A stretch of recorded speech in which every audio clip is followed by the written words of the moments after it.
jìnnà sí wọn bí sọmọ sílẹ̀ o ara ló ń ta wọn ṣe mọ́ o tán bá sunkún sójú bẹ̀rẹ̀ má ti fi ìgbín sọ kó fẹ́ yẹ ẹyẹ fò lọ ìgbín sọnù sígbó wọ́n dúró títí ọwọ́ wọn ò tó ìṣó máa ṣe ta ní kókó ṣòkòtò tí olókùn ó dá kìtìyàn ó dórí àwọn lọ́tẹ̀ o.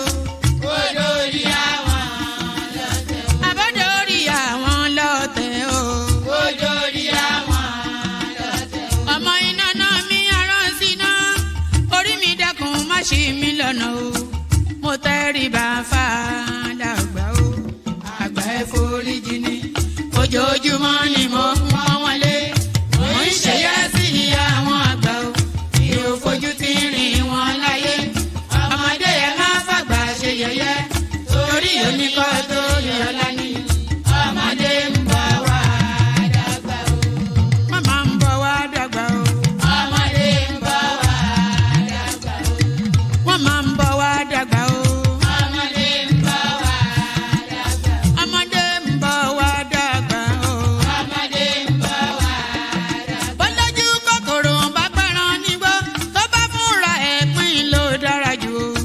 Kọ̀wé mi á jẹ́ dàgbà o. Èyí mo rí màrò ẹ̀ka gbogbo náà ní ilé ayé. Sùúrù ní ṣẹ́gun ohun gbogbo. Ẹ má ṣèké mo ní ẹ má jalè. Forí wórí kìlọ̀ ló jẹ́ ẹ̀yin forí wórí yìí yóò ṣàbàmọ́ àwa ò ní ṣàbàmọ́ láyé o. nílé ayé o. àwa ò ní ṣàbàmọ́ láyé. àwa ò ní ṣàbàmọ́ láyé. àwa ò ní ṣàbàmọ́ láyé. dẹ́bìtọ̀ rẹ̀ àtàrà ilé o. àwa ò ní ṣàbàmọ́ láyé. àwa ò ní ṣàbàmọ́ láyé. àwa ò ní ṣàbàmọ́.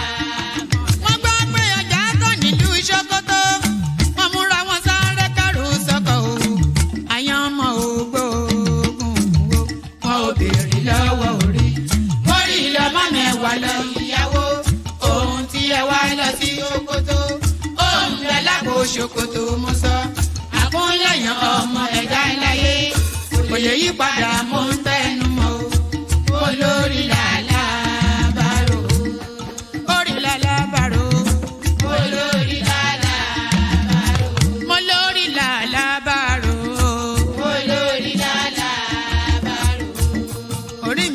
Mi níjà o. Olórí lálàbàrò. Lálàbàrò. Olórí lálàbàrò. Oríjà jogun ìkànnì wọn rí má fi wá fáyé mu nílé ayé wa o. Olúwa àgbẹ̀ wa níyà o. Àmì nílé ayé wa. Ó tilẹ̀ jẹ́ pé ọ̀tá kọ́ ni wá. Ó tilẹ̀ jẹ́ pé ọ̀tá kọ́ lẹ́yìn. Ṣọ́wa nínú ọ̀pá wọn kìnìún. Ejò olóró àkekèé ṣọ́wa nínú ìdàgìrì ayé dáàbò ẹ̀bùn wá fi ṣọ́rẹ́ ṣọ́wa o mo sádì ọba bá lókè o mo sádì ọba bá lókè o mo sádì ọba bá lókè o mo máa sádì ọba bá lókè o mo sádì ọba bá lókè o Olúwa gbé wa níjà o mo sádì ọba bá lókè o kó má fi wá sílẹ̀ o. Olúwa má fi wá sílẹ̀ o. Mo sádì ọba bá lókè o. Àwọn ọ̀tá tí wọ́n rè rajọ ìbànújẹ́ ti bá àwọn ọ̀tá nílé. Àwọn ọ̀tá tí wọ́n rè rajọ ìbànújẹ́ ti bá àwọn ọ̀tá nílé. Àwọn ọ̀tá tí wọ́n rè rajọ ìbànújẹ́ ti bá àwọn ọ̀tá nílé. Àwọn ọ̀tá tí wọ́n rè rajọ ìbànújẹ́ ti bá àwọn ọ̀tá nílé. Bí wọ́n ti ro tiwa sí nínú ilé bẹ́ẹ̀ ni kó jẹ́ tiwọn lọ́jọ́ gbogbo. Àwọn ọ̀tá tí wọ́n rera jọ ìbànújẹ́ ti bá àwọn ọ̀tá nílé. Àwọn ọ̀tá tí wọ́n rè.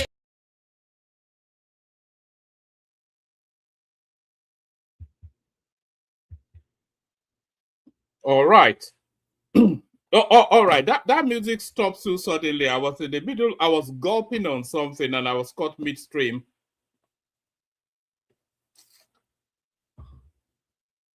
Pardon me. Hopefully you can hear me okay. Good day to you. Good to be in your company and all that. Good day to you. Good to be in your company. And how are you?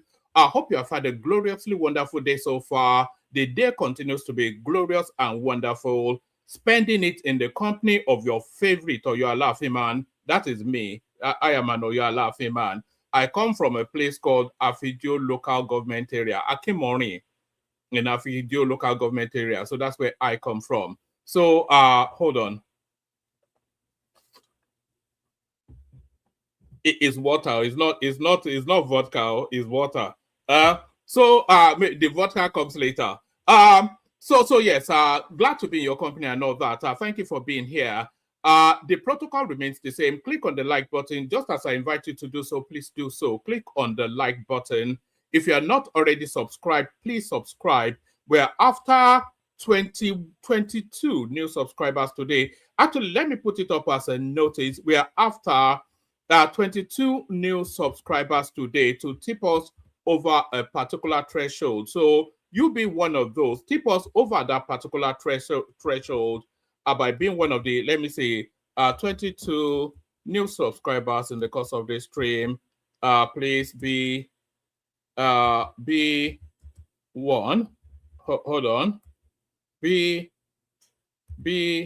one of them. So let me put that up. Where after 22 new subscribers in the course of this stream, to tip us over a particular threshold, as I said. So you'll be one of them.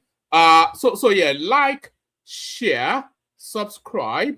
If you want to come and join me on the screen, click on the hyperlink that says StreamYard. Share the links to the stream just as widely as you can, and super chat towards the stream. And also, please say hello to me in the comment section so I can acknowledge your presence, say hello back. You know I have no friends, so be my friend for the moment that we spent together. So that's Sheson right there saying hello. So it's only Sheson that wants to be my friend today. So say hello in the comment section so I can acknowledge you and say hello back. So as ever, you know, this thing actually, when it happened, we knew it happened. They pretended like it did not happen, but now it has happened. So the attempted coup against Tinubu, so we'll be discussing that. And then we'll also be discussing we will also be discussing the curious case of Nenadi Usman. So who is Nenadi Usman? I hear you ask. Well, Nenadi Usman is the chairperson now of the Labour Party. So that's that. So Nenadi Usman is the chairperson of the Labour Party. So why is that news? So the court has affirmed that she is now the chair. So Abure leaves, or the court removes Abure, and this Nenadi Usman now. Actually, let me bring it up so you can see it. It looks as though the session has already started then, hasn't it? Oh yes, let me bring it up. Where is it? Let me bring it up so you can see it. All right, let's remove this and bring this up. Right, so there it is right there. So Nenadi Usman, INEC recognition gives Labour Party single ballot authority ahead of 2027. So this is she goes on to speak to Arise TV, but let's just read out what she says. Senator Nenadi Usman, interim national chairman of the Labour Party, has declared that the party will appear as the only recognized Labour Party on the ballot once the Independent National Electoral Commission implements the Federal High Court judgment affirming her leadership. So a High Court judgment has now told us now that this lady here is the chairman of the Labour Party. She's an interim chairman, subject to what they do at their National Working Executive Committee. But as she stands there now, as she sits there as an image on your screen now, this is now the official, recognized by law chairperson of the Labour Party. So it's not Julius Abure, according to the court, but this woman. So there she is right there. Senator Nenadi Usman, interim national chairman of the Labour Party, has declared that the party will appear as the only recognized Labour Party on the ballot once the Independent National Electoral Commission, INEC, implements the Federal High Court judgment affirming her leadership. Speaking on Arise TV on Monday, Usman said INEC recognition would eliminate all any ambiguity over party leadership and electoral legitimacy, insisting that no parallel faction would have legal standing to participate in elections. It says that with the recognition by INEC, it means, and by the way, it gets very curious, so, but stay with me, because it will get very weird very soon. Very, very quickly, it will get very, very weird very soon. Good to see you there, Akin Akko. How you doing, my guy? Nobody said hello to me today, only two people. Please say hello to me in the comment section. Are we fighting? Kilo faja, kini moshe, edit row now. Kilo faye, it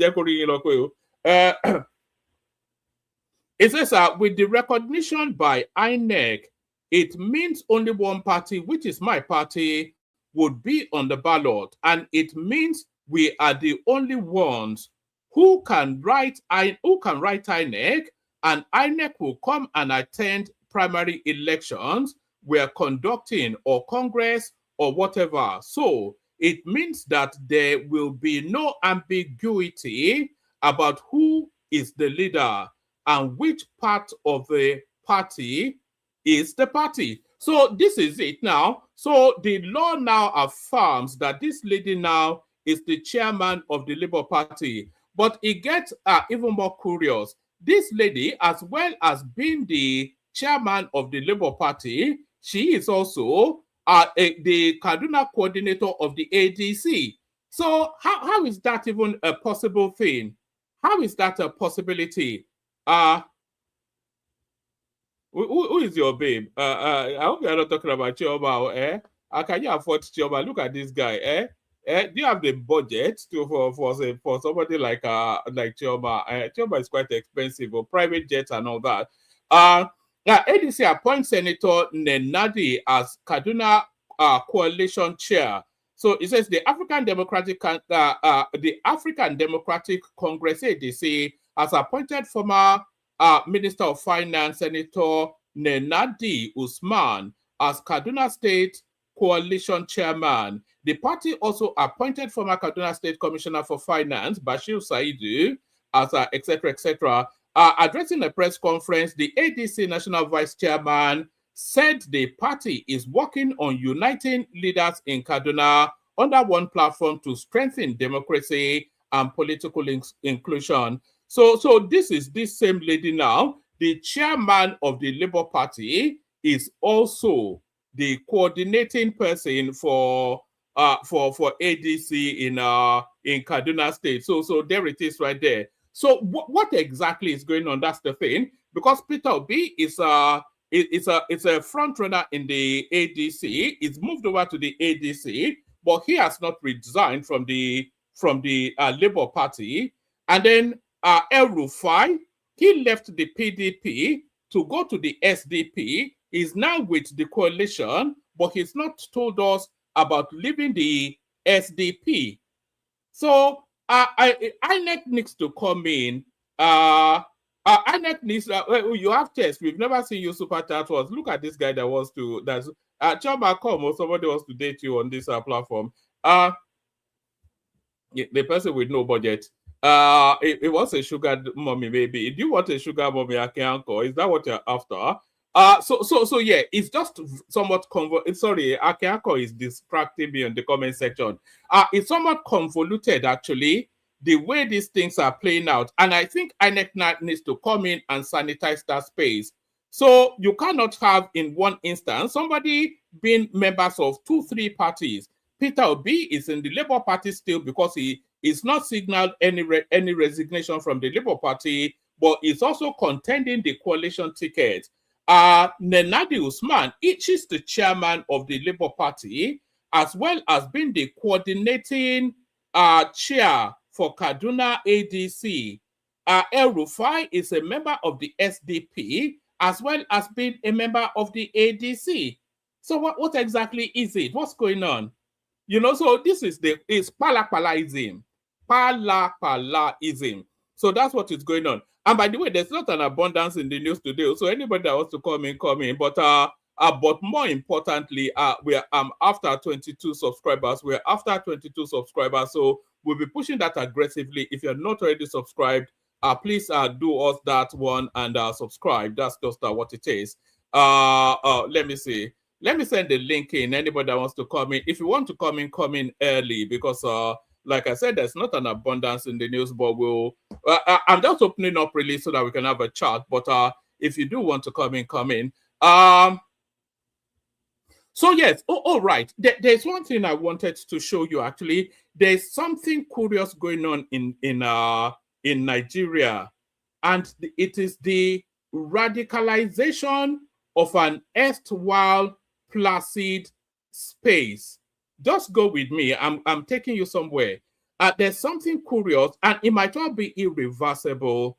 There's somewhat a radicalization going on of an erstwhile somewhat placid space.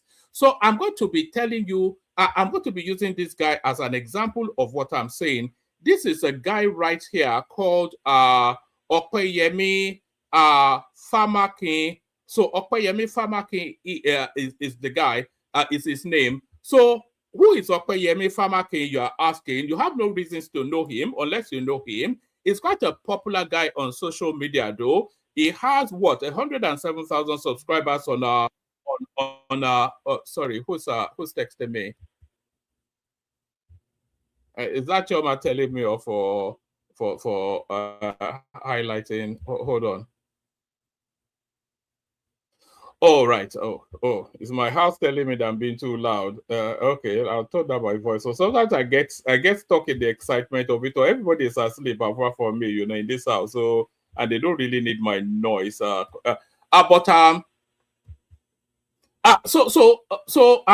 was talking about the radicalization of an erstwhile placid space within the Nigerian dynamism.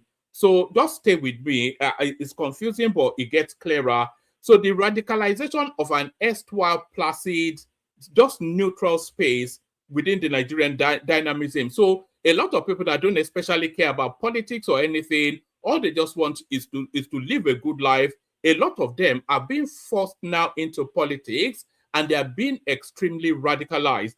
And I'm using this guy on your screen right here as an example of what I mean. Opeyemi Famakin, his name is. So who is Opeyemi Famakin? You may or may not know him. He's a fairly well-known person on social media, 107,000 subscribers on YouTube, but his presence is even more on TikTok and Instagram. So that's really his space. But he has a wide following across all social media platforms. He's a very popular guy. But what does he do?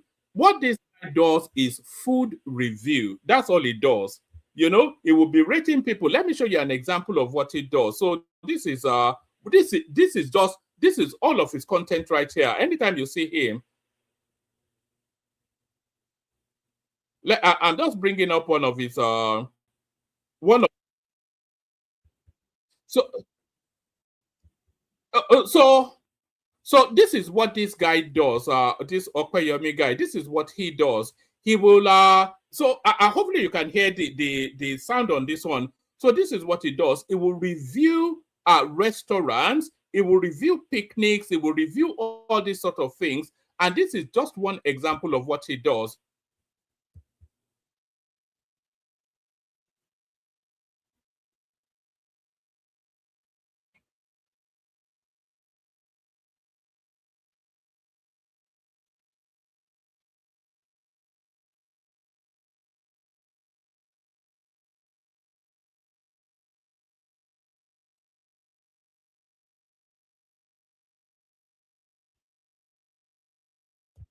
So this is what this guy does. That is all of his content right there. He just reviews. He reviews food. He does restaurants. Oh, no audio. You couldn't hear the audio. Let me see if I can change something. I'm not quite sure why that happens. So let me hold on. Let me play to you again. Actually.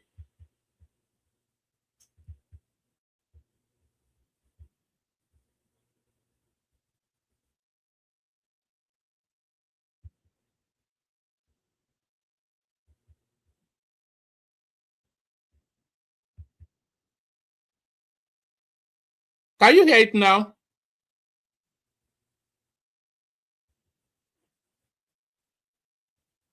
Can you hear it now? Because it's important that you hear it because no audio still, no.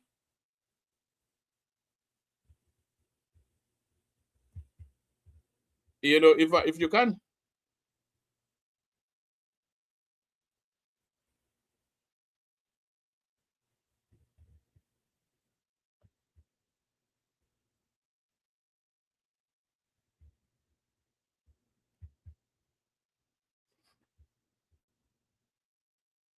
All right. I was rather hopeful. Oh,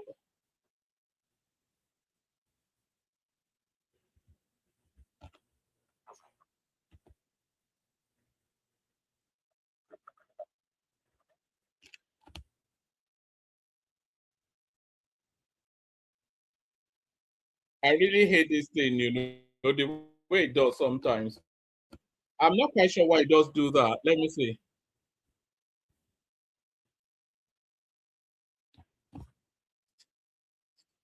And now my mic is gone. All right. I'm not sure.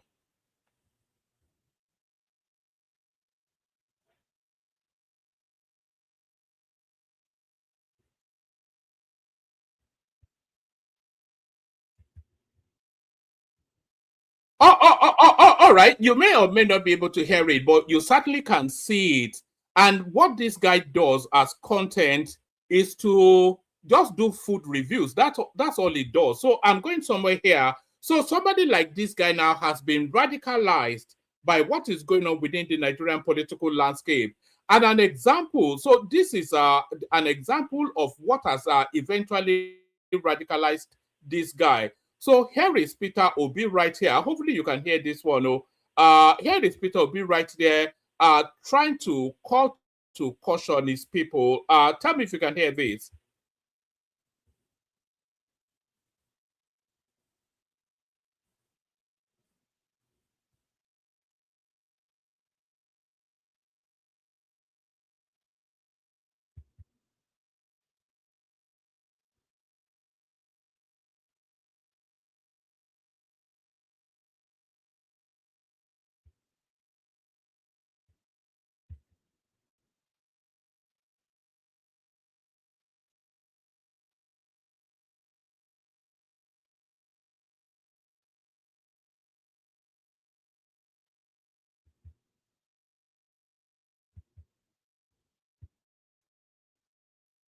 All right. I'm not sure why this thing is not linking up with it should link, but I'm not quite sure why it's not linking up. I wanted to tell you the narrative of that guy, Opeyemi, who was once upon a time a food critic, but he has now turned into somewhat of a radical political fighter.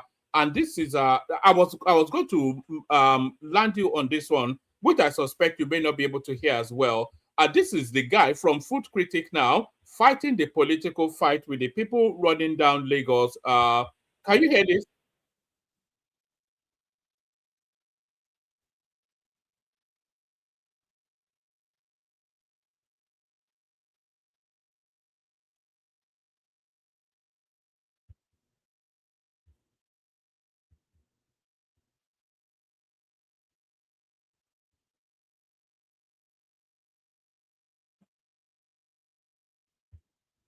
All right. I'm not sure why that is, but well, it defeats it. If you're not able to hear it, then it defeats the point that I want to make. But let me just make it just verbally. So that guy, Opeyemi, it was a food critic, just a man about town who cared nothing about anything. But because of the relentless onslaught of the obedient space, this guy has now found some sort of try restarting the system. Do you think that would help? Close the window. Okay, let me play you a bit of music. Let me reboot the system and then we give it another shot. Let me play you a little bit of music whilst we do that. Let me just play you something that will last about 3 minutes just to give the system to recalibrate. Where are we? Do you want a little bit of a yendeba? How about a little bit of a yendeba? A yendeba. Yendeba, yendeba, yendeba, yendeba. Yendeba, yendeba, yendeba, yendeba. Asime yendeba, yendeba, yendeba, yendeba. Wanema yendeba, yendeba, yendeba, yendeba. Susu, baby, subramia. Baby, subramia. Suku, sunu, baby, subramia. Suku, sunu, baby, subramia. Suku, sunu, baby, subramia. Ejembo, anamana. Ejemeje, anamana. Wanamejembo, anamu. Paratuba jodiri chukuma duku chuba jodiri ndimmawu. Egummawu ego. Paratuba jodiri chukuma duku chuba jodiri ndimmawu. Egummawu ego. Obodo jisike n'ụbọchị eruona. Oyibo. It is everyone. Be free. Ayandaba, ayandaba, ayandaba, ayandaba. Ayandaba, ayandaba, ayandaba. Asime ayandaba, ayandaba, ayandaba, ayandaba. Wanama ayandaba, ayandaba, ayandaba, ayandaba. Susu, baby, subramia. Suku, sunu, baby, subramia. Suku, sunu, baby, subramia. Suku, sunu, baby, subramia. Ladies and gentlemen, sometimes you just have to act like you are drunk, like you are crazy. Confuse your enemies. Confuse them. Oboda say yeah, we mo. Yeah, we mo. Oboda say yeah, we mo. No basa ni ga ponto mo. Iye de gugeme. Okwitara kara mi nguru ma mi ga kuru mu gwo ya baby mo. Abe Maria. Boy feeling. Ayandaba, ayandaba, ayandaba, ayandaba. Ayandaba, ayandaba, ayandaba, ayandaba. Asime ayandaba, ayandaba, ayandaba, ayandaba. Wanama ayandaba, ayandaba, ayandaba, ayandaba. Susu, baby, subramia. Suku, sunu, baby, subramia. Suku, sunu, baby, subramia. Suku, sunu, baby, subramia. Since I was born, but now I am getting youth. Hakuna motangu, hakuna toga book.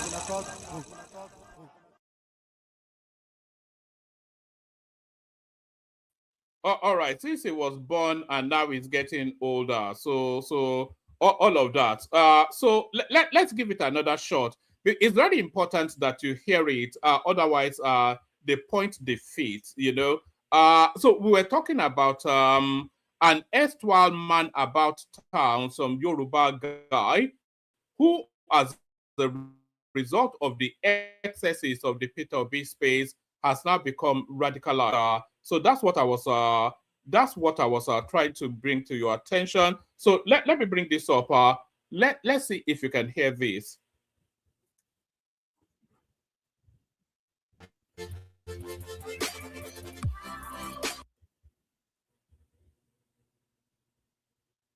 Let me tell you, most of the things you hear, criminals that are not obedient people.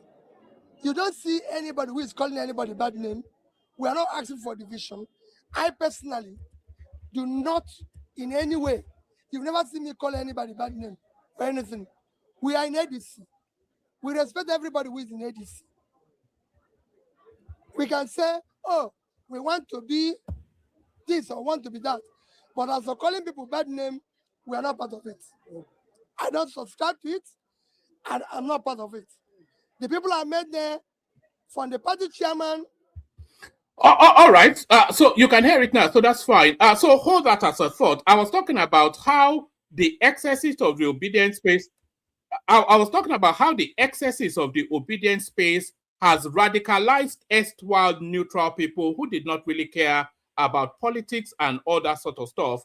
And I was using this guy Opeyemi as an example of just somebody that was erstwhile a neutral person now being radicalized. So this is a guy called Opeyemi Famakin. So Opeyemi Famakin. So who is Opeyemi Famakin? Is a well-known, reasonably well-known social media personality, but his content wrap around food review, stuff like that. So this is his page. It's all over all the platforms. By the way, it's popular. 107,000 followers on YouTube, even more on Twitter, etc. And this is what he does. He reviews people. Okay, this is the bulk of his content actually. It does restaurant reviews mainly. He'll go to a restaurant, other expensive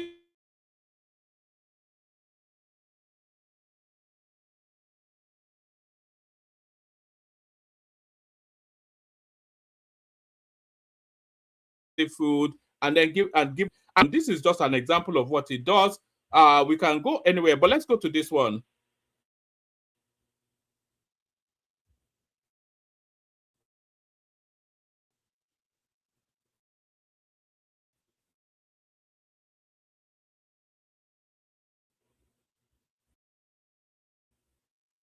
It's just a casual, happy-go-lucky sort of a guy that just does food review and etc. etc. I'm using this guy as a test case of how people are being radicalized. So this guy doesn't care about politics. He does food. He does fashion. He does man about town, society guy, all of that. But because of the relentless assault that he feels is coming somewhat his way, even though he's not a participant, he feels the need now to stand up and stand for something. And what's that relentless assault? The relentless assault is people that he feels are assaulting his culture and his people. And that is why he has felt the need to stand up. So we saw the clip of Peter Obi cautioning the same set of people. We saw an erstwhile neutral guy that has now been radicalized, and this is now what they have now turned this happy-go guy, but this is him now post the obedience. After the obedience have dragged him through the mill.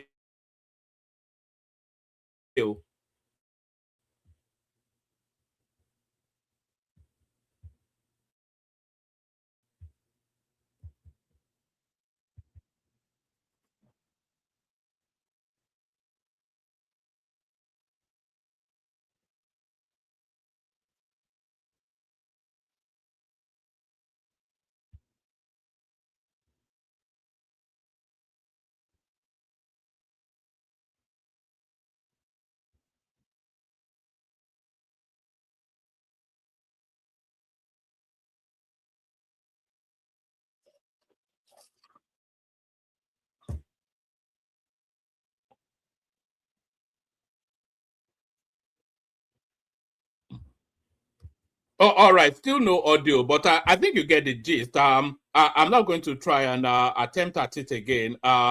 Clearly, the thing is stuck in some sort of a funk, which is going to affect the session greatly because the main story gone is around. I'm not starting the video again. I've done it twice, but I think you get what I'm trying to say. But the main gist of it, the coup plot, is also a video clip. So I just do the readouts and then we'll carry on.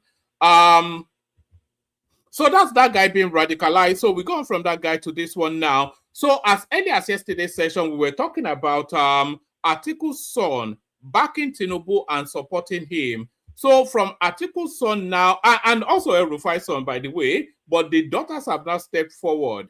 Iyabo Obasanjo registers as APC member in Ogun State. So imagine that. Of all of the things that could happen to this lady, she looks like her father. My God, look at that. They said sin is ugly. Is this ugly? No, let me not say that. you know, of all of the ladies, of all of the things that could have happened to her, she ended up looking like her father. Iyabo Obasanjo registers as APC member in Ogun State. So this is it now. Atiku's son is a Tinubu man. Obasanjo's daughter is a Tinubu man. El Rufai's son is a Tinubu man. And Peter Obi's son is a man's man, according to what he's a man's man, but not in the good solid way. He's a Bobrisky man. So all of the and also Babangida's son is a Tinubu man. So if you are telling us to vote for you and your children cannot, so it's the same thing. Obasanjo championing an Obi ticket. His latest thing now is Obi Kwakwanso, but his own daughter is championing Obasanjo, is championing Tinubu rather. So there it is. Iyabo Obasanjo registers as APC member in Ogun. Iyabo Obasanjo, the daughter of former President Olusegun Obasanjo, has reportedly completed her registration as a member of the All Progressive Congress APC in Ogun State. The development was confirmed to correspondents on Wednesday by a former chairman of Abeokuta South local government and a close political ally of the Obasanjo family, Honorable Biodun Ajayi. I can confirm to you that Professor Iyabo Obasanjo on Tuesday at Obogun Ward 2 of Ifo local government area completed her online registration as a member of her great party, the All Progressive Congress APC. A former House of Representative member for the area who spoke on the condition of anonymity also confirmed the registration, describing Ajayi's account as accurate. The APC Director of Publicity, Mr. Femi Nuberu, neither denied nor confirmed the registration. So, etc., etc. The party's position suggests that Obasanjo's enrollment, if confirmed, fits within the broad sweep of APC's renewed membership drive ahead of the 2027 general elections.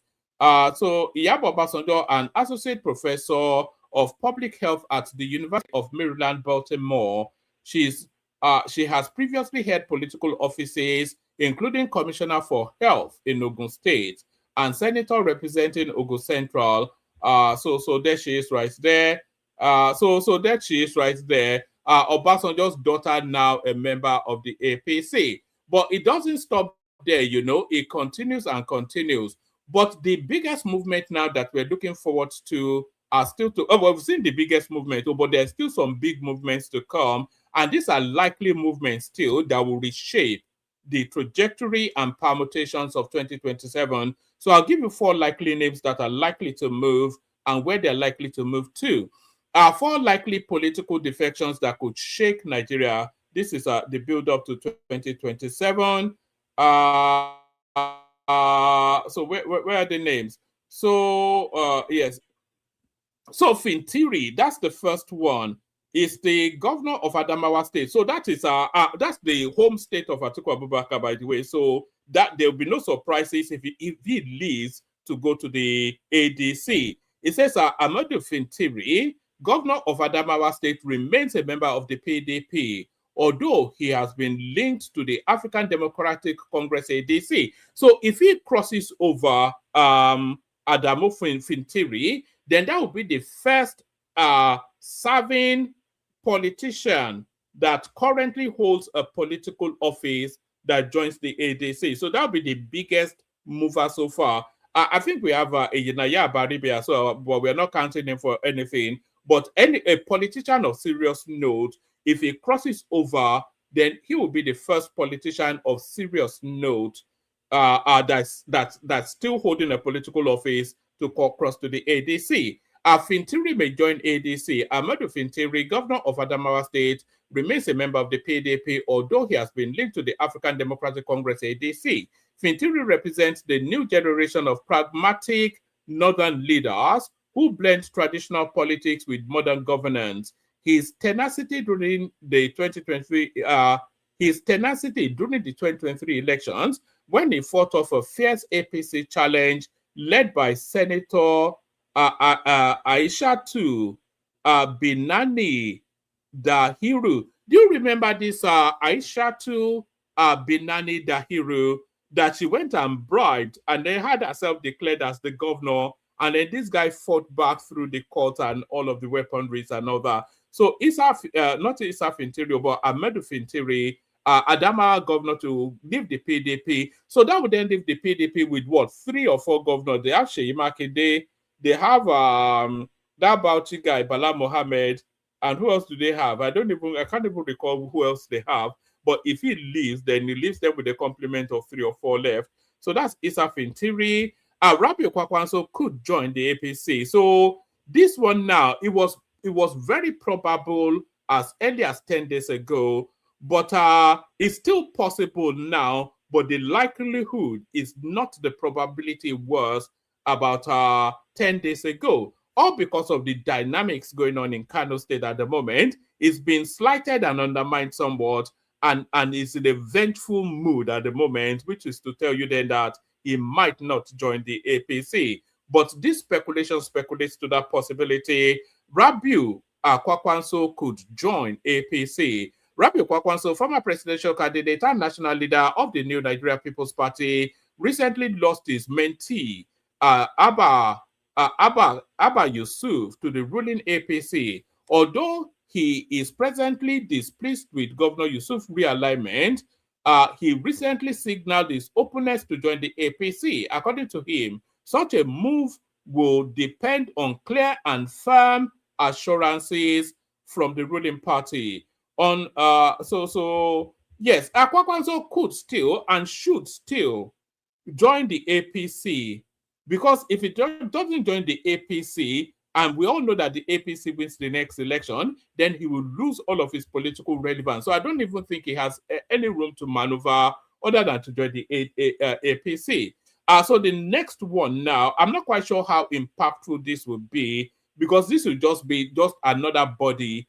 But Aminu Tambuwal is the next one to join the ADC. I thought it was already with the ADC, but it looks as though he has not formally done that yet. Tambuwal, a former governor of Sokoto State, is a key member of the ADC coalition, although he has yet to officially join the party. So is in body, is in spirit, not in body with the party already. Technically, the senator representing Sokoto South Senatorial District in the National Assembly is still a PDP member. Should the 60-year-old finally decide to team up with former Vice President Atiku and others, he will for sure be strengthening the opposition. So I'm not quite sure how he strengthens the opposition. But this one now, I don't think this one will happen formally just because of the backlash. So in spirit and in body language, he's already a Tinubu man. Ditto Charles Soludo. But I'm not quite sure if he will make the leap to the APC. We're talking about Alex Oti. Alex Oti may align with the APC. A chieftain of the Labour Party, Oti, is an open supporter of President Tinubu. We all know that. Although Oti has repeatedly stated he would not leave the Labour Party, his admiration for the president and the appeal of federal alignment could eventually persuade him to reconsider.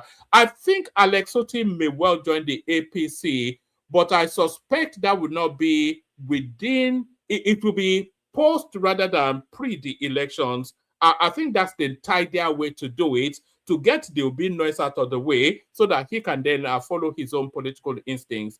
Shegun Showumi speaks on cabal. All right, so that's that. I'm not quite sure what we're going to do about our military coup now, because the clip I wanted to play, the audio is not now coming up anymore, but we'll leave that there. Good to see you, Uncle Beno.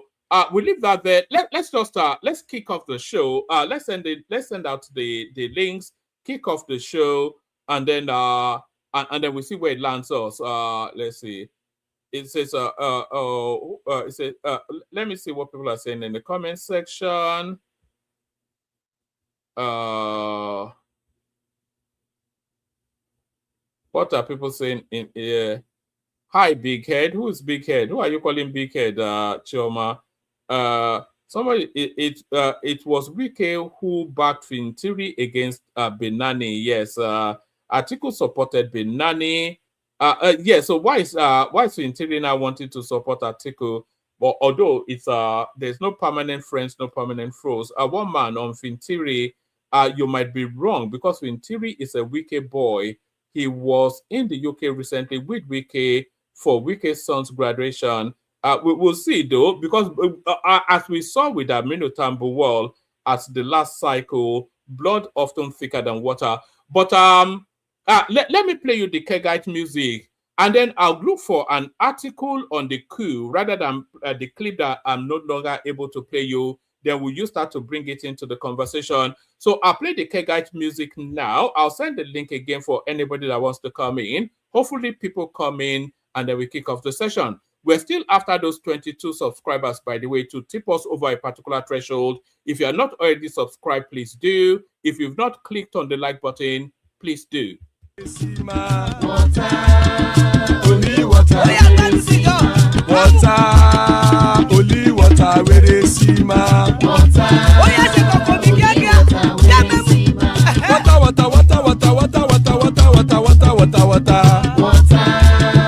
only water, where they see ma. Hapa o naido, hapa o naido. Hapa you don't come o.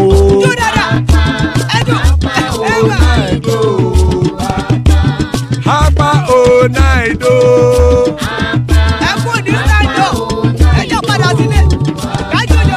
Oro kẹ̀kẹ́ ẹlẹ́mù yé o. Ilé sọ́dí kẹ̀kẹ́ ẹlẹ́mù rẹ o. Bobby master kẹ̀kẹ́ ẹlẹ́mù rẹ o. Chifu Faila ti kẹ̀kẹ́ ẹlẹ́mù rẹ o. Eruku lẹ̀lẹ̀ ẹlẹ́mù dé. Eruku lẹ̀lẹ̀ ẹgbẹ́ ẹlẹ́mù dòde ojàre o. Eruku lẹ̀lẹ̀ Ghana ti dé ẹgbẹ́ bọ́dì o. Ọmọ ẹlẹ́yẹ ẹ̀yẹ o ó dilé o. Odúyẹ̀lá ẹ̀yẹ o ó dilé o. Petrosonama ẹ̀yẹ o ó dilé o. Petrosodúnkẹ́ ẹ̀yẹ rẹ̀ ó dilé o. Ẹlẹ́kọ̀ ọ̀run mú ìní o.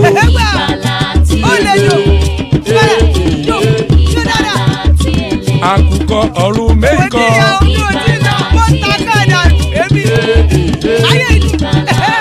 Ikú kò ní ríwà gbéṣe o.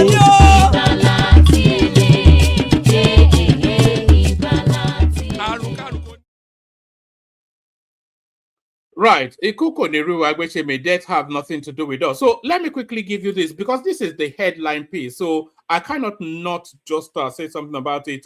Nigerian officers to face trial over coup plot allegations. So a group of officers in the this is coming out of the BBC, by the way.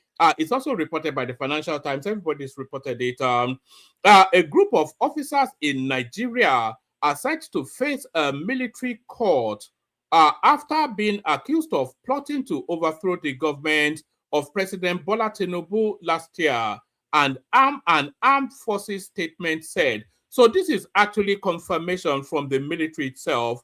You know, they said it was indiscipline, but now they are confirming it's a coup. A group of officers in Nigeria are set to face a military court after being accused of plotting to overthrow the government of President Bola Tinubu last year. An armed forces statement has said 16 officers were arrested last October after what was described as acts of indiscipline and breaches of service regulations. At the time,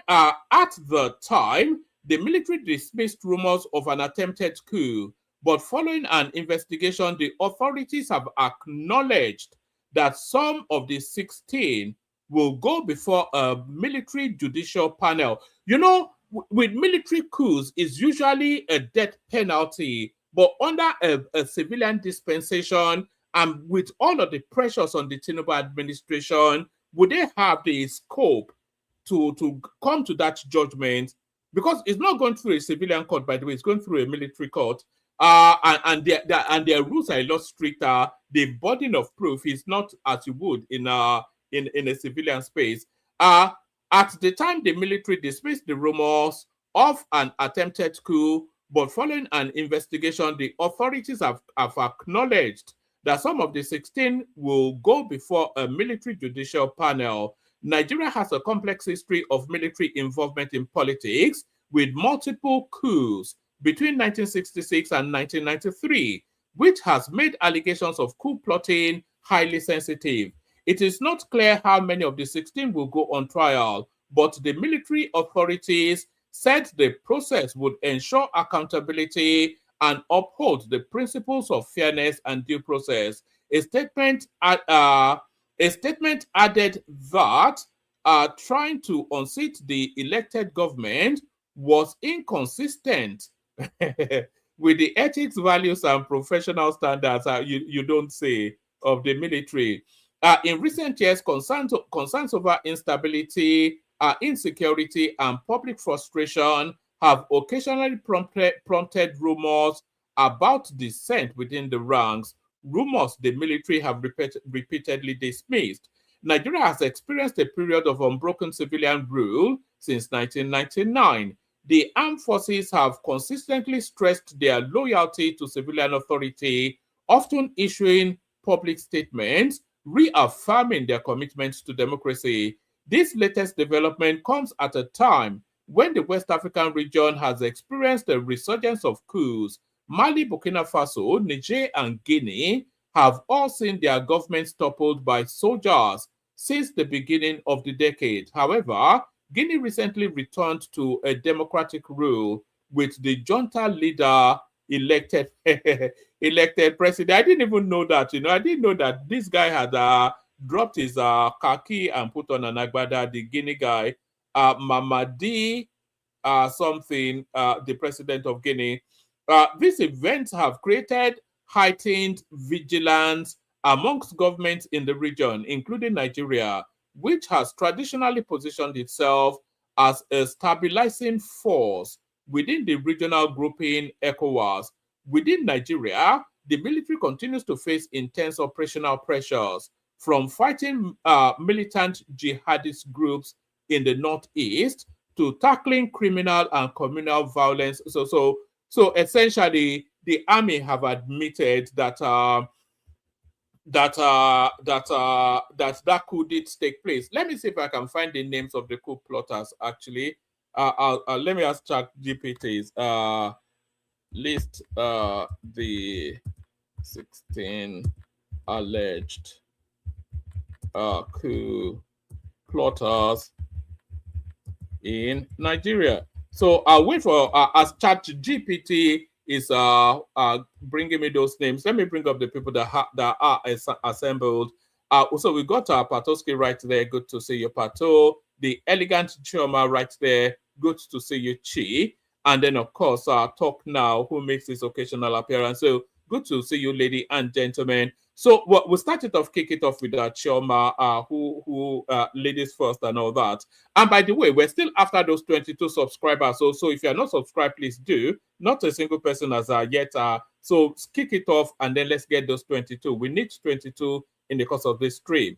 Chi, Wagwan. Good morning, woman. How are you doing today? I'm good. Good to have you here. Good. Thank you. So I came in because first of all, I'm happy that Igbo people are not amongst the coup plotters, because we're not even in the military anyway, right? But word from the streets is that there was no coup. There's no even an attempt to plot any coup. That is just like a propaganda from the government, to deter people from plotting a coup against the government. So I don't think this really even happened. So, and if it did, I think they will get away with it because, of course, they're not Southerners. Those are Northern people in the military. So they'll get away with it like the Boko Haram people did, repentant Boko Haram and co. Choma, I don't Mhm. agree. I don't agree with you that there wasn't a coup. But I do agree Okay. with you. I do agree with you that they will get away with it for the reasons that you stated. They are northerners. I don't think Tinubu Oh, will be able to pass a death sentence on northern military men. well, I agree with myself. That's the most important thing. And there was no coup. There was no attempt of any coup. This whole thing is just to deter people from plotting any coup. And of course, and if there was, they will still get away with it. One minute, can you try like the third time to play that video? Because I sent it to you, and I actually like the video because I agree with the guy. I just thought that whole I show sweet thing, the criticism from Southerners, even though I'm a Southerner, I think it was it was a bit much. From sorry, the Southeast and actually majority of Nigerians, it's a bit All right, much. let's attempt it one more time. I'm not. I just don't know why it's not coming. I can hear it, but it's not coming through. So let's attempt it one more time.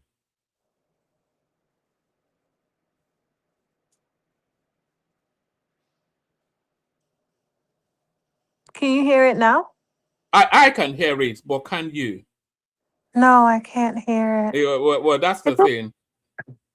So it's not something with your system? I'm not sure that it is. I can hear it okay, but nobody else can hear it. I'm sure it's some button that I've pressed. You know me now. I know nothing about technology, so. But you can give us Oh, the. I see. I think it's on mute. If you look at the bell at the No, very no. top. No. I just muted it. I just Okay. muted it now because I can hear it. No one else can, but it will be it'll be distracting me. So we can just let it play as you give us the narrative. Carry Okay. on. So you don't want to close the video and then replay it? I've done that about 3-4 times now, Choma. Oh, well, you didn't do it this What do time. you? Like to close the video, yeah. Oh, I thought I heard All it right. for a bit. I think I can. Hold on. Because the video is so passionate.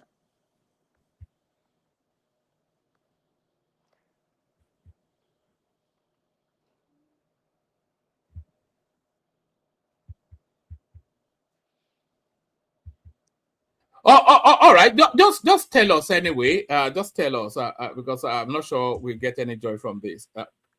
So he was pretty much You there? um y- yes, I'm here. Can you hear me? Yes. Carry on. Yeah. So the guy, I think, like a lot of people, like Mike and some other guys that came on the show, they were really upset.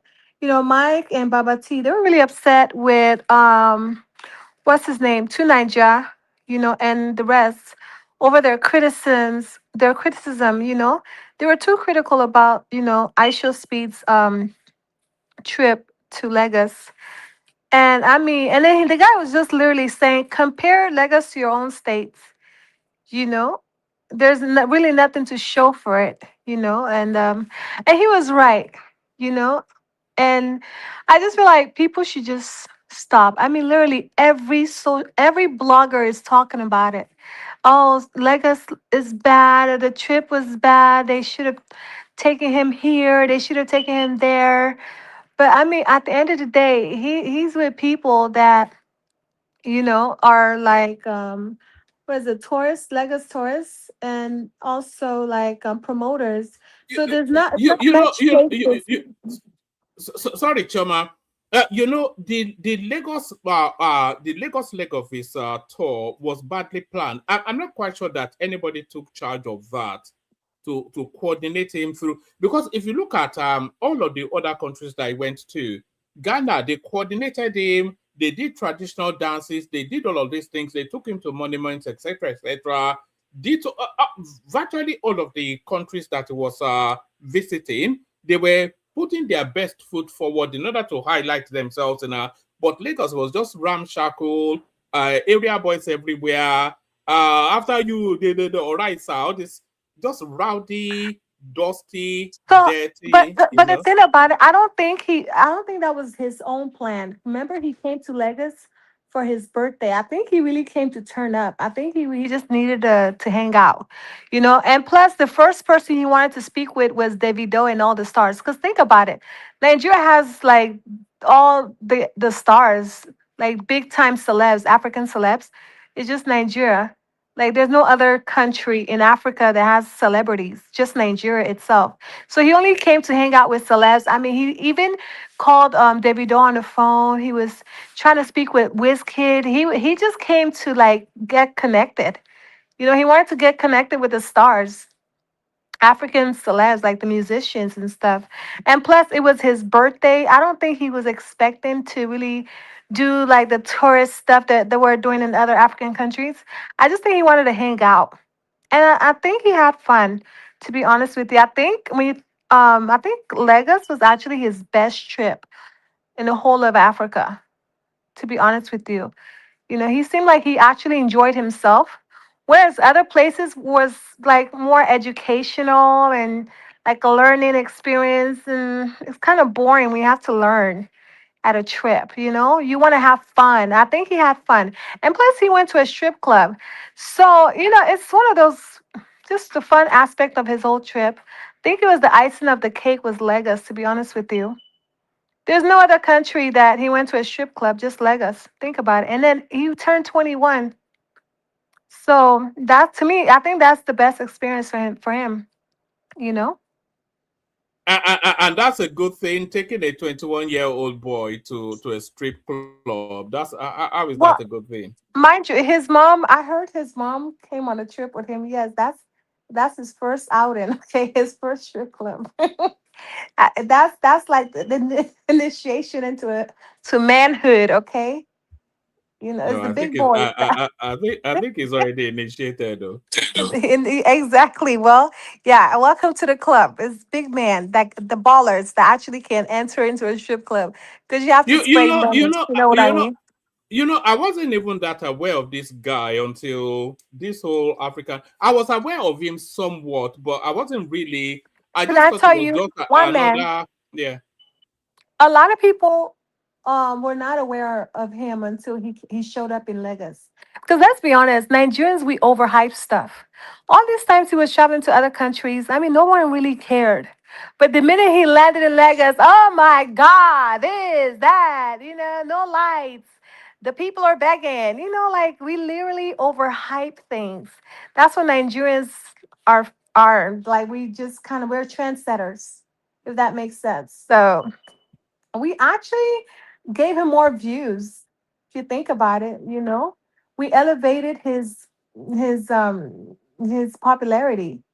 No, I think it was Mm. already popular. He already had 49 million people following him before he got to Nigeria. So, Yeah, but he had more. Like even yeah, he had more people, more followers now because he traveled to Nigeria. I just think like this but guy was but like he was but so frustrated.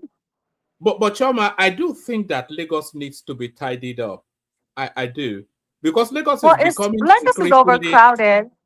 Yes, but they can still manage it better in terms of waste management and all of this sort of and vagrancy as well. And all I they need to think clear the road of all these Orisa boys and all this, you know. I think New York needs to be tidied up. I mean, New York smells. Have you been to New York City? No, oh no, but I've heard it smells and it's full of rats as well. Yeah, it's horrible. Even the World Trade Center, I've been there. I also went to what's the other place? United Nations. I mean, it's nothing to write home about, to be honest with you. And I think that's the problem with like big inner cities. They're so dirty compared to like places like in the South, like Texas. Very clean environment, very brand new. You know, Chicago, very nice. But New York is smells. So it's expected, you know. That Lagos would smell. People- Yeah. I mean it's overcrowded. Yeah, You know, I it's agree with very you on that crowded. actually. Yeah. I agree But with you on that. It honestly, is okay, overcrowded. so when I was in Lagos, I didn't really smell what people are smelling. Because I'm in the nice area. I'm not gonna lie to you. I'm not. I'm never in a place where you people are smelling whatever you're smelling. Okay, I'm always in a nice AC car. Okay, I'm sorry. I'm sorry, woman. I cannot relate. I'm always in my Yeah, AC. yeah, but your own Lagos is different now. Your own Lagos is Victoria Island Lagos now, so that's not the normal Lagos experience. Yeah, that's what I'm saying. I don't really smell what you were smelling, you know, and I thank God, but I just think it is crowded and it's expected. So, what else is on the news, you know? We were also talking about the chairman of the Labour Party, who's now been given to this Usman woman, who is also a member of the ADC. And I was just saying that it's just convoluted the sort of structures, and it's not even legal to belong to two political parties. So how that plays out, so we're talking about that as well. Well, I think it's legal to belong to two political parties because Wike has done it.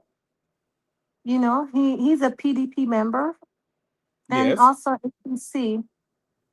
No, So Wike I is think it's not in the APC. Wike is not in the APC. Are you sure? No, I'm sure. Wike is a member of the PDP. Mm, that's interesting. So you don't think he's low key in APC? No, it's low key, but not formally. Okay. Well, that's what I meant by that. So what else is on the news? Well, not a lot actually. We were also talking about Obasanjo's daughter registering still for the APC, and Obasanjo being the champion of the Obi Kwakwanso ticket. So we're wondering then how all of these people that are rallying against the government, they cannot even get their own household to join them in their political journey. Well, you know, woman, every individual is different. Just because we're from the same household don't mean we have to belong in the same political party. Everybody have their own individual identity, right? Not in politics. So not when your father is running to be president and you are campaigning for its opponent. No, but that's it's still fine because it's not like he's actively in No, it's politics. not fine now. But Can no, can you imagine Donald? Obasanjo, Oh, he's hold not on, actively hold in on. politics. No, but Atiku is now, and his son is an APC member. Is campaigning for Tinubu. Can you imagine if Donald Trump Jr. was campaigning for Joe Biden? Yeah, I mean he will still win. It doesn't change the person, the candidate. People will still vote for Trump. You don't understand. It's about the candidate, not really about other you know, outside issues. It's really about the candidate, you know. No one really cares if Trump had 3 wives or 6 wives or you know all the drama surrounding his family. No one really cares to be even when he had those allegations about grabbing the girl and the you know no one really cared. People just valued more on you know what he had to say, what he wants to do for the country, his plans.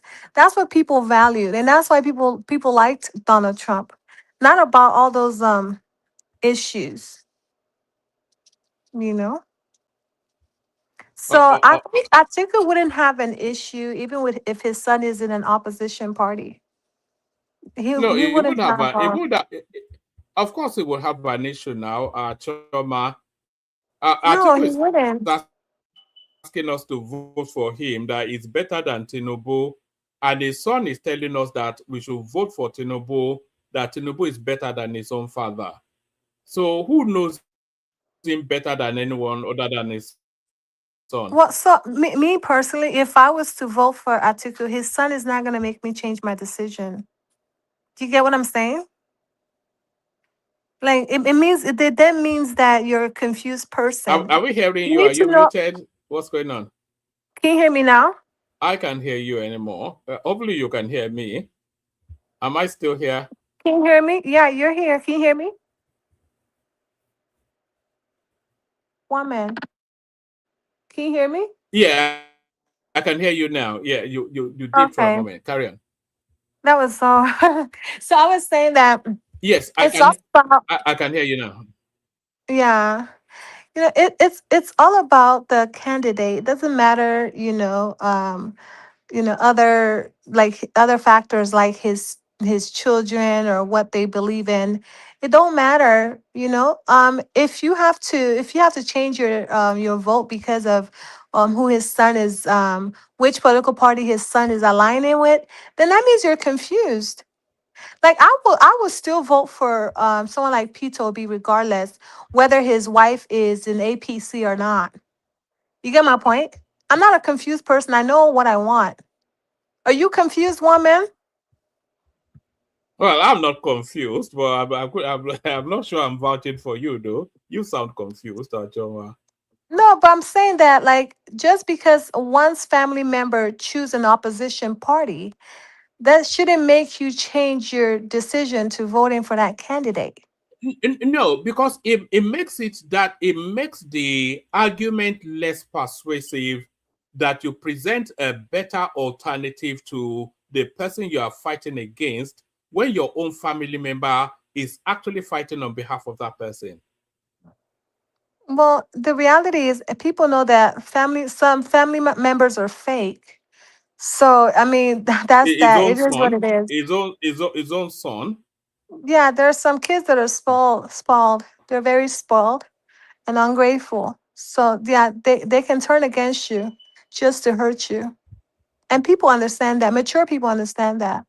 That family members, they do turn out to be ingrates. And it is what it is. It shouldn't change the candidate that you want to vote for.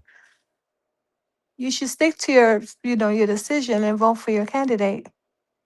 If I wanted to vote for Tinubu, I would vote for him regardless of if Shade wants to be ADC or PDP. You know, that's just the kind of person I am. I'm not two faced. I'm not confused. If that makes Oh, sense. all right, brilliant. Shall we bring talk now into the conversation? Can you hear me, woman? Yeah, we can all hear you. Can you hear me? Yes, we can hear you. Yeah. Yes, I was going to bring talk Woman, can you now. hear me? Yes, we can hear you. I'm not sure if you can hear us, but we can hear you.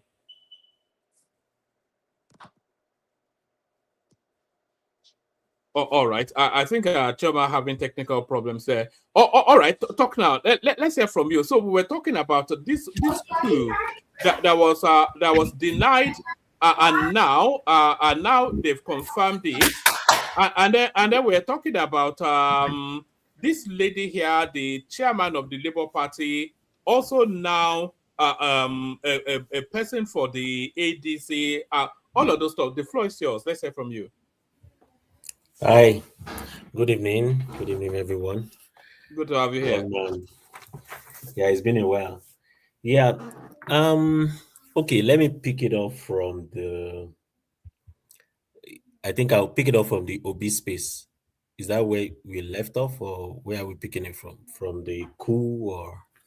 No, you just pick. You can pick it up from the OB space. Yeah, pick it up from the OB space.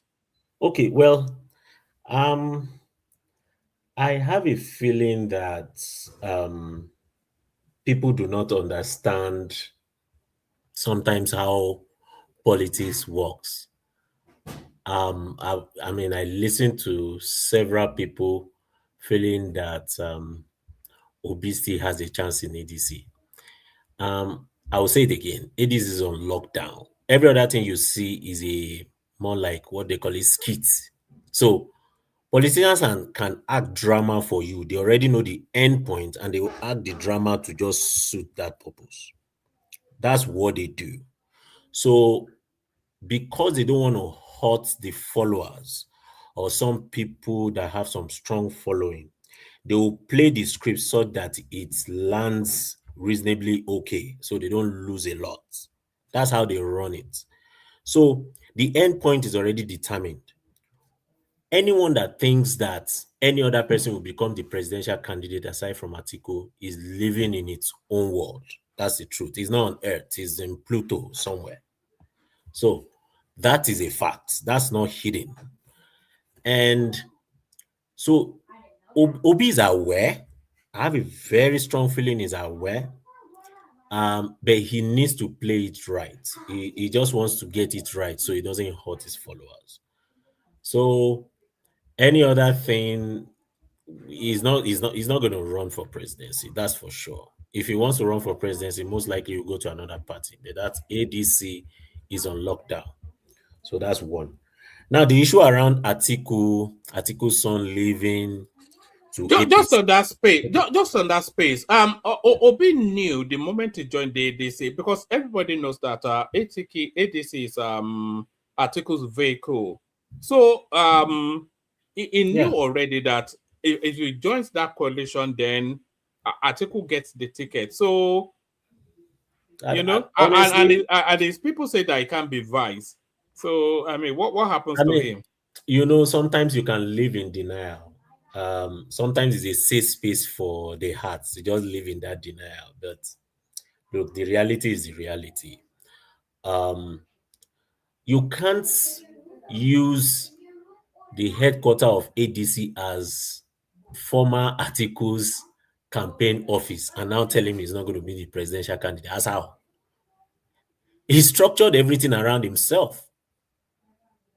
The chairman, he appointed every one of them end to end. And then you come and you're saying you get a ticket. From where? How does that even work?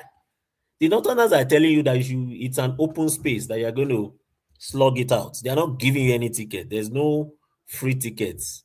Those things are not served a la carte. It's not an open, it's not a ticket that is like a gift. So you slug it out in the primaries, and the primaries is pretty clear.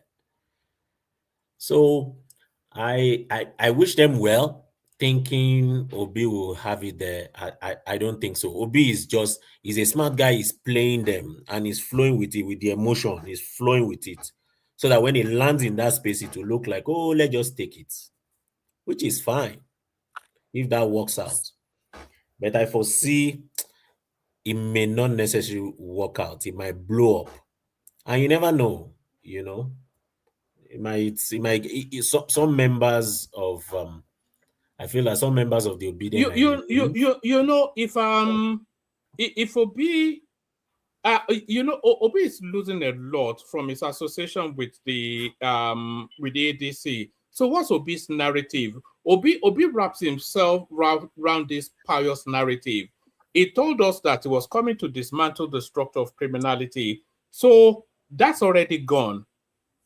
So he can't say that anymore ever, because of course who is with Rotimi Amechi, Atiku, all this, they hardened criminal politically, so he loses that as a narrative. And then he told us that he's not desperate for power, he's desperate for change. So if he subordinates himself to Atiku on a ticket, then it doesn't hold that space anymore either. So all of the things that he told us that he wants to change, that he thinks should change within the Nigerian space, he has surrendered himself totally to those things. He surrendered himself to the structure of criminality, and he's shown his naked desperation for power. So what does he then campaign on? It's painful for Obi. I mean, you had a 6 point something million votes. I mean, let's even pretend that, the circumstance of the Muslim tickets and all the propaganda and the different things, everything worked out right for you. You got those numbers. The onus is on you to sustain those numbers, and to sustain those numbers, you have to play the politics right. You can't sit on the sideline and just assume everything will work out right, that you're holier than thou. Politics is not played like that, not even in this Western world.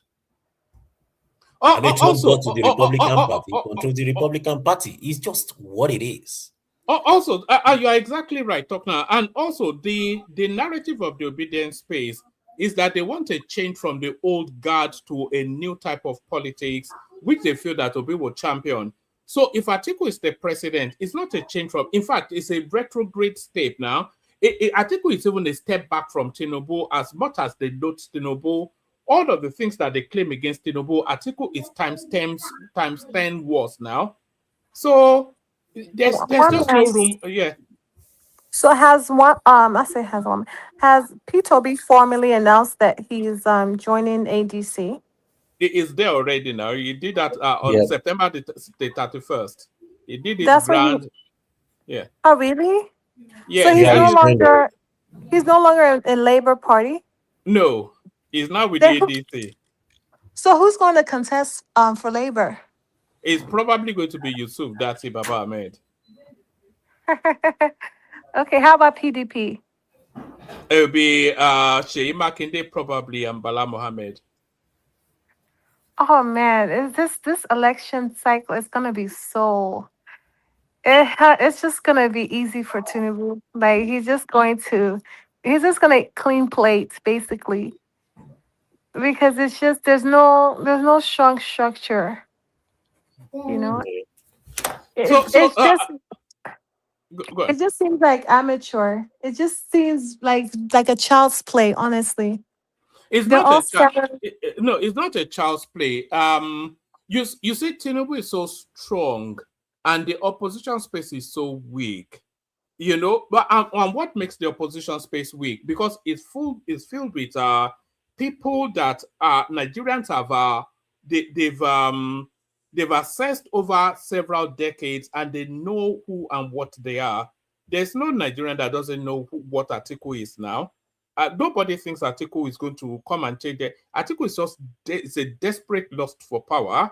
The same thing El Rufai, Rotimi Amechi, Peter Obi. So there's no strength in the opposition. So they're just wanting to pull all that they have together as just one last attempt.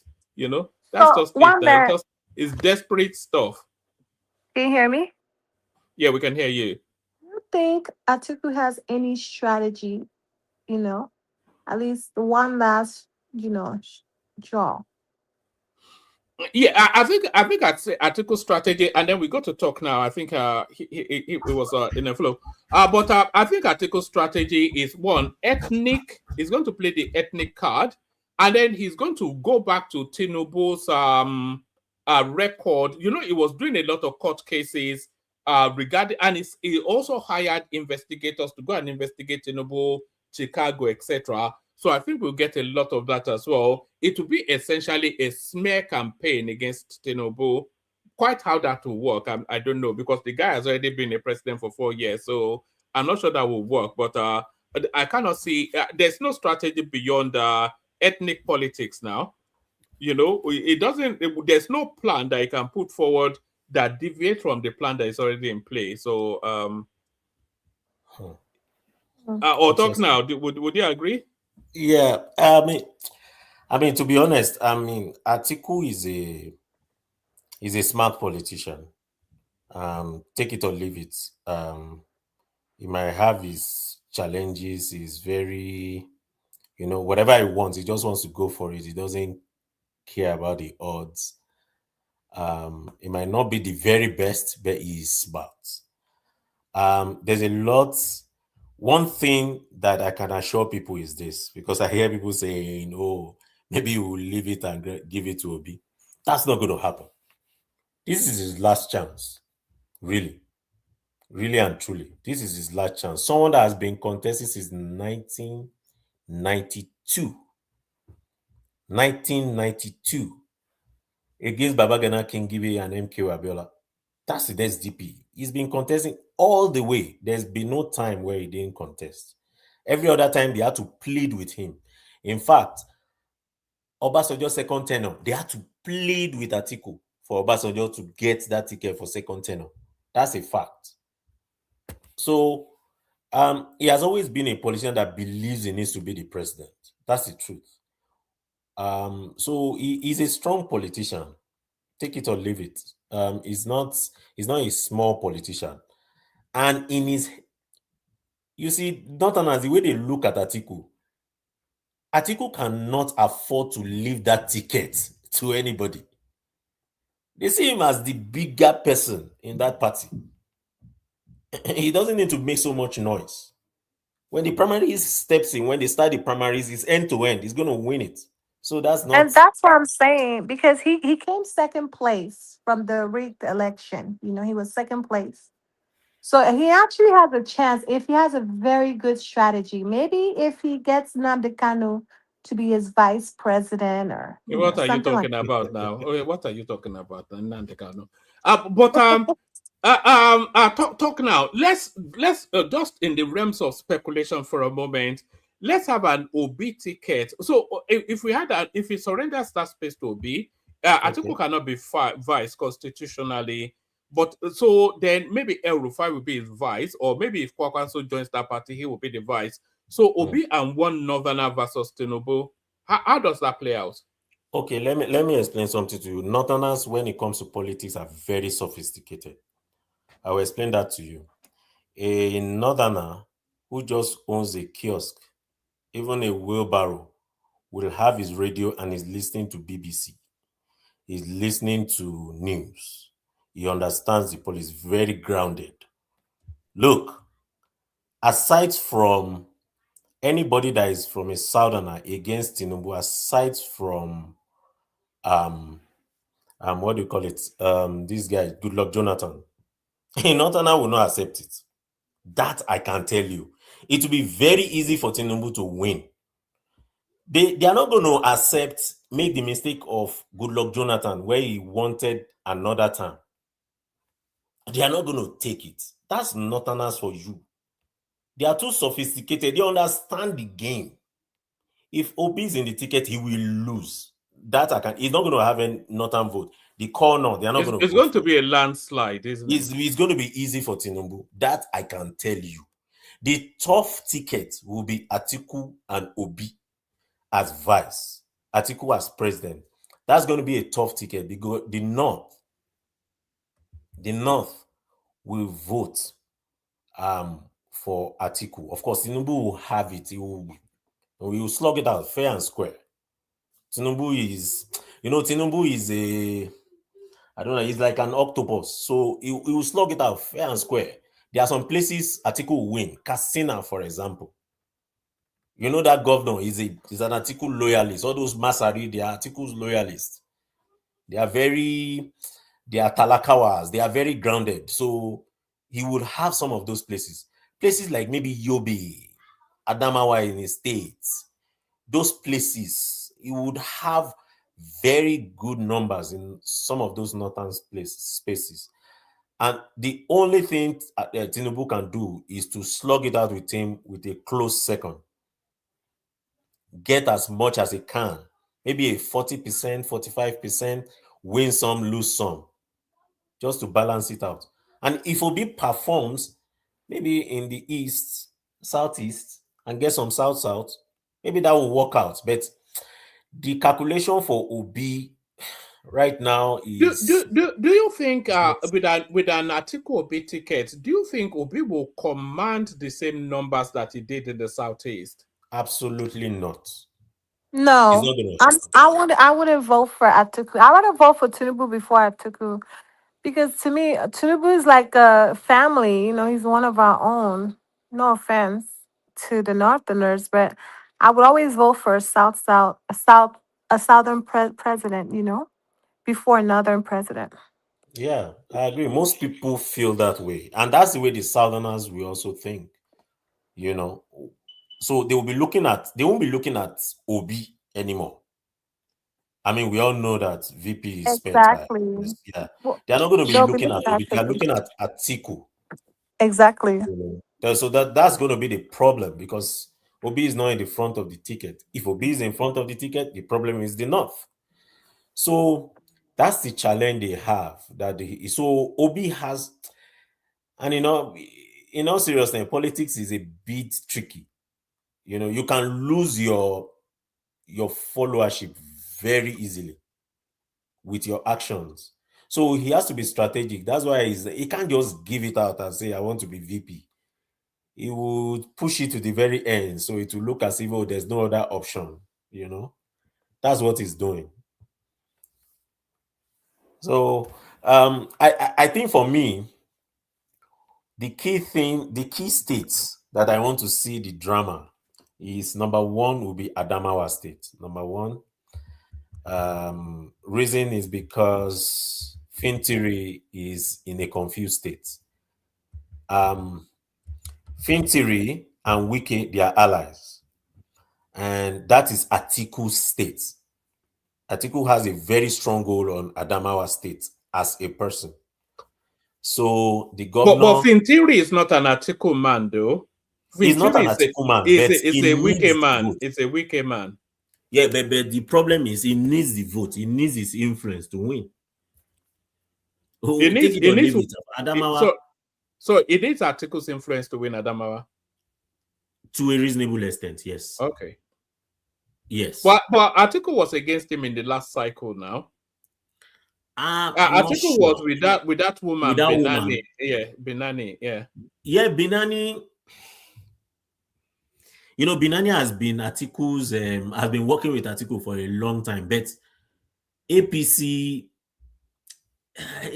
was not, I mean, Atiku was not with the APC as at that time. So, I mean, he won't be that loyal to support Benani fully with his full chest. But if Fintiri joins ADC, of course he will get his full support. But the problem is the Wike factor. He's a strong ally of Wike. Wike funded his election. And he's not a backstabber. Fintiri is a nice guy. If you look at him as a person, he's not a backstabber. He doesn't play that dirty politics, I don't care politics of Tamboa. He doesn't. So that's the tricky part for him. That's why he has not declared for a while. I'm not sure he knows where to go. Either way, he's between the rock where he has mountain lions and then maybe Atlantic Ocean where there's Bermuda Triangle somewhere. So it's a bit rough for him to decide. Another state that will be very interesting is Rivers State. How Tinubu handles that will determine, who becomes the governor and if he wins that state too. I don't think Fubara will continue as governor of Rivers State. I think it's a one-term governor, the way things shape up. Well, Fubara is not the way it is now. The APC, they are just trying to manage the situation. Well, I think he even regrets being a governor at this point. I'm telling you, yeah. That guy has suffered in the hands of Wike. All the dollars, I don't think he regrets it. It's one of the richest, if not the richest state in Nigeria, Rivers State. Yeah, but the problem is how much of dollars can you spend in that state with the structure of Wike in that place? I don't think he can spend what is going on there, honestly. So that would be an interesting one. Benue is another interesting one. Alias versus the Secretary to the Government of the Federation. They're having their squabble. So I want to see Benue State, how it will play out for the APC. APC might lose Benue State if that place is not properly managed. And I wish Obi had stayed in Labour Party. Honestly, if he has stayed in Labour Party, stabilize that party, he can have 2 or 3 governors from all this squabble from the different states. Another state that is funny, that is a bit rough, is going to be Oyo State. Makinde is not in a good place right now. He's not. Makinde is not going to pick his successor now. Yes, it looks like, but he has a successor. Yeah, but it's not going to win. That's the problem. Oyo State will likely who is the successor? We don't have the name, but he will have a successor because he's a stronger. But Oyo State is likely to go to APC in the upcoming. Yes, but the problem is they want to use the current Minister for Power, Adelabu. There are some other people that are also interested, which is the former Minister for Technology during Buhari's time, Shitu. He was in the CPC block. That guy I think is an extremist in a way. It's Sharia, bringing in Sharia and stuff. He's an So Islamic fundamentalist, that guy, along with Aregbe Shola as well. They are, yeah, he has a they are, Aregbe yeah, Shola kind of yeah. a person, you know. But the challenge with that is he has some good followership in that state. He does She have. too. Yes. Enough to win a governorship. It doesn't strike me as No, a not to governor win level. governorship, but he has some set of people in certain areas of Oyo State. He doesn't have that broad acceptance. But he Yes, I has some don't think so. sectors. Yes, he Okay, does. so I have a question to talk now. What do you think about if Tinubu decides to replace Shatima? Don't you think it will be the right decision? That will automatically guarantee him president 2027 because it will be a Christian Muslim ticket. We can find a northerner that is a Christian. I'm sure there's some Fulanis that are Christians or maybe Hausa Christians that can run with Tinubu, Yeah. right? So if Because Donald Trump is not going to give him a pass this time. You know, the US, you always have to look at the bigger picture, which is United States. They control the world. well, the truth is politics, whichever way the US wants to do it, politics will always be local. They will only sponsor who they need to sponsor. But the problem Tinubu has is that he's from the minority religion in the south. So he cannot pick another minority religion in the north. It's just normal. It happened to MK Abiola too. He was faced with that dilemma. He was supposed to pick, is it Bafiao? IBB then. That was where the fight started. He was supposed to pick a guy called Bafiao. He was from the Christian bloc of the north. But he knew he was not going to win because he has Tofa, who is a core northerner there, right? And he needs the numbers from the north. So he had to choose Babagana Kingibe. Same thing is happening to Tinubu. I don't think he's going to change Shetima. He's not going to choose any Christian north. The calculation is against him right now. So he has to stick to his gun and he has to just run along. If you listen to Musawa's interview, Shehu Okibaloye's interview with Musawa, that was a very interesting. That's a lady. The lady is the minister for youth, I think. You know, I've only just started. I've only just started following her or paying attention to her. She's a Fulani heads woman. You know, she used to be married to BUA. Oh, really? Yeah, Boa. I know. She's the minister of arts and art on culture. something youth art and something like that. Very pretty. I don't think it doesn't have anything to do with youths. Just minister of art or arts, culture, something. Arts and culture. Yeah. Yeah, of course, her father was a very good politician. The Musawas are very popular among the Fulanis.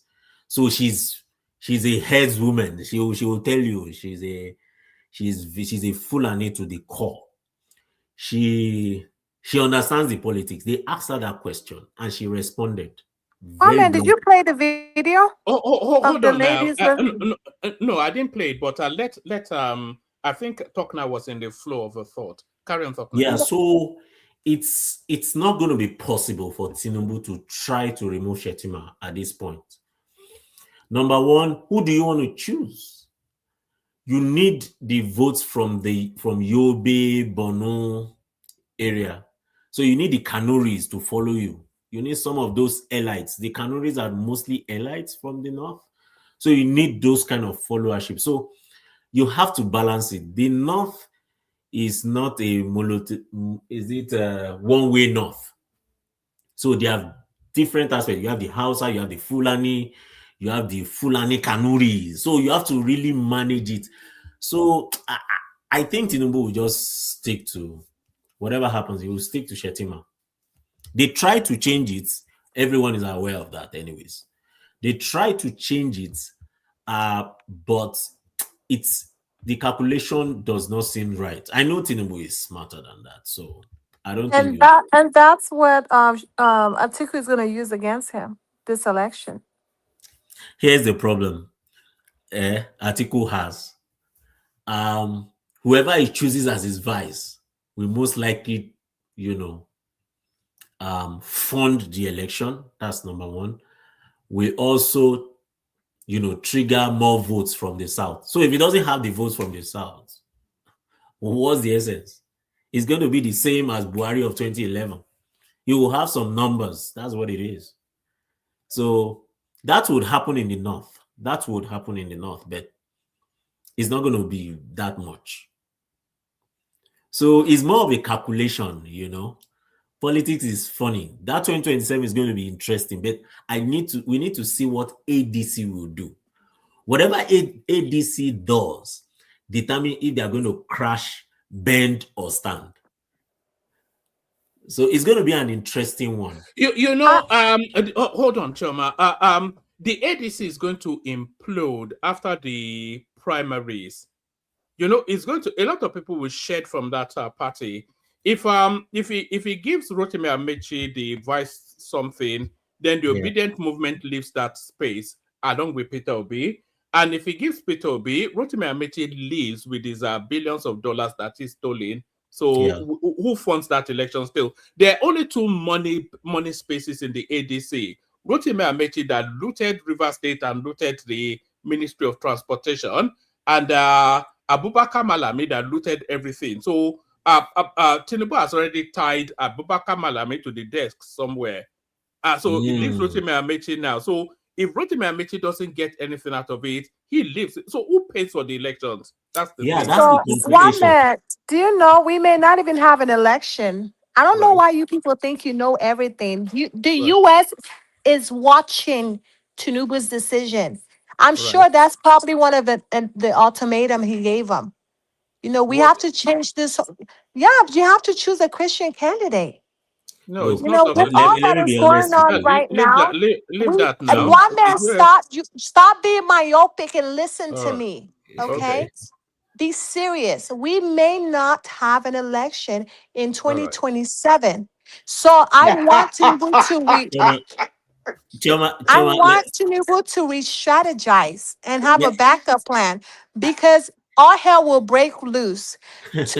Trump is gonna come guns blazing. Do not play with the United freaking States of America. Period. You guys are just. Let's not even go into that space. But let me explain something to you. For United States, you think breaking off Nigeria or treating Nigeria coming gun blazing and all that is to the benefit of the United States? If there's no economic benefit, they are not making any. Sorry, guys. I don't want us to move the conversation to that space because it could get a bit ludicrous. But we were talking about the permutations that permutates Atiku and the formation of that ticket, and it's a real. The ADC even. We talk about structure. The structure, these are, we have 774 local government areas. Those local government areas have about 3-4 in the smaller spaces, a lot more in the bigger spaces, polling booths. All of these things have to be manned. All of this, they have to campaign to all of them. They have to have staffing in. Some of the PDP structures are collapsing into ADC. So actually, I think the problem ADC is going to have is more of financial problem. Why do I say that? ADC is made of actually mostly the ridiculous PDP guys. They don't spend their money. They prefer to spend state money. This group of people now, they don't like spending their money. Before you take on a sitting government, you have to open your vote. And Malami and Nefelefe and what's the other one's name that could have done that for them. Tinubu has held their two hands. So that's actually the problem they're going to have. Their problem is going to be more of finances, not election is a lot of money. Yes, Yeah, now. It's a you're lot of right. money. Yeah. So they need a governor, really. They need Yeah, two, they three need, governors to get Oh, even it. yeah, if but they, hold on, Zita. Not just a governor, but a wealthy governor. A Yeah. yeah. governor, they need a governor from one of the derivative South. states. Yeah. Yes. They need Yeah. a And they governor. don't have it right now. And I don't think they would have it. I don't see that Well, happening. Yeah. Fubara is somebody I think could help them. And then that's Abubakar Malami, because he has a lot of cash stacked Yeah. somewhere. They will He impeach has a him lot of in he minutes. can, if that guy can actually bring out $500 million. He can bring out 2 billion. He Yes. stole a Yeah. lot. But, So but the thing is with the EFCC now. well, it depends. One thing you should understand about politics and interests and career is it is actually a fight to finish. Do you understand? You'll be fighting for the politicians. They will be fighting for the survival of their career. For most wealthy Nigerians and those who have stolen a lot of money, there will be those that are still in government will be fighting for their continuity. Why those like Malami that have found themselves in a very tight corner will be fighting for their freedom? So that they are holding Malami, if he can still, wherever they are holding him, to release those funds, he has to fight. So it's not just say, oh, it's okay, they don't have money, blah, blah, blah, they're okay. I see finances as one of their problems, but I'm not seeing it as something that is not solvable. That's all I can say. Yeah. Yeah, Yes, but they're going to have some financial problem, but I don't think it's no, going no, not to be. sorry, and then you come in talk now, but there's only 3 portals to finance elections for the ADC. There's a River State, which Tinubu has already captured. Fubara already crossed to the APC, and Tinubu is put a ring of steel around that guy.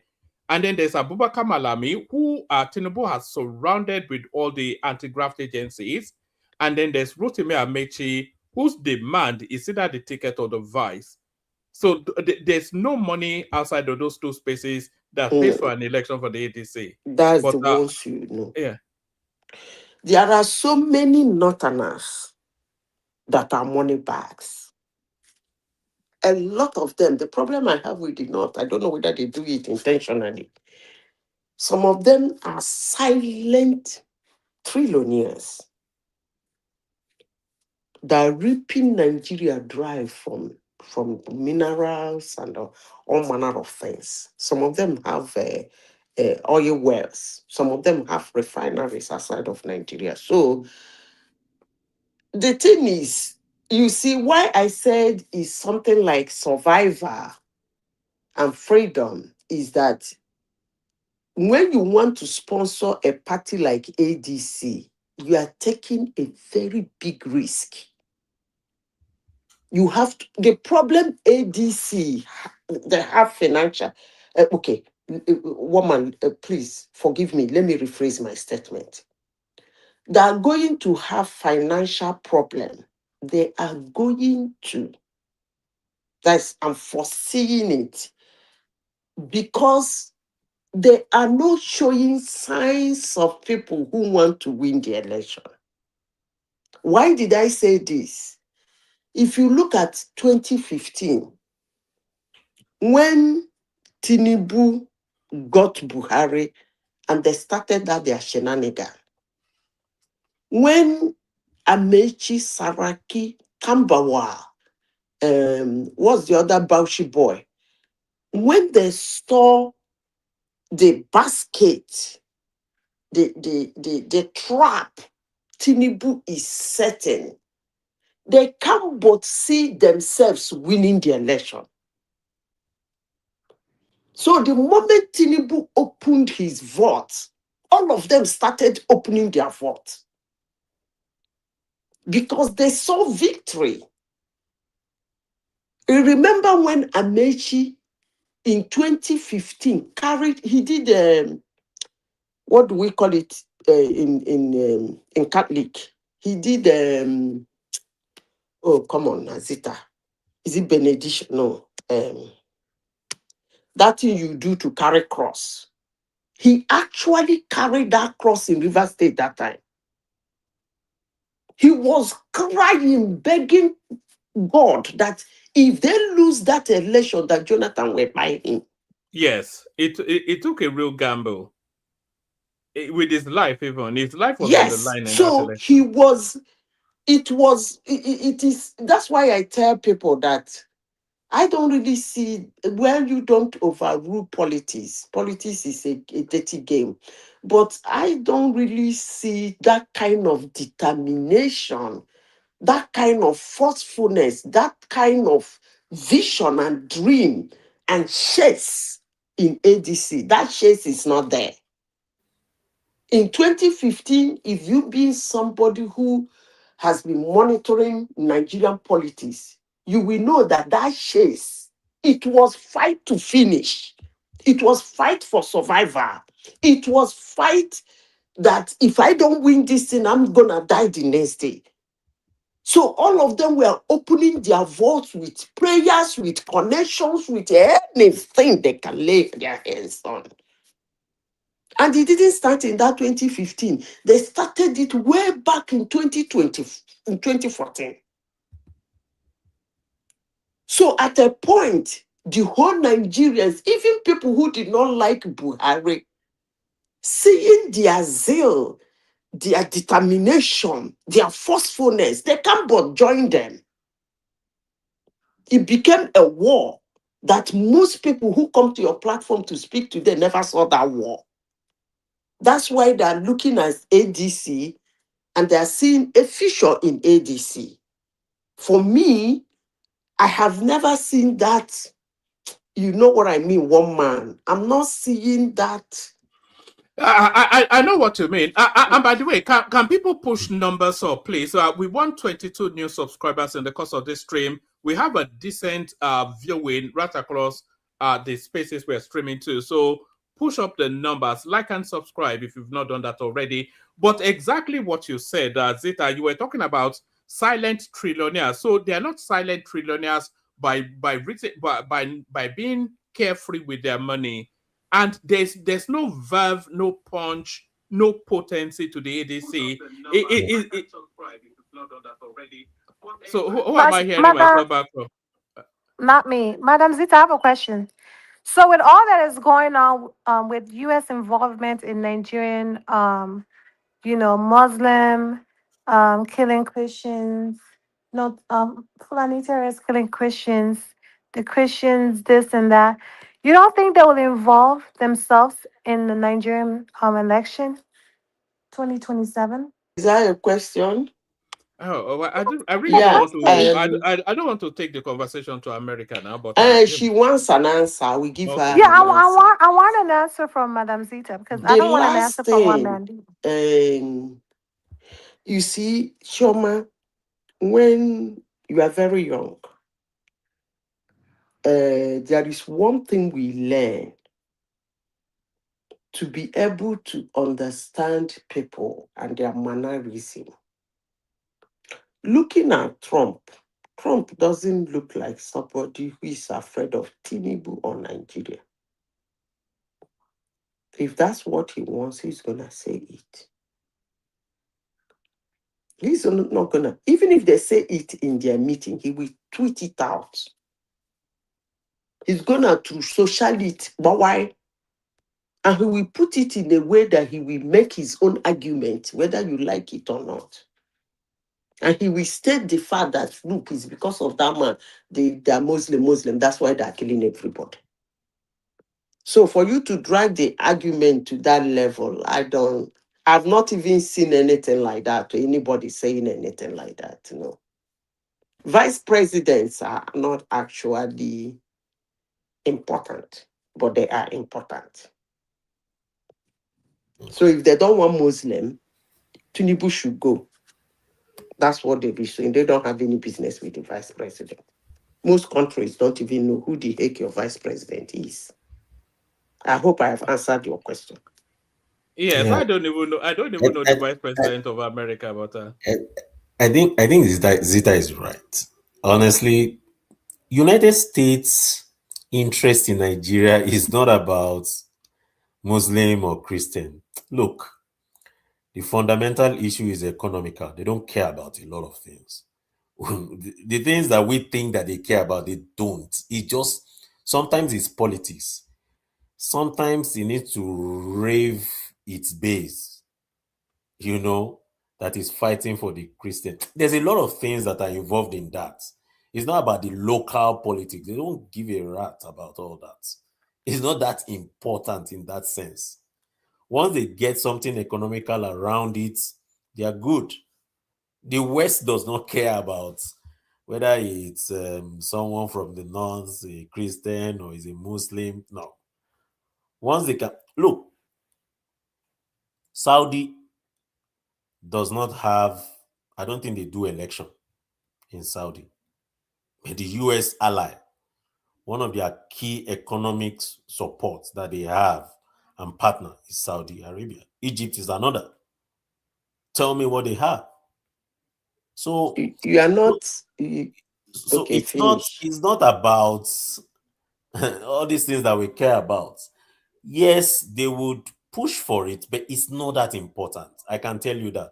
If they strike an economic deal, they move on to other things. They're not going to Okay. make so much Let noise me tell about you guys. the other thing is, sorry, Zita, the other thing is the economic deals are already struck with the Tinubu administration now.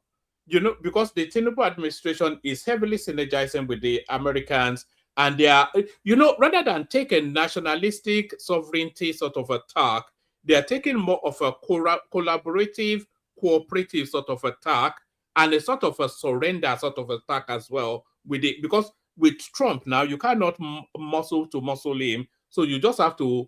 And by the way, do you know that? I like the way he's managing him.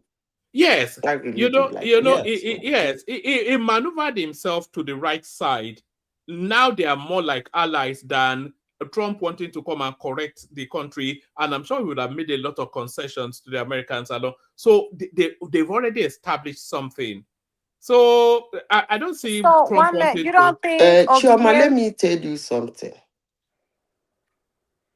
And when I say it, I would like you to do a thorough research on what I'm about to say.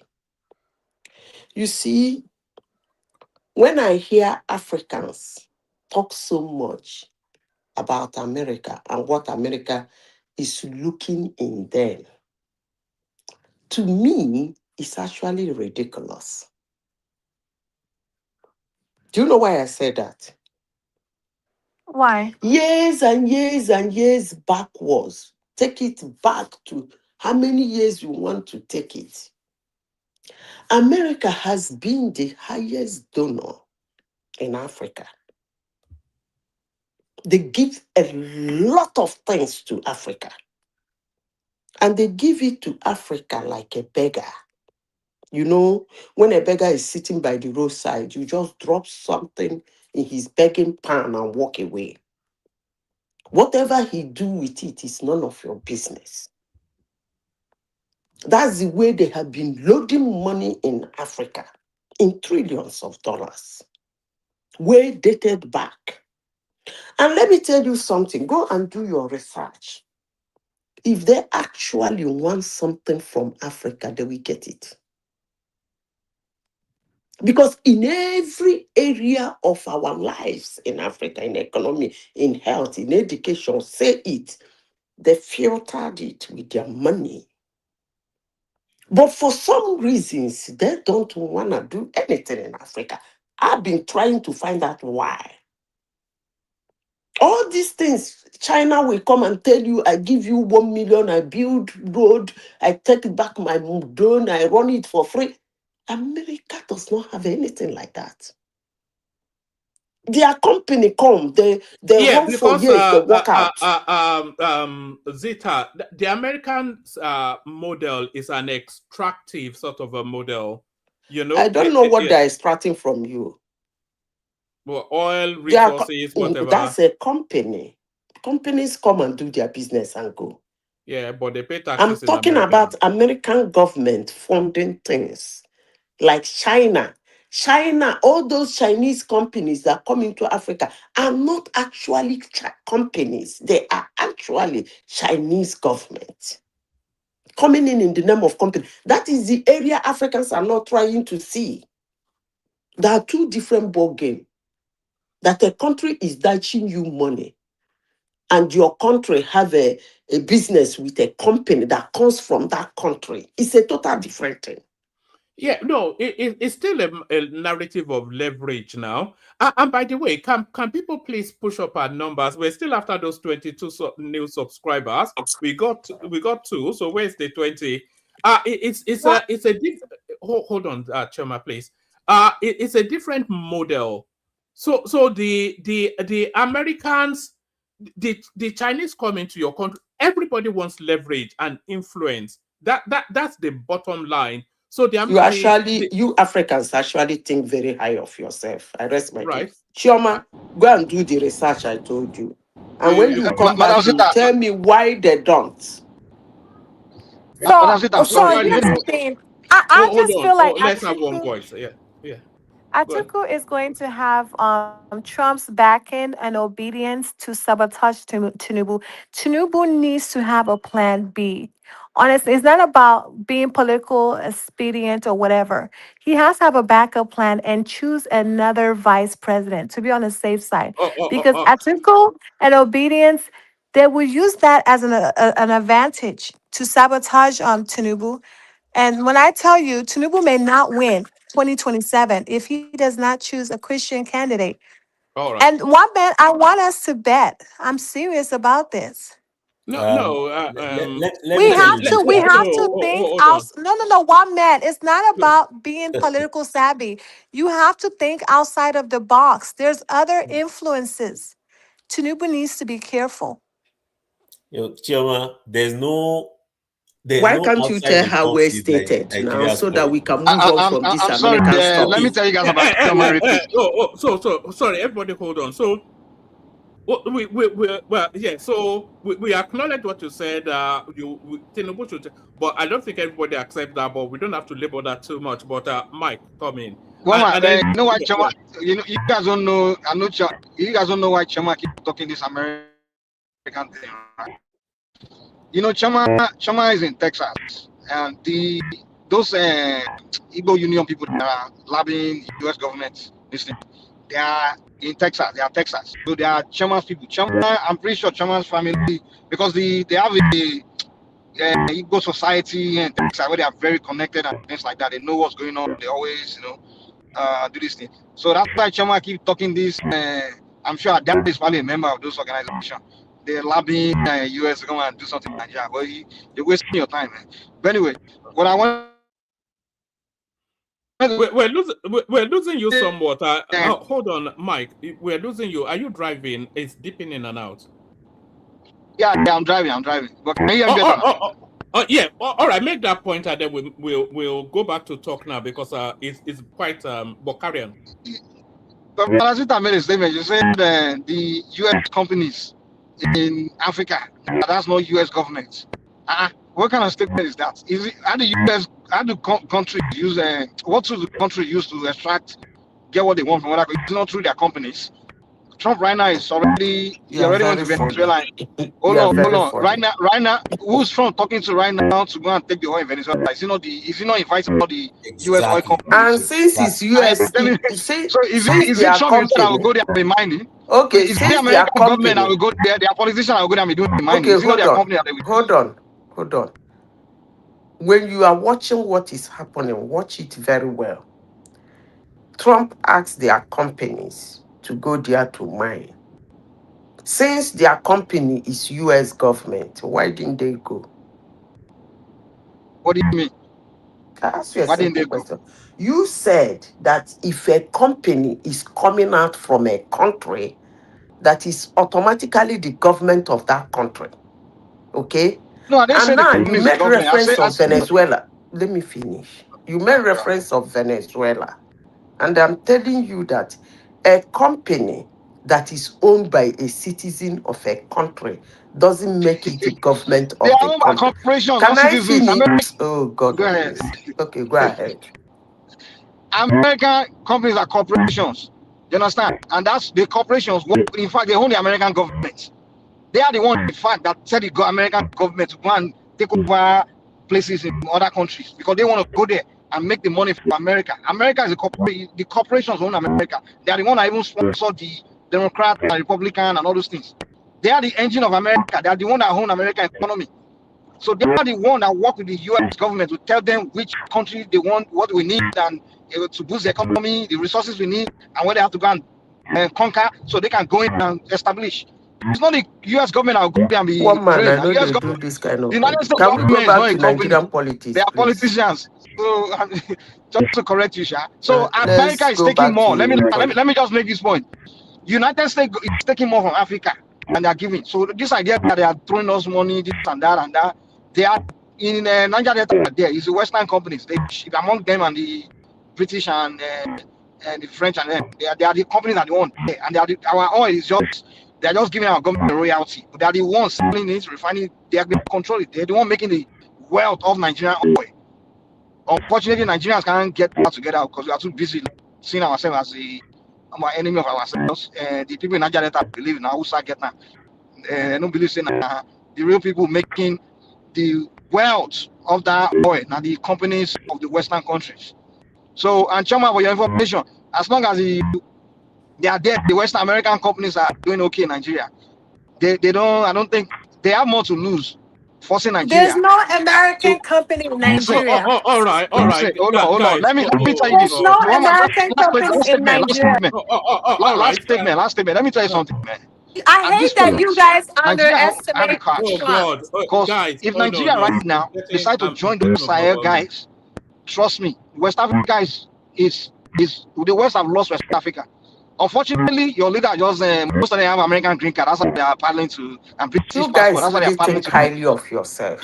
No. Let him Trust me, just make that point, and then what we'll go you back guys need to to. understand something. Yeah. The Oyinbo man soldiers cannot be in the ground to occupy and be conquering you. All they can do is use your people to get what they want. And historically, that's how they've been getting by in Africa. They use Africans to get everything they want in Africa. They use Africa to capture slaves. They use Africa to do colonialism. They use Africa to create an army to secure their resources. The Oyinbo man cannot be sent troops to Africa. Their skin, their body cannot survive that African terrain to come and occupy you and be forcing you to do anything. It's just that they just organize you and indirectly use people among you to be giving them what they want. So the idea of they just come and they can't go too far because the way the African will just get angry. Country like Nigeria, if we really get angry and really unite and rebel against them, they all do what the Sahel, join the Sahel, all those things. Trust me, Woman, man. why did you Nigeria bring this is picture in important. front of your this thing? What is it all about? This military guy. Yeah. Nigeria, like US, for Yeah. example, can also they want to start sanctioning Nigeria at this point.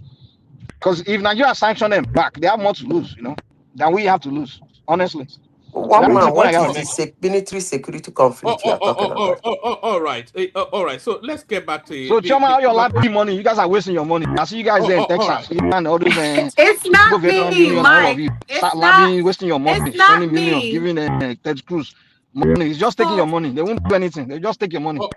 I all see right. you guys are Thank you. donating money. I Woman, have a lot what of is Igbo this friends. military conflict Mike, security at threat you least are you're talking aware about? of what's happening. All right. I may have to just remove my control. I see a lot of them. They are donating Mike, money thank you. to go and lobby millions, Mike, can you give hear it us, Mike? to Republican politicians in Texas to go and give them Biafra in Nigeria. Whose mic is making this noise now? It's Mike's mic. Is Mike. Pause him now. Yes. Haba. Oh gosh, that was a lot, wasn't it? I wonder if anybody's still there listening. Let's get it back to where the conversation was. And let's go back to talk now. So talk now. Yeah. The headline piece was actually the military admitted finally that there was an attempted coup. So that was what the session was meant to be about. So pick it up from there, please, if you could. Yeah, the coup. I think first of all, I would the media people to the presidency. I want to say they did a very terrible job. When this happened, when this story leaked, I think it was Sahara reporter that first brought it up. There were other stations, Arise and different stations that picked that up. It was still in the space of maybe, gossip or something they heard from the blues. And the spokesperson to the government, I think it was Bayo Ononuga or some other persons, that clarified that there was no coup and things like that. They said it was just propaganda. I think one of the problem of the Tinubu administration is media management. They've not done too well. There are better ways to say certain things. They could have said, "Oh, it's under investigation." And that's fine. But for you to throw it off as propaganda, that was outrightly abnormal and it's very unprofessional. And these guys are professionals. They didn't do well. It made it look like there was no coup, and everybody dyed it that it was a propaganda, and everyone moved on. Apparently, of course, we all knew that they were investigating. They got certain people. There were some civilians also that were arrested. Some of them bailed, which was true. Some military people, different military people were arrested for questioning. And they did all that until they came to a conclusion, the people that were guilty and the people that were innocent. Of course, they will go through the martial law based on military process. But what I'm trying to say is that the communication and the spokespeople, they didn't speak well. They didn't respond to the issue properly. Well, all ends as well. Whatever it is, it was a coup. It is confirmed that there was a coup, and the people involved. I was surprised. One general was there. The person in charge of the fraternity, the equipment in Abuja, the capital. The general that was there It was involved. meant to be a very violent coup, Yeah, it was supposed to be. In fact, at the Independence Day celebration, they were going to just massacre everybody. Yeah. So apparently they were waiting for people to gather based on the information. That was why Tinubu came to Lagos, apparently. So I think well, the military will have to step up its intelligence. When it happened, of course, they call off the bluff. They didn't really pay so much attention. Before the coup happened, there were some intelligence that came forth way before then that it was going to happen. Of course, they acted as if it wasn't going to happen. But I believe they were doing something about it. Maybe at the end of the day, based on what they were working on, is how they got the people. So, I mean, it's all good. We'll take it as it is. But generally, I think the media handlers have not done well. They could manage things better. Communication could be better. And that's one of the problems I see with the Tinubu administration. Sometimes they are doing some things talk now. Historically, when there's a coup, there's always a price to pay if the coup fails. And we all know that price. But is Tinubu able to put that,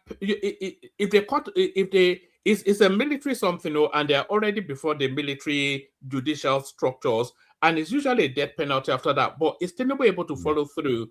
Because a lot of those names, they're actually northern oligarchical names, some of the so some of the children of the northern oligarchs are part of that coup narrative. Is he able to carry out a death penalty on those sort of people? I don't think he will do it before the election. That they will drag it all the way. They will get them arrested. They will be in some confinement till after. I don't think they will make so much noise about it. They try to manage it. I think that's what they have tried to do. They don't want any eruption politically, because at the end of the day, it all boils down to the individuals that are there. Which tribe are they? People will raise eyebrow. The Northerners will scream and all that. But they will go through the military process, but it will be slow. That's what I foresee. But at the end of the day, they will do what they need to do. How I think far our that will problem be? with Nigerians, we have this I too know mentality. I mean, you think the Northerners are dumb too? I don't get it. Okay, they are not dumb, but I don't think, like I said, I don't think. I'm not saying that's what will happen. I don't think they will make a swift decision about it. Check it out. When the coup happened, they dragged it up until now for them to tell us Actually, that is the best thing. So the Tinubu communication team, that is the only thing I have seen they did right. I think it's wrong. First of all, the first communication that came out in the military and wrong. when it comes to Zita, hold on for talk now. Let him make that point. I think we should say it as it is. Okay, the first response was to say there was no coup. It is propaganda. You could say that this is under investigation. We do not have clear-cut information about this. You know, there are better ways. I think the PR, they've not really done well. You always see it. They will make a pronouncement, then they will make adjustment to it. You always see that. Like they're in a rush to make a pronouncement. For example, the UAE, Abu Dhabi then or so, when they had that agreement, they went all out. Then they withdrew. So there's a lot of, maybe because they have a lot of people that manages information and there's no coherence, I feel they can do better. There's a way you can communicate something and yet not communicate it. And that is in PR. That's standard PR. So I believe they will learn from what has happened now, because there will be backlash. They will bring forth some of those things that Bayo had stated, that the government has stated, in denial of what had happened. Yeah, but sorry, talk now. There are two spaces though. There's Bayo Ononuga and then there's the military. What the military actually told us was that some officers are being detained for acts of indiscipline and unethical behavior. So the language that came out of the military was the best language to use. It was ambiguous. It was an ambiguous language. What I'm getting at. It wasn't a denial or an affirmation. It was just an ambiguous statement, a space filler. No, not from the military. The military did well. That's not a problem. But the media handlers of the presidency was the problem. So what they stated was propaganda, that it was not true. I mean, the military handled it better. I understood what they were trying to do. That was clear. You know, discipline is discipline. They are under investigation, is under investigation. It leaves it as it is. But the media handler of the presidency jumped way ahead. You know, they went too fast. For example, I'll give you an example. The Kaduna, this thing that happened, you know, when they said they had kidnapped certain people. Is it 100 people? The one that happened in Kaduna just, is it a few weeks 170 something. Yeah. Yes. The first response was from the police spokesman, and he said it's not true. Later, they made adjustments. I think somehow communication seems to be the problem. They can do better. They can do better. You know, that's all I can say about that. I'll yield the floor. Yeah. All right, but stay with us. I still want to hear from you about this. The goings on in Labour Party, but Zita, you did not agree. You thought that they handled it. I thought the handling, especially by the military, was exactly how it should be. And Yeah, also, it was mirrored in Tinubu's administration. You see, one man, I always ask people, when we want to discuss security, have you ever been part of security? Are you a member of the family? Members lived with family members who are into security. When it comes to security, one man, they don't state it. If you state it, you bloat it. And when you bloat it, it becomes chaotic. You first of all brush it in the faces of the people, brush it away, then you go behind. Because when you talk about security and safety, it's actually emergency. So you don't come out to start accepting and denying and connecting and saying everything. The moment it happens, the first thing you do is to shut it down. That is the mistake Nigerian military did with Boko Haram. And it brought us to where we are today.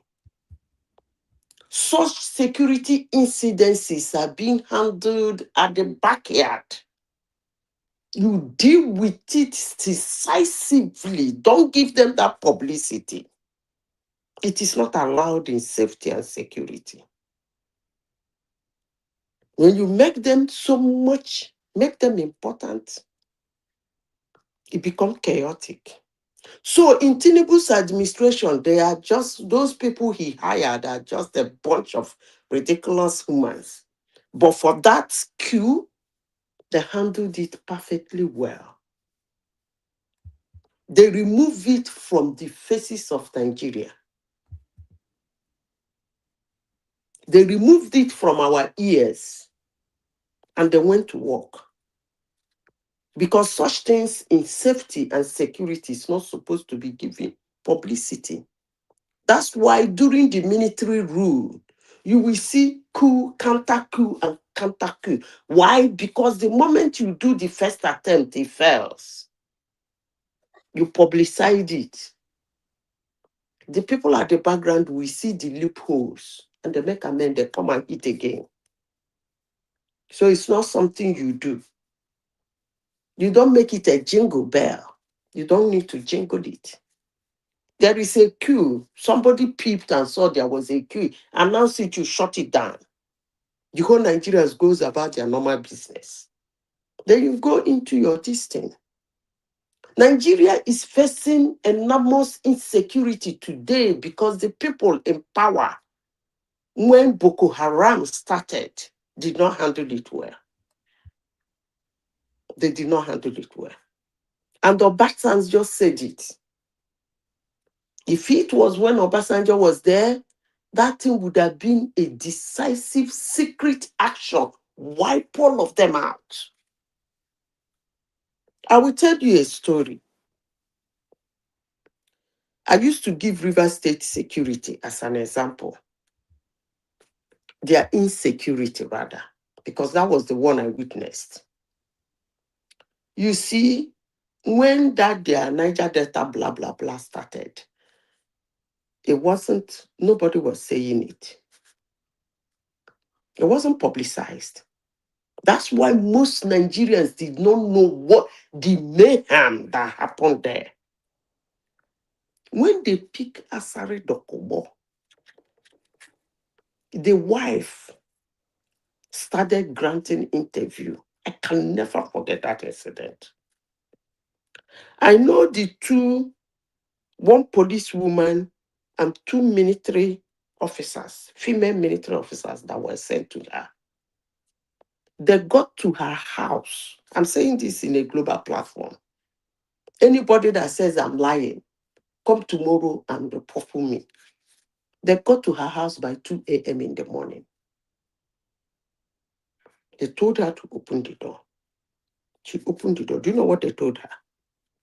If we hear your voice again, give any interview or say anything on this issue, just as we come tapping in the wee hours of the morning, we come and buy you.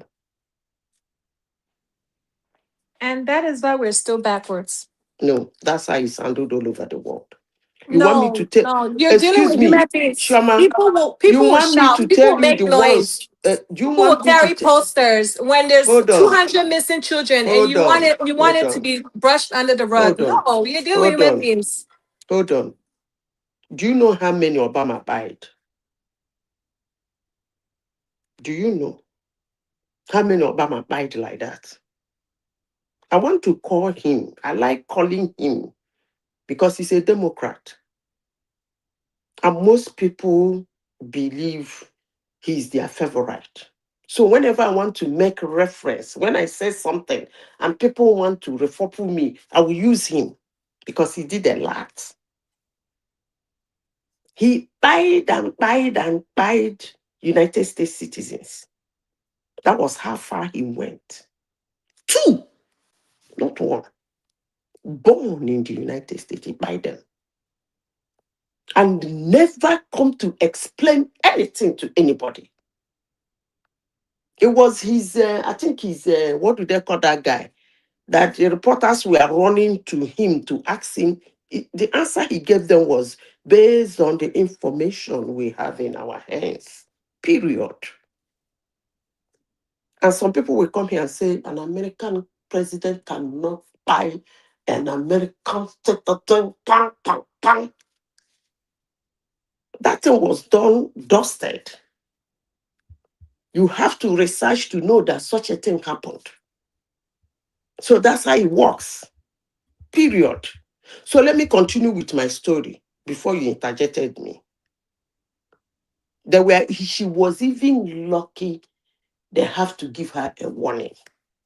That was how lucky she was. Because in that situation, they don't actually do warn them. They just buy them.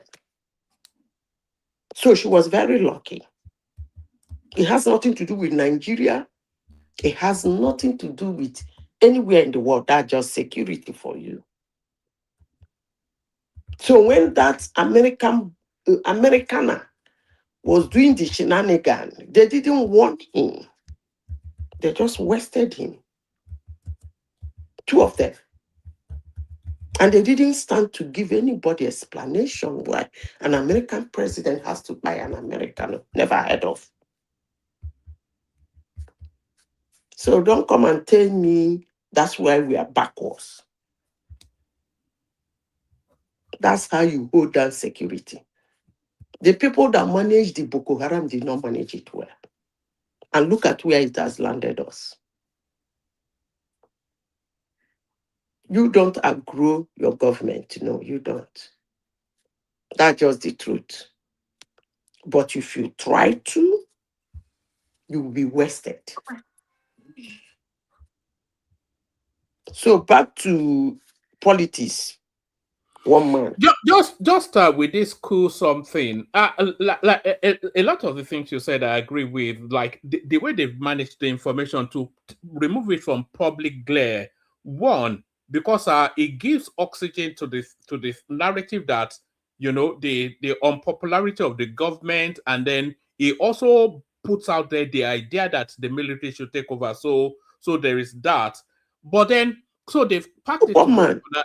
Yeah, hold on. Let me make the point. They've packed it to one corner, but now there's an election coming in about 12 months' time.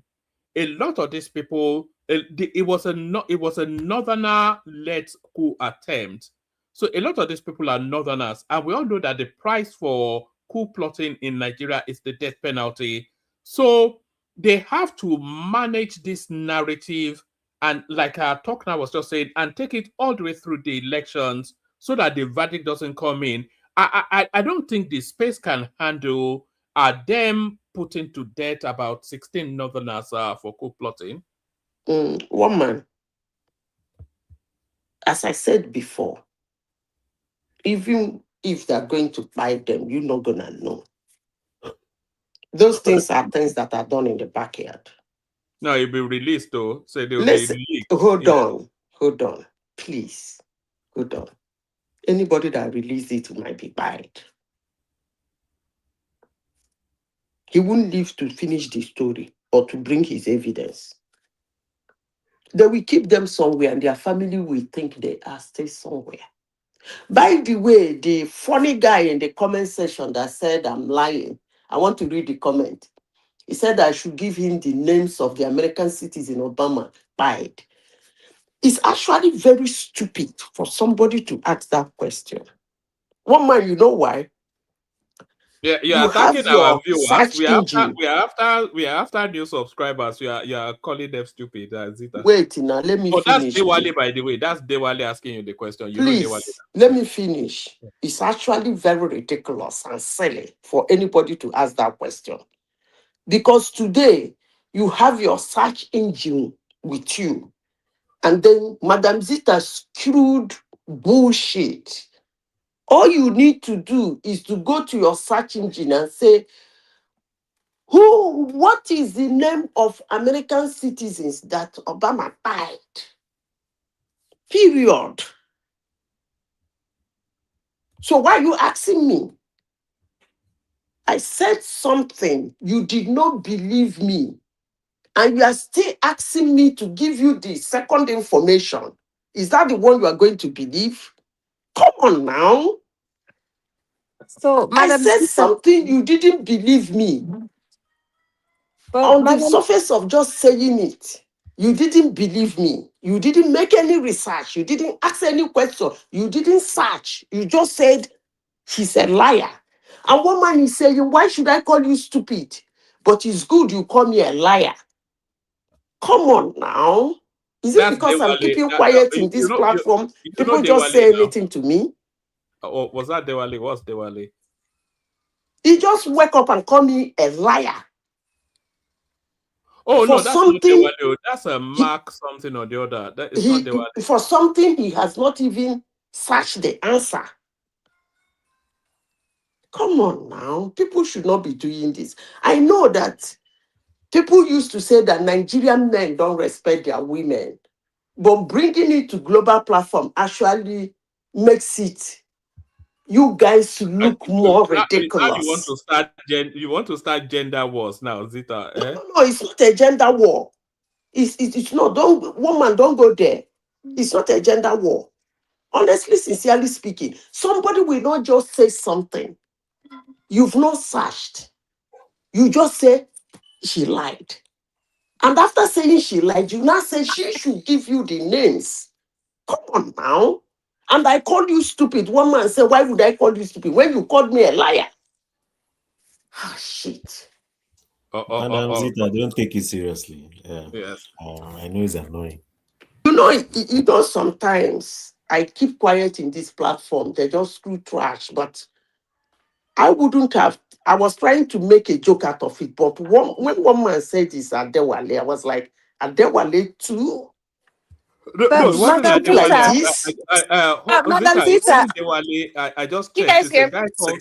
Hold on. It's a guy called Makenele or something. It wasn't Okay, Dewale. I thought it's my Adewale. No. I thought so too. But Dewale, sorry, he will come here and slaughter me now for calling him his name in vain. Actually, I was surprised. That Actually, was it is Adewale. It is. No, it's not Adewale now. It's It is. Mark and Nelly is there, but it was Adewale. He said it twice. No, Dewale said, ask her to mention the names of the And American then he citizens said no, Obama. it's Zita. Dewale that said I He said lied. Zita lied. One It man, was Oh, stop. Dewale I that said told I you to lied. keep hold your on. eyes in the Let me comment see. section. I always keep my eyes in the comment section. I don't know why you skipped that. It was Dewale that said I lied. That was but Madam So that was Zita. why I was surprised. I was like, Dewale too could But Madam behave like Zita, this? one man says that, this platform, we can challenge people's opinions, you know? No. Excuse me. Shoma, Yes. challenging people's opinion is not calling them names. Challenging my opinion is for me to say something. You went to verify it. and find out that what I said is not correct, you come back to me and say, Madam, that thing is not correct. Oh. That is challenging my opinion. Not by calling me a liar when you have not verified. And I said in this platform, the man by 2 Americans. Oh, he's Come repeated on it now. now. So it's Wale, but just on a totally different tack. You know, this chat GPT, it has to be the worst AI something. Do you know that I'm paying £16 a month for this thing? And I asked it a question 40 minutes ago, and it's not been able to answer. It's just looping around in the, you know, it's the worst of all of the. You know, I want my money back. You know, it's just terrible. I was asking for the list of names of the coup plotters so we could read them out. And I've asked it since we started this conversation, and it's not been able to give me any names. Because there was no coup. Because he was not flogged. He wasn't flogged. If it was flogged, it will find it. They didn't put out, you know, when you flog such an information, you put it out a lot of, because what that can usually do is that it goes within a second to look for 200 or 200,000 or close to 300,000 information to bring out for you. So if those things are not flogged, you look around, they cannot see it anywhere they are. So it's not going to give you any answer. It's as simple as ABC. So let's go back to, you said you are talking about ADC. Let's finish the what do you call it? The coup plotters.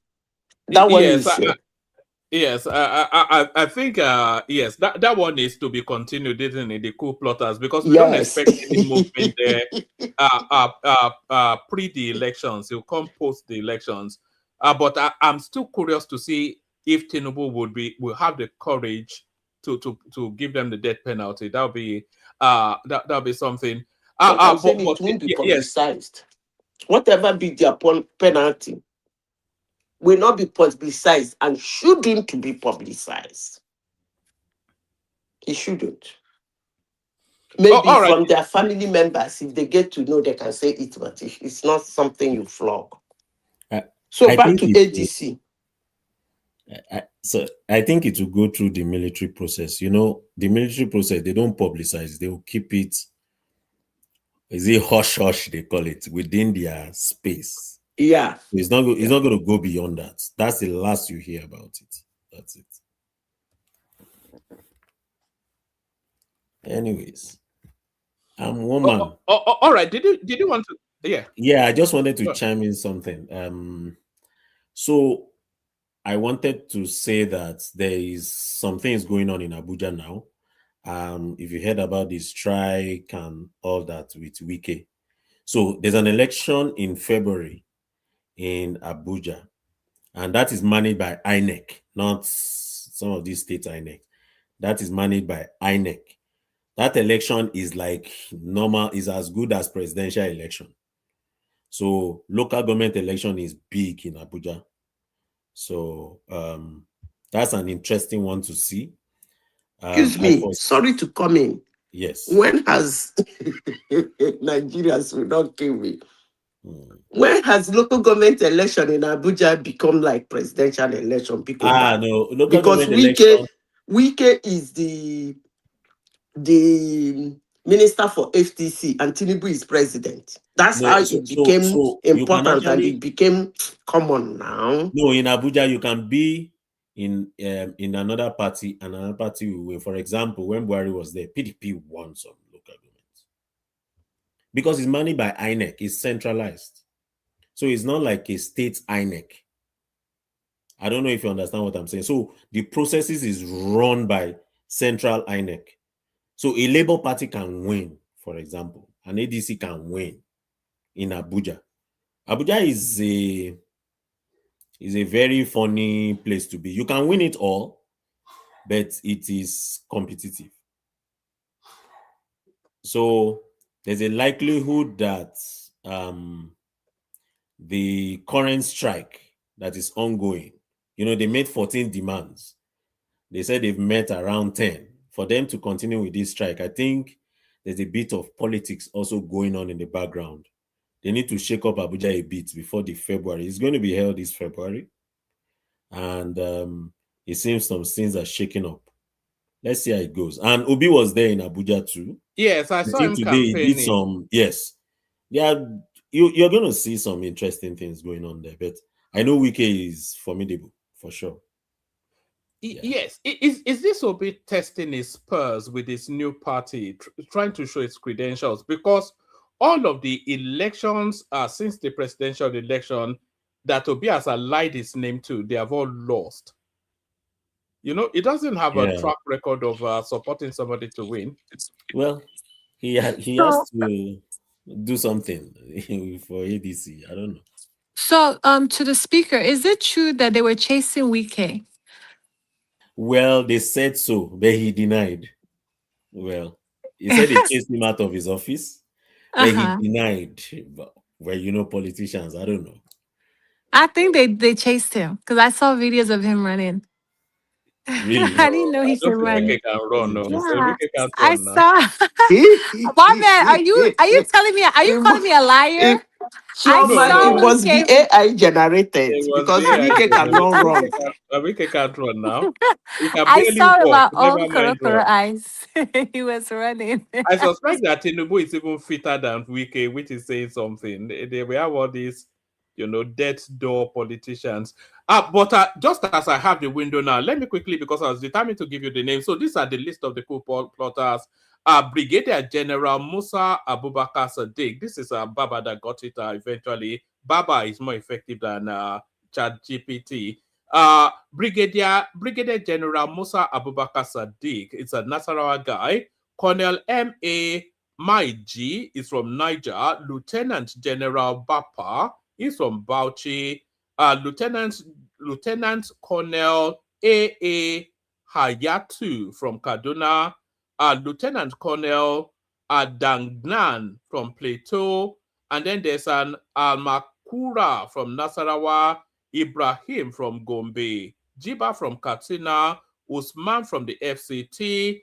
Another Yusuf from Gombe, Dauda from Jigawa, Bello from it doesn't give a state of origin, but we know Bello is another name, Yusuf, and then there's a Felix, SS Felix, and there's an Abdullahi from the Nigerian Navy and an Adamu from the Nigerian Air Force. So essentially, is a Fulani coup.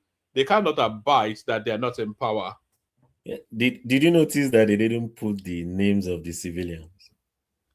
Oh, there was a former minister of state that was aligned to it from the South. It was meant to be the money.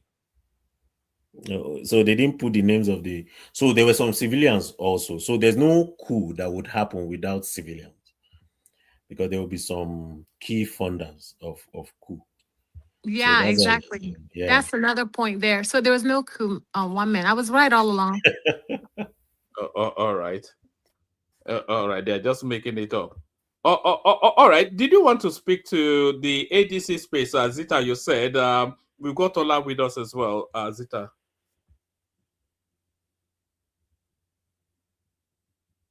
One man. Yes. I'm asking who do you think will be Atiku's vice? I think it will be Rotimi Amechi, because Atiku he has to weigh two options: the money or the votes. So Peter Obi is the vote, but how many votes does Peter Obi bring to him? Peter Obi brings about 2 million votes, there about 2.5. What does Rotimi Amechi bring? Rotimi Amechi brings about $2.5 billion. So which one does he need the most? Is where the question is. He needs both. Yeah, but he can't have two vices now, so he has to only pick one. And if he picks Peter Obi, Rotimi Amechi is not signing any checks now. And if he picks Rotimi Amechi, Peter Obi will not surrender any votes. You think so? Well, talk me through it, how you see it. I think Peter Obi will run as a presidential candidate. It will be the ticket bearer. Yeah. In the ADC. No, not in ADC. Yeah, no. I think he will, but yes, I agree with you. I think he'll make his way. Did you know that the courts have now handed Labour Party to Peter Obi's faction? The now chairman of the Labour Party is Nenadi Osman, which was the Peter Obi wing of the Labour Party. So the courts have now handed the party to Peter Obi's faction, and they've instructed INEC to recognize them. So I suspect that Peter Obi will still be back at that Labour Party, you know. Yeah, or SDP. Because I had some Yeah. people saying that they are waiting for him in SDP. So I don't know. But SDP belongs to Tinubu now. SDP belongs to Tinubu. How? Yes. SDP has always been sponsored by Tinubu. Do you remember in the 2023 elections when he wasn't getting the ticket, the SDP already had that seat ready for him. If they didn't give him the ticket at the APC, he was going to run on the SDP. Wait, to SDP, is he not Prince Adewale Adebayo, yes. So you are saying Prince would have shielded the seat for Tinubu? What do you think? Of course, now the chairman will even tell them to get lost. What do you mean? Huh? Sorry, Prince, if you are listening. Prince is a good friend of this platform, but the pragmatism of politics. Okay, so you think Prince we shield it for Peter Obi? No, that's what I'm saying. Because if Peter Obi crosses over to the SDP, Rotimi, what's it called? El Rufai is already a member of the SDP. Prince Adewale Adebayo is their public face of that party. And then if Peter Obi comes in, I think ultimately if Peter Obi comes in, he will have to, because he will then be the most sellable politician there, wouldn't he? So, woman, what you are saying is that you are encouraging Peter Obi to leave Labour Party. No. I think Peter Obi is going to be the. It's not going to be the SDP, the ADC candidate. We know that. So if he wants to be on the ballot, he either goes back to the Labour Party or he just steps back completely from it. I don't see Peter Obi on the ballot myself, but I think he will be. I think so. Because I saw this woman talking the other day, Aisha Yusuf. So he said they were the people that came looking for them. And now they're talking rubbish. So they said ADC came looking for them. That they were not the one looking for ADC. Yes. And now they are looking for them to give Peter Obi the ticket, or what does that mean? And now they believe that ADC was for those people, they really woman, I don't really know how they think. They actually think that Atiku, that's what I'm saying. People don't monitor how people behave. They actually think Atiku will gather ADC with El Rufai for Peter Obi. Atiku. If it's another person, I don't think it's humanly possible to be more self-centered than Atiku. He must stand alone as the most selfish human being alive. Yes. Yes. So I don't know what makes them think that Atiku will. By the way, why are they even thinking that way? Did Obi support Atiku in 2023? They are hoping against hope now. This is desperate. We're in desperate territories now. They are hoping against hope. They really have a guts. You know when you go and buy a lottery ticket, for that single moment, you think you dream of the millions to come. I think that's where they are now. Just wild thinking. They say Atiku and they should give the ticket to Obi. On what grounds? But wait, Ozita, when we get closer to the primaries, it's going to be a real ugliness. They are a social media bunch, the obedience space. You'll just see this avalanche of Atiku step down. Nigeria needs you to step down. Atiku, Peter Obi is what Nigerians want. Peter Obi or nothing. Atiku, you're a good man. Just do it. This is what the Nigerian youth. It just be when we get close to that primaries, you probably don't want to be on the internet at all. It'll just be a real ugliness. The way And they'll go then about, you will also hear Muslim ticket. you know, it. Yeah. Unfortunately, that won't be sellable again. Honestly. I think he made a political blunder in 2023. But let me shut up my mouth. He made a political blunder. He would have You either mean he should have supported subordinated Atiku himself? Yes. or supported Tinubu. No, he But couldn't have supported. Sorry, Zita. He couldn't have supported Tinubu for reasons of his own political ambition. What Peter Obi should have done in 2023 is to go with his daddy again. And if he had gone with his daddy, we would have been talking about an Atiku presidency with Peter Obi vice now. Atiku has yes, already told them that the path to a Southeastern president is through him. What guts? But he is right, though, is he not? How? Because sorry, let me just make this point. Then, BT, you're coming. What his narrative then was that, look, support me and I will serve one term, and then I will take your man with me into the Aso Rock, and then I will hand over to him through my incumbency, and that was the narrative. So that's a path to the president. There's no So other he's path a kingmaker. Yeah, but there's no other path to the presidency for the Southeast outside of that. They don't have the political numbers, and they don't have the political heavyweights. So when they go into Aso Rock, the person leaving will just carry it and give to them without election.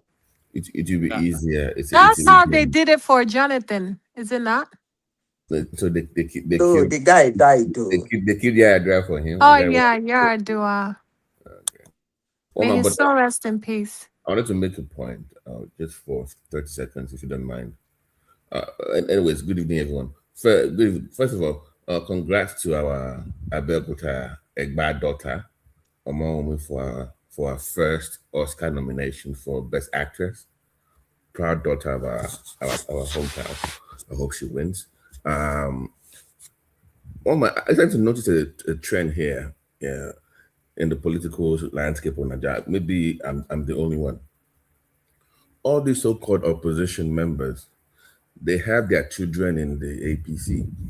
El-Rufai, Atiku, Obasanjo's daughter also decamped to. Hey, just joined, yes. So it's like they are telling Obi, oh, we are going to defeat Tinubu. But all their children are just going to APC. They are securing their own political future. But they are deceiving him. So who is fooling who here? They are not deceiving Obi. They didn't tell Obi to go and run for election. Yeah, but I'm saying that how can you be in the opposition, but all your kids keep decamping to Tinubu's side? So what are you really fighting for if your own family members don't believe in what you're doing? I have never seen this. It's like everybody's kids are, just go to the APC. We will be in opposition, but just in case we don't win, at least we have our kids in the ruling party. That's what they're doing now. BT, let me just respond to that. Yeah. So politicians they don't think Nigeria. None of them think of Nigeria. You know, we can say that we are thinking of Nigeria, or we think they are thinking of Nigeria. No. Politicians first, they think of themselves, their political future. But they have people that actually believe in their BS. What I'm saying, like, can't you see what they're doing? It's right in front of your eyes. They're not even buying into what they're selling to you guys. But you don't notice this. You see, what they say on TV is different from when they meet one-on-one. Forget about all these. I'm saying the gullible ADC members and all this obedience, they can't see this. It's obvious now what they're doing. They don't. Yeah. But it's desperate stuff now. No, I'm saying one man. They don't believe in the base that they're selling. Like they don't even believe in it. Because if I think actually believes in what he's selling, there's no way your son is in the APC. I don't care. No, there's no way that happens. It's a strategy. Sometimes you have to put a mole in the opposition party. No, it's more of securing their political future, not like them being a mole in the APC. Atiku wants his son to be relevant after it's done, so he has to put in political relevance. But Atiku and Tinubu are friends now. Now don't forget. So, Of course. AI. That's why I asked, like, who is fooling who then? Like, who is fooling who here? I mean, sorry, Ola, are you there? We've not heard your voice, Ola. Amotekun.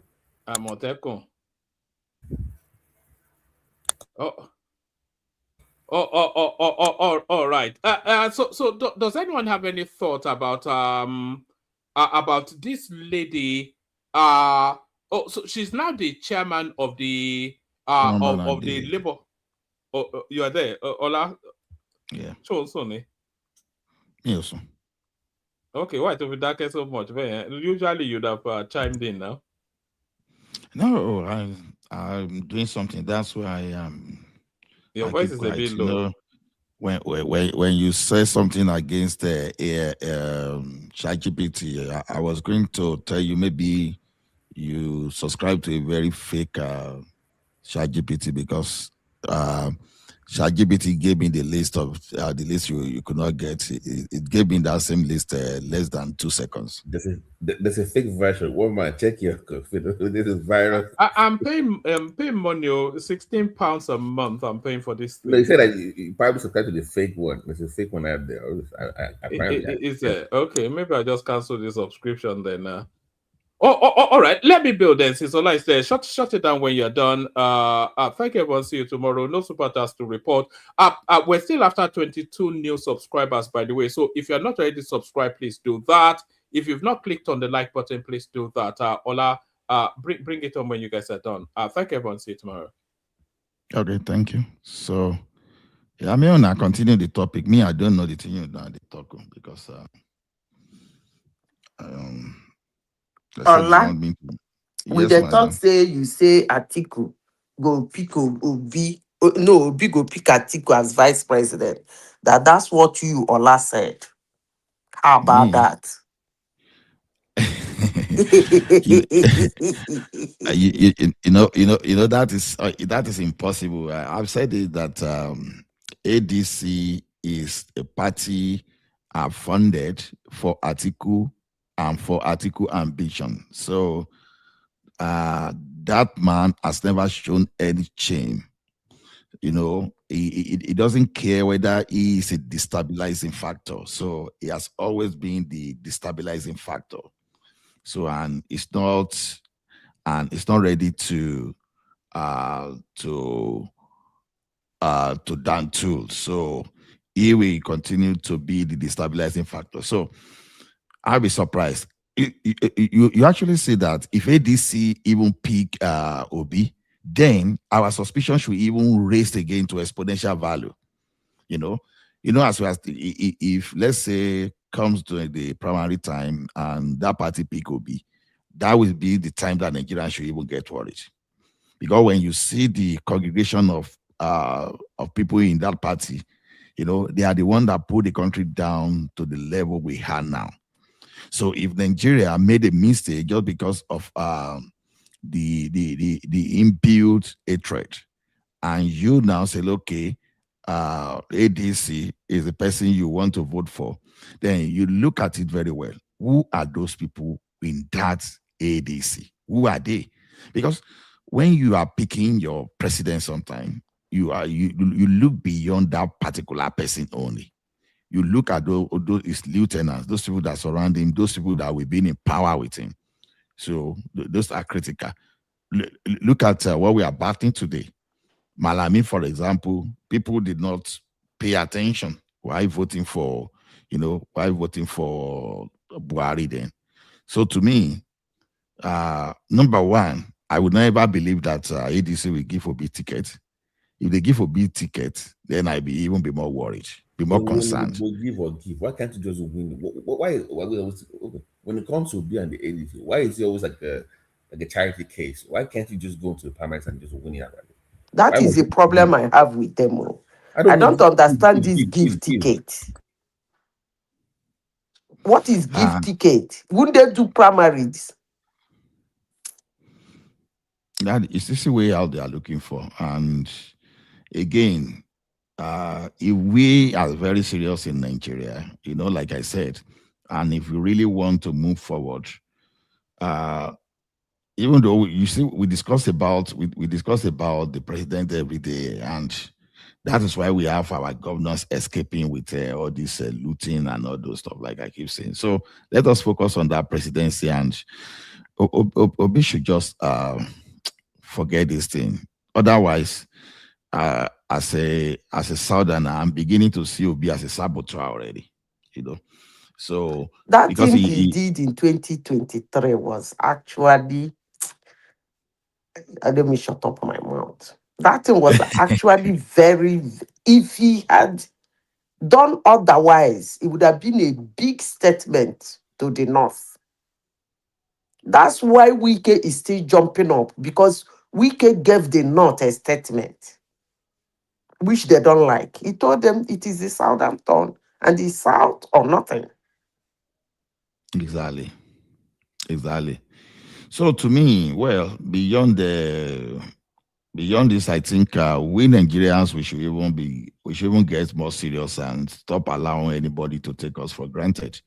And Obi is just he has a right anyway to contest. But the question is this: you may have that right to contest, but you becoming president, is it healthy for me as a citizen of Nigeria? Is it healthy for Nigeria as a country? That is where the problem is. Why do you As say is it healthy? it's not healthy because, okay, look at it this way. Because They told you you Obi is the best thing that will happen to Nigeria. You are saying him becoming president is not healthy. What are you talking about? you know we've been through different political experiences. So um many of the people that are supporting Obi today, nothing more than the fact that it's someone coming from my states, from my region, just go there. That's all they are thinking about. But they are not really thinking about the implication of staying there. You understand? Now, okay, Buhari now, I want to become president. Cat and baboon, dog and baboon with we soak in blood. Let me show you that you have a country to be proud about. When that guy was doing all those stuff, you understand, people thought the Messiah, they were thinking that that would be the second coming of Jesus Christ. But what did man do? You understand? The focus was mainly, number one, on his personal agenda. Let me just be president. So that you call me president. So just to dare and rule. While his lieutenants have a different, they had a different reason for staying in government, just to find a way to conquer the country and perpetuate themselves in power. And you see the way they balkanized the country badly. And people did not really understand how balkanized Nigeria was at that time. They thought, that's why they are taking easy way out today to shout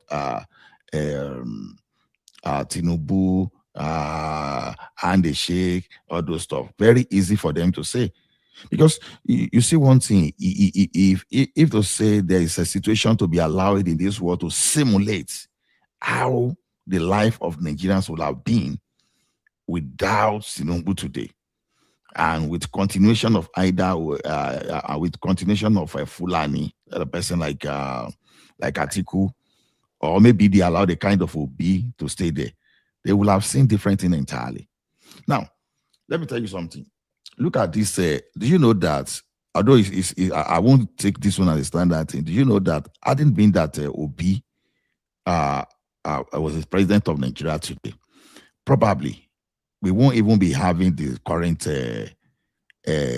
serious fight against security now, because people will be seeing Christian president. But this same Christian president is being blackmailed into not acting against terrorists. So if you take someone like the gut of Tinubu, for example, to actually call some people's bluff, you know. But unfortunately, Nigerians are still falling in for, oh, I will save money. I was traveling. Did nobody buy the fuel into car? See, Nigerian problem is not Nigeria or someone trying to micromanage. I say, okay, how much is that fuel? Okay, you were supposed to consume a fuel of 200 naira this week. You've already consumed 2,000. No, that's not the problem of Nigeria. How many of those things are you going to manage? So the thing is, Nigeria are not looking at this thing holistically. Holistically, you have to look at all those before you. I don't Before you understand believe. what you mean by holistically. People are telling you that Peter Obi is their personal Lord and Savior, and you are talking about holistically. Which one is holistically again? Yeah, they are afraid to dream. To be honest, they are very afraid I free can't to wait for dream. this 2027. Share they will start in June, right?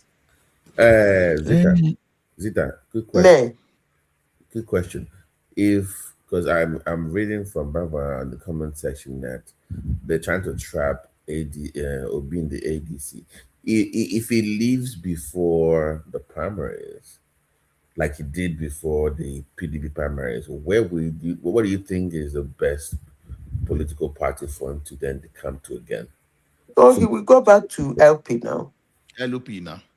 but those ones they are doing their own their own. Okay, No, they won't do it. Didn't you hear what one man said? One man said that Peter Obi's branch won the court case. So that it's going to that be lady, that a northerner. chairman, chair lady, sorry.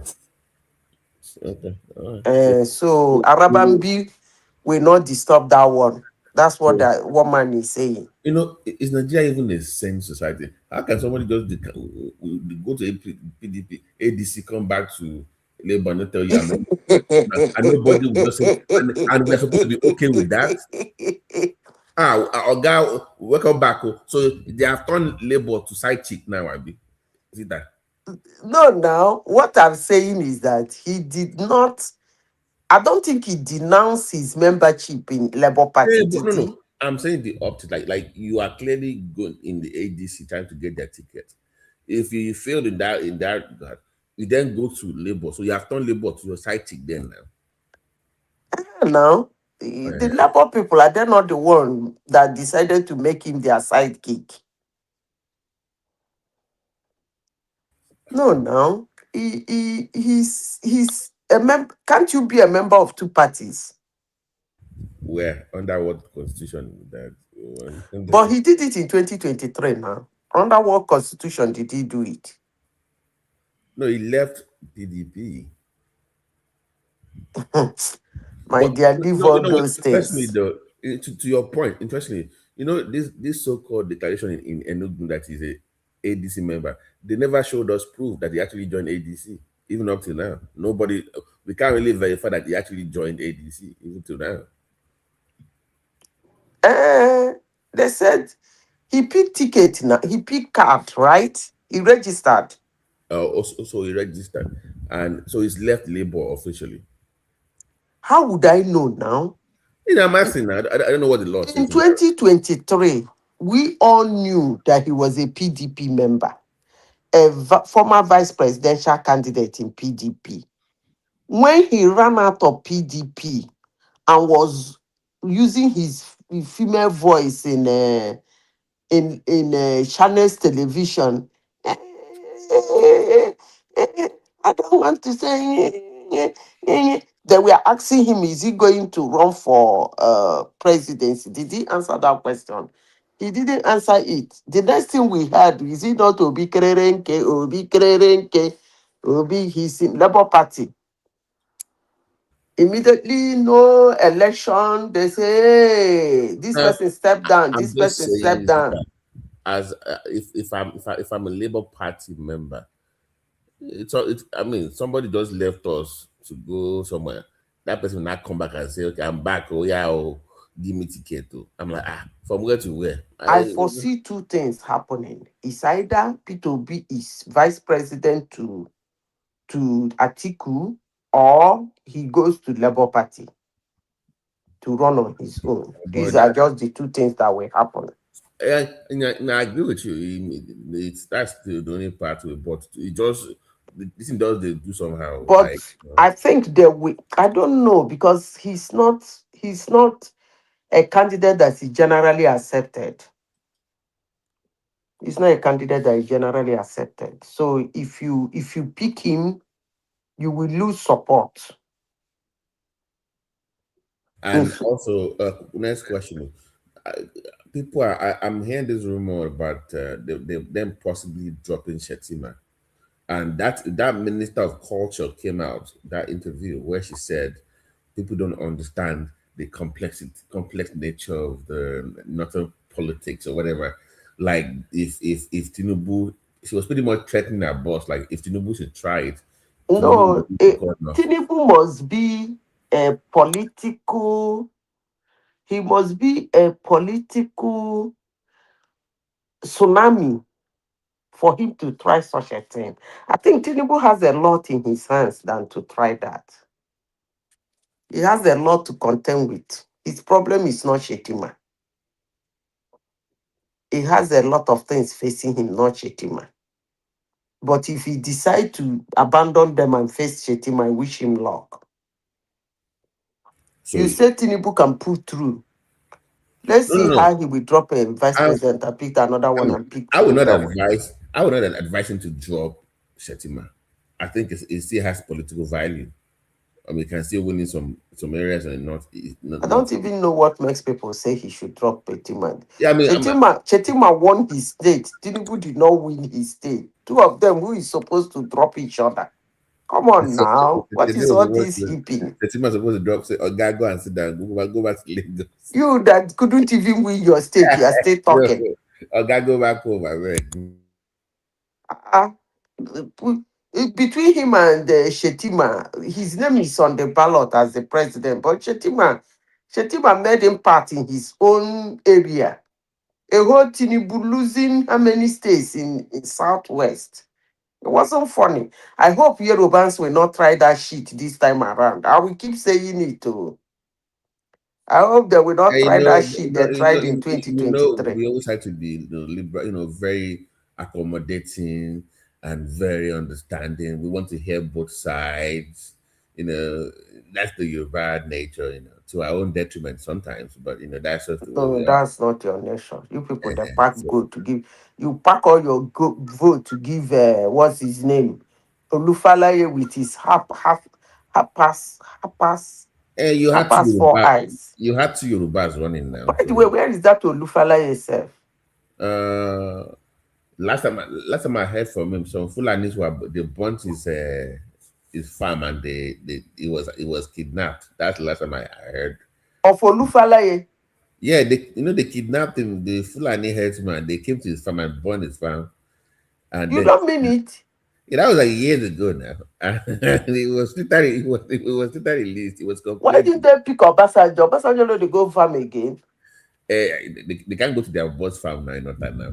they can't go to that. Go pick him. Yeah, that's the last time I heard from Olufa. Like he was fighting all this herdsman in his Ondo farm or something somewhere.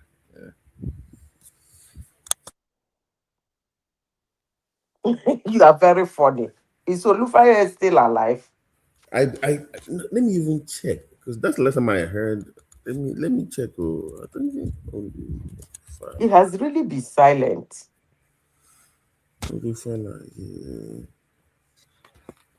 Yeah, he's still alive. He's 87 years old. Olufalaye. Yeah, he's 87. The man with half past 4 eyes. Yeah, he's still alive. He's how many years? 87. Yoruba people they old though. 87 years old.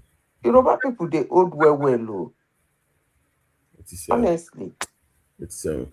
He was the Yoruba candidate on that ticket. OBJ at that time was not by will. But at least the people voted for one person. They voted for him. This Yoruba. one, there are 2 Southerners in the ticket with 1 Northerner. You people did not vote for the 2 Southerners or decide to vote for 1 Southerner. You shared your vote.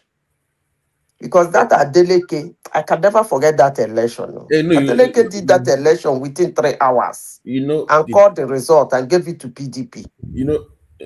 In the Southwest, there are PDP strongholds. Like in Ogun State, those Ogun East is a very strong.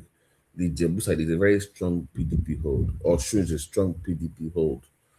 So that's why. So those ones vote more for party than the individual. Those areas in Southwest, they don't even care who is on the ballot. They vote for political party. So okay.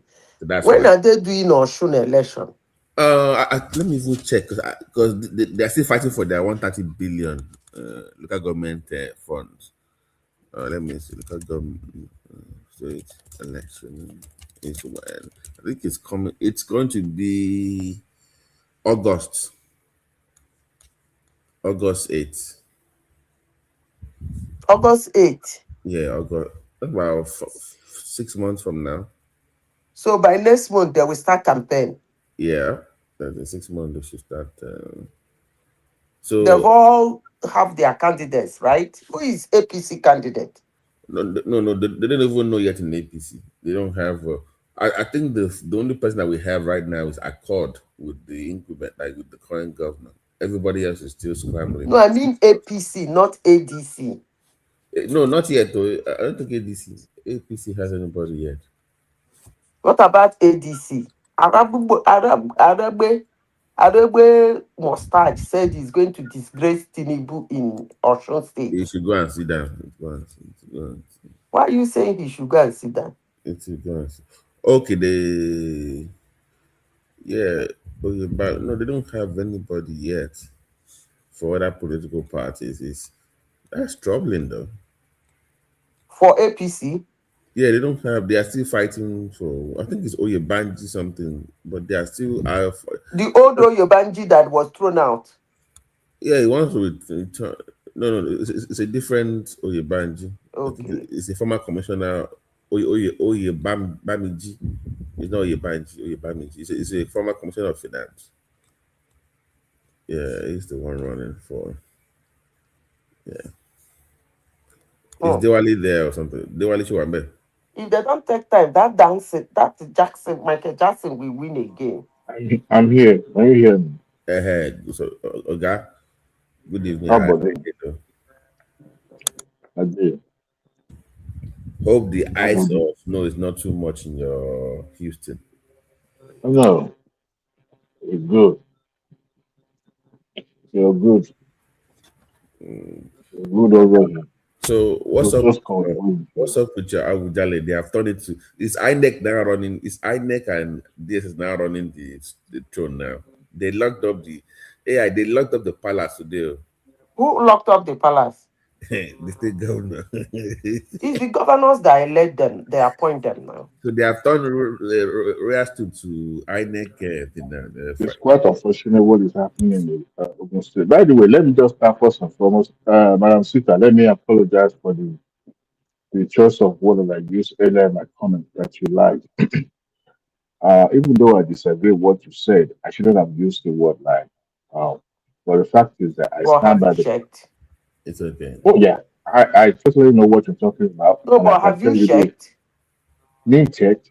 I know this like the back of my head. So it's not about whether I check. To Niger, are you there? Okay. I don't know. It's BT, not a BT. You always in ChatGPT. Oh yeah, check the 2 Americans that was spied by Obama. Those were what you can call born Americans. Could you please check? Those 2 individuals, the Italian and the other Americans, were actually they were not the targets. Okay, and Obama apologized, but this thing he didn't apologize. Please, can you give him the names? He did, and even compensated the family. The fact is that those were the ones. Obama killed 2 Americans linked to ISIS. What happened? They were caught in the crossfire in Pakistan. And the question is, did Obama kill 2 Americans? No, I will come back in a few Hold on. Give me a minute. Let me come back in a few minutes. Obama kill 2 Americans? I'm not saying they killed more AI. born Americans. Don't even go too far. They killed Americans in Yemen now. Remember those people that converted to Islam and they were radical and they escaped Yes. Yemen. Yes. They went there and killed them. Did that imam? Yes. So they do kill Americans on foreign territory. If you turn against your own country, they will find you and take care of you. Yeah, they do that. And Obama did do that during his administration. Yes, that's what I said. Yeah, he called me a liar. That was done in during Obama years. I know in Yemen he killed Anwar. This guy Anwar Anwaki. It was a U.S. citizen in Yemen, and they killed him. Yeah, he wasn't even in Yemen. He left. He's from American. He's from is it Texas? No, which state is he from? Minnesota. He went to Yemen to do that thing, and they wiped him there. Yeah. I don't want to say the story. We are in a global platform. They killed him. No, they killed him and his son. His 16-year-old son was also killed as well. Yeah. So they do kill their American citizens if you misbehave. They do for a second. Yeah, but they don't. That's not even. Continue with what you are saying, Ayo. Oh, you mean my king, the king stuff? I just had to because I have never seen in the history of Yoruba land or even Nigeria all the prince now, even the princess, they are now on TV campaigning for this tool. I said, when did this tool of Oba become a political? They are on TV now, campaigning for what? To become king. And yeah, one was even on one show today, one woman saying that they're supposed to make her king because Ijebu has had 3 kings before, and she wants to be the first woman king in the last 400 years. And they're campaigning. I'm like, when did the Oba become a political post? They're not campaigning now. You see, it's an in 2023, I came here and said something. That's why they call me a witch. But the people who want to be civil with me, they call me somebody who is versatile, well-informed. I came here in 2023. And I told you people, when I look at the 2023 election, what I saw in here, I will keep saying it. Like it, hate it, I don't care. If you like, tell me that is the way you people are. You try to play, you want to be this, you are civil. Anyway, let me not use foul word. You see, what I saw in Yoruba land was unheard of. They brought Obasanjo, said, leave Obasanjo. Obasanjo went to that deal alone. He did not connect the Yorubans. When him and the Northerner did that deal of him becoming president. But the other Yoruba people that Yorubans voted for had a deal with Europe. They went to every nook and cranny in Yoruba land to show them that they have interest in becoming the president of Nigeria. Obiola, Olufalaye, Awolowo. And I know how much Yoruba people came out to vote for them. But when I saw what happened in 2023, I came to this platform and I said, number one, Igbo people don't have an institution that directs, correct, which they respect. That is their culture. They even say it, Igba Moeze. They behave anyhow. The only region that have institutions that earn respect from their citizens are Yorubans. Their indigens are Yorubans, the North and the Beninese. And I came to this platform, I said the Yorubans has lost their own. Everybody attacked me. I was seeing beyond what happened in the election. But people were seeing within the election. And every day when I come here, something will happen in Yoruba land. I will come back here and remind you people. When Wizkid said he's bigger than Fela, people were saying this, that. I said 20 years ago, 30 years ago, 35 years ago, somebody like Wizzy wouldn't voice that kind of a thing out in Yoruba land. Because you people have well-organized institutions. But that is all gone now. And you see, if care is not taken, you people will be worse than the Igbos. The rate you people are losing your institution, you'll be worse than the Igbos. I can assure you. Northerners, their own still remains small. And I pray again that the way they are behaving in this 2023 election, 2027 election, my prayer for the North is that they will lose it. So that everybody will be everybody and everybody will be nobody. I pray that the North lose their political goodwill.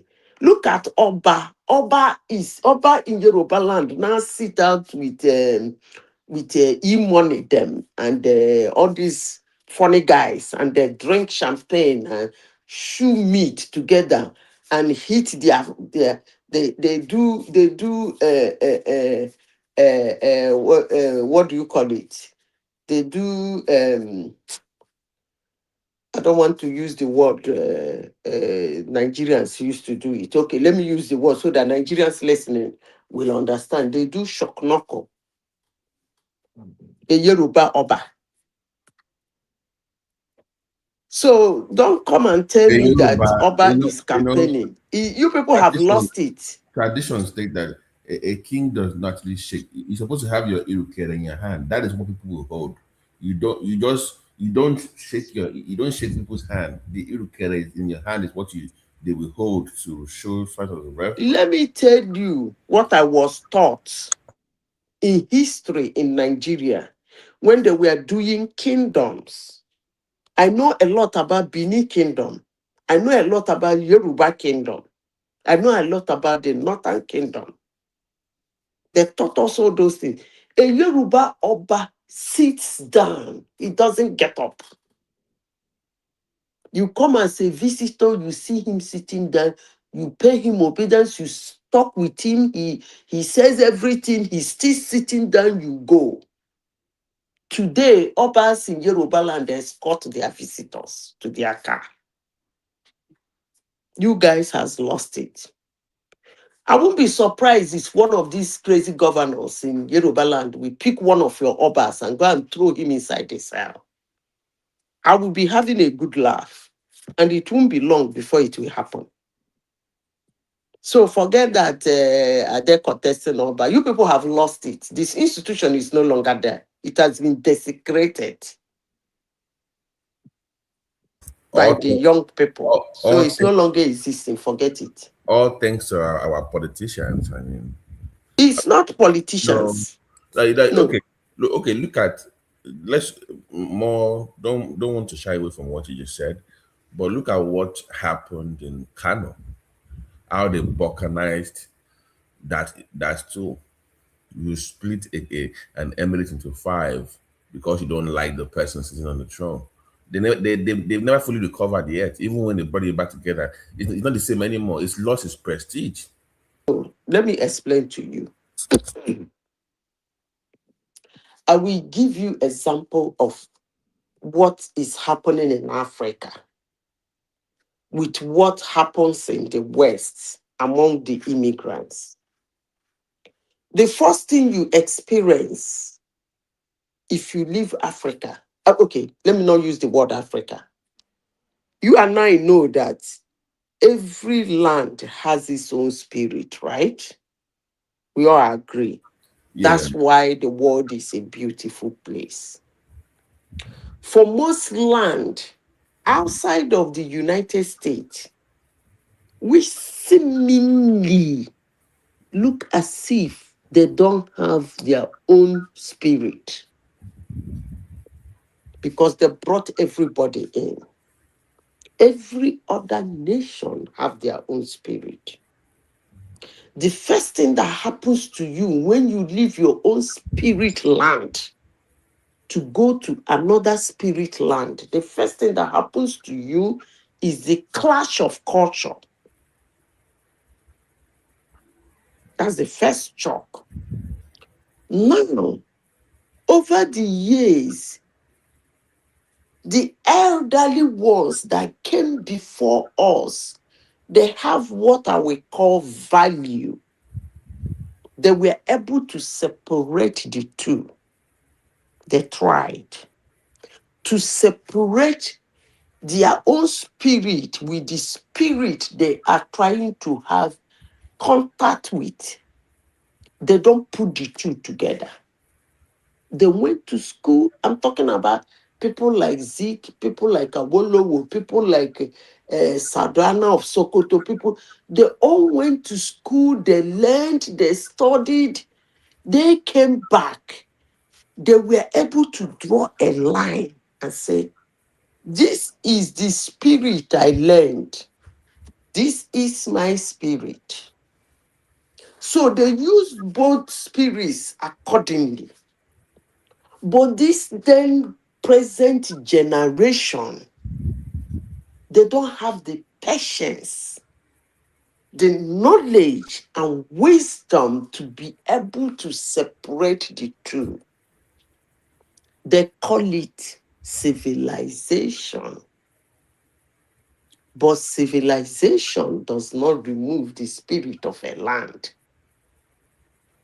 Rather, it gives you an opportunity for you to learn it. Civilization doesn't give you room to disrespect the spirit of a land, because that is why the world is beautiful. You go to Yoruba land, you see a different thing. You come to Igbo land, you see a different thing. You go to North, you see a different thing. You go to US, go to UK, you see a different. That's why the world is beautiful. That land gives you opportunity to learn it, not to destroy it. But just like us that are Christians, the Bible told the Israelites, do not marry strange women. In the spirit telling us, don't go and learn the ways of the West. Because when you bring it in, it might destroy what you have. So that's exactly what is happening, my dear. It's not politicians. It is not. So that is the downside of mass migration and cultural integration. Yes. Because I even the you know, I told you one of the princess is also running to become. It's even sad for me to even be saying running, but that's the best way to describe it.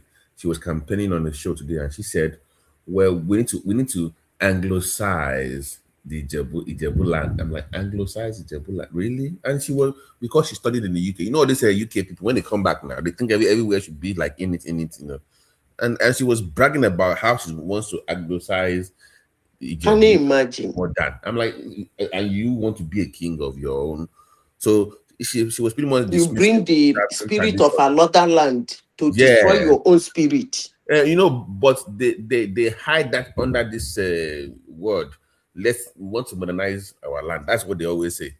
I mean, look at Asia, look at China. They didn't modernize, but they kept their culture. They didn't say because they wanted to improve or it's only the United States that doesn't have that kind of culture. Every land has their own culture and they maintain it. And they preserve, but where he's coming from, why didn't they democratize the Buckingham Palace? Nobody is asking her that question. But you know, she wants to anglicize the kingdom in Yoruba land. You should have asked her, why didn't the Brights, why didn't they democratize the Buckingham Palace? You know, the interviewer was a lady. Everybody was so enamored with her being a woman running for king that they forgot to ask the important questions. They were just so, you know, so they never really pushed, but there was no pushback to what she was saying. And to me, it was just, I'm like, it's like me watching a prince in England campaigning to become the next king or queen. You know, it's kind of awkward, but that's what we've turned ourselves into. You know, people campaigning. They're now inviting the EFCC, DSS to investigate them. That way we know they're not thieves or armed robbers. I'm like, so what is the point of having if I supposed to pick if I want, right? That's what we were told growing up. So you abandon the traditional ways and you're embracing this new way that can easily be influenced, induced with money. They are buying people cars. They are giving people 10 million up and down. I'm like, so why are we doing? We want to be fair. No, there's no fairness. If you want to pick a king for any land, it's who is the best. That we the kingmakers. But I thought you people have too. The what? I thought that thing is okay. No. I usually call it a goodies too. AI, they already have a name that I know. If you're in the know, they went through all that process. They already found a young 42-year-old educated young man that everybody, if you go online, you will see this person. Everybody already knows who, and we all love the guy. Like, oh, he's young, educated, well-spoken. The guy. So why would a young man be king? No, the guy has been building schools. He's been doing stuff for the community. That is not the person to be king. No. I'm saying that they went through the process, the traditional process of Ifa and everything. And that young man qualified. That was the person that came up, that his name came up. So the young man should not be the king. No, hold on. Because they gave them 14 days to do it. So they did their own family thing, and that's who they picked. Even the last king that was there for 60 years was 37 when he became king. The last one. But here's the problem. They got word that that HQ, they call Tinubu HQ in that circle, that HQ has their own candidate. 100. What do you mean by HQ? Abuja. That's what how they refer to Tinubu in that circle. They call him HQ, headquarters. So they said HQ has their own candidate, and it's one Honorable Kuye. That's who HQ wants. And guess what? The governor also said he has his own candidate too. And they said, okay, yeah, everybody hold. Who is the governor, self? Dakona, our favorite Dakwa. I'm confusing that Dapo. I don't know what he looks like. I'm always looking at the late guy. I used to like that late guy. What's his name? Is it Ogun State Governor or the one that died of cancer last year? Oh, that one is Ondo State. That's Ondo State. That's Ondo What's his name? Akedolu. I like that guy. Yeah, he was, well, we love him, but unfortunately he married a terrible woman. So, but he's a very his wife is an Igbo woman, right? No, her being Igbo is not the problem. I just asked. She's an Igbo woman. She's from Imo. She's from Imo State. But she's a terrible human being. And and she killed off her husband. I don't know. I don't know. Why come back you? Don't put me in trouble. I know you don't say they had to that. Una go say na woman kill on that. No. That thing actually Ogbeni even said that's what that maybe he poisoned him because of side chick, but I cannot confirm that. So I'm not gonna say anything. Why would a woman poison her husband? That's it's not new now. But come on. Why don't you just walk away? Walk away from what? From him. You women. They say the Holy Book says a scorned woman will do any. You know how you are now when you are angry. Now you just So you go put poison for your husband. That means there was never a connection between two of you in the first place. No, the best thing is for you to walk away. It's not worth it. Yeah, no, but it's Dapo. So this one is Dapo, right? Our own is Dapo. I don't know what he looks like. I don't know if I can pull up his picture for last there. I don't have. It's that's which state now? Ogun State. Whose picture? Dakpa. Okay. Ogun State. Oscar Bone. Oscar Ogun Black State, Bone. is it not Obasanjo State? Yeah. It's about yeah. Ogun State. So he's getting on well with Obasanjo. Not really, because he wants to run for after he leaves office in next year. He wants to run for Senate, but unfortunately for him, the person occupying that place is a former governor, Benga Daniel. So there's so many things going on that people are not even aware of. Oh, he's on his last tenure. Yeah, so he wants to go to the Senate, but the person in that position is also a former governor. So they're having their own issue, and there's no one's. So everybody has their own candidate, and by the way, it's also a prince as well. It's also a prince from that side. So let him be the Oba now. That's what like people have. So he also has his own candidates too. So that's what they are doing. They are using the power of the state to then influence the process. I never knew that that's how your Oba works. I thought it's something that is generational. No. They have ruling houses. So it kind of, they have rotation. So it moves from one ruling house to another. But so how it works is the ruling house are supposed to go through their own process. They will now bring forth that say, okay, we have gone through the process. So it's not a lineage something, because it is. It's supposed to be. No, it if is. a man Oba die, his first son automatically becomes the Oba. No. Technically, those 4 ruling houses are from the same person. They are all from the same root. It just branches. So let's say you have 4 children now. If you have 4 children, like let's say you have 4 sons and 1 daughter now, and they have their own kids. So they will just branch it and say, okay, these are the 4 ruling houses. So they are still the same family. It's just different. Like if you have if you're a princess now and you marry a different family, we can't say because you're a woman, then you have no rights. That would be a ruling family branch as well.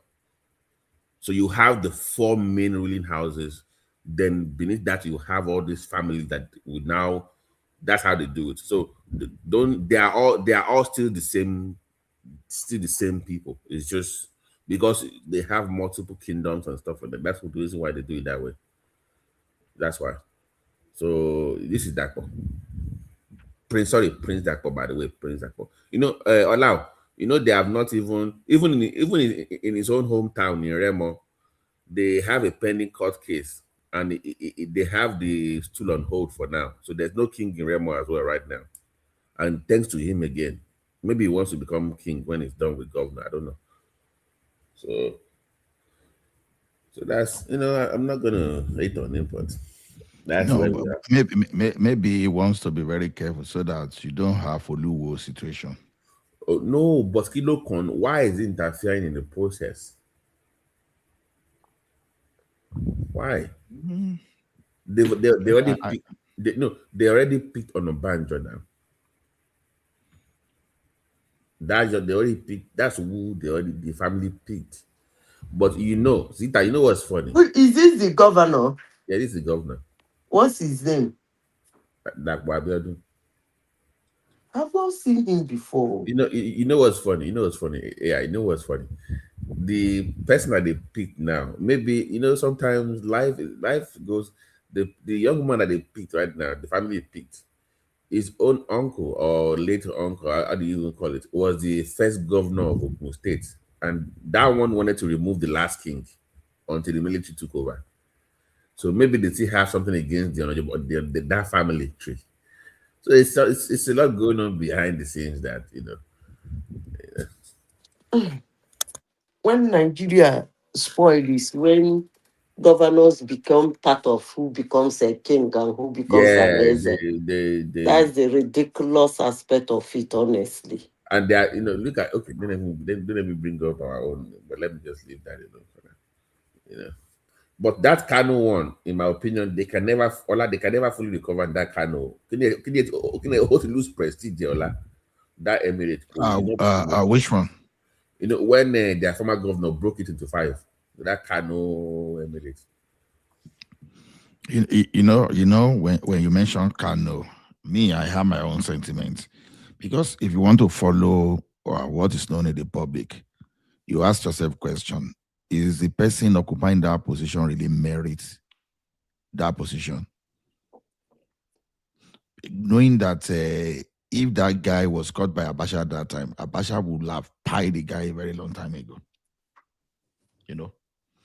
That guy was involved in leashing a Nigerian just because of, I don't know, maybe they said the person black fame or they said that this guy ran away.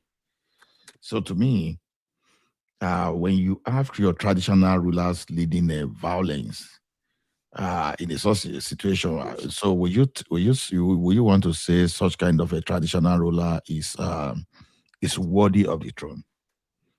And when the traditional rulers too becomes too political, so anyway, I don't care about them anyway. That's their own cup of tea. So, who has come to where is the international community for Nnamdi Kanu? Like, as in what? I thought they said the international community are coming for him. No. United Nations. No, nobody. But here's what is even interesting. I thought prior to him being captured in Kenya, he is still a British UK citizen, right? I don't even understand that. But They should have just helped us buy that guy, honest. Federal government no do well. All this spying and I don't know what this violent AI version that we are. I don't know. He said what? He said spying in prison or spying in Kenya. No, hand him over spying. Oh, by spying. Oh, okay. Oh, the judgment would have been to buy him.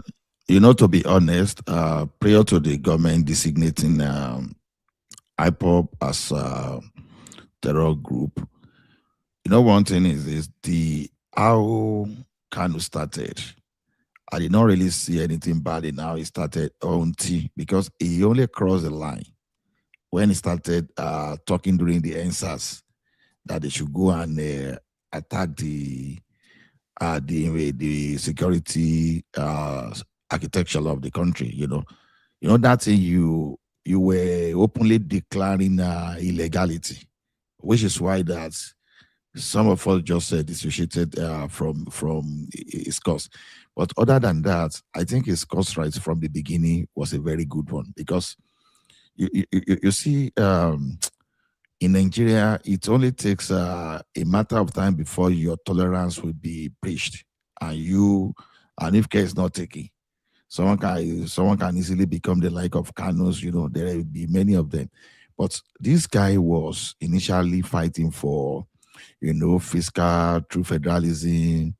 He was fighting for self-determination and all those stuff, which to me was not bad.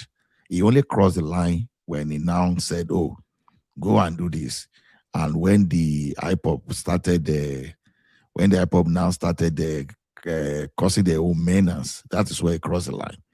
So to me, I don't know. I think many of do you know a man called Ikobi? Ikobi. Who is Ikobi? Ikobi or Ikone? Ikobi. I think that is his name. He's in second in command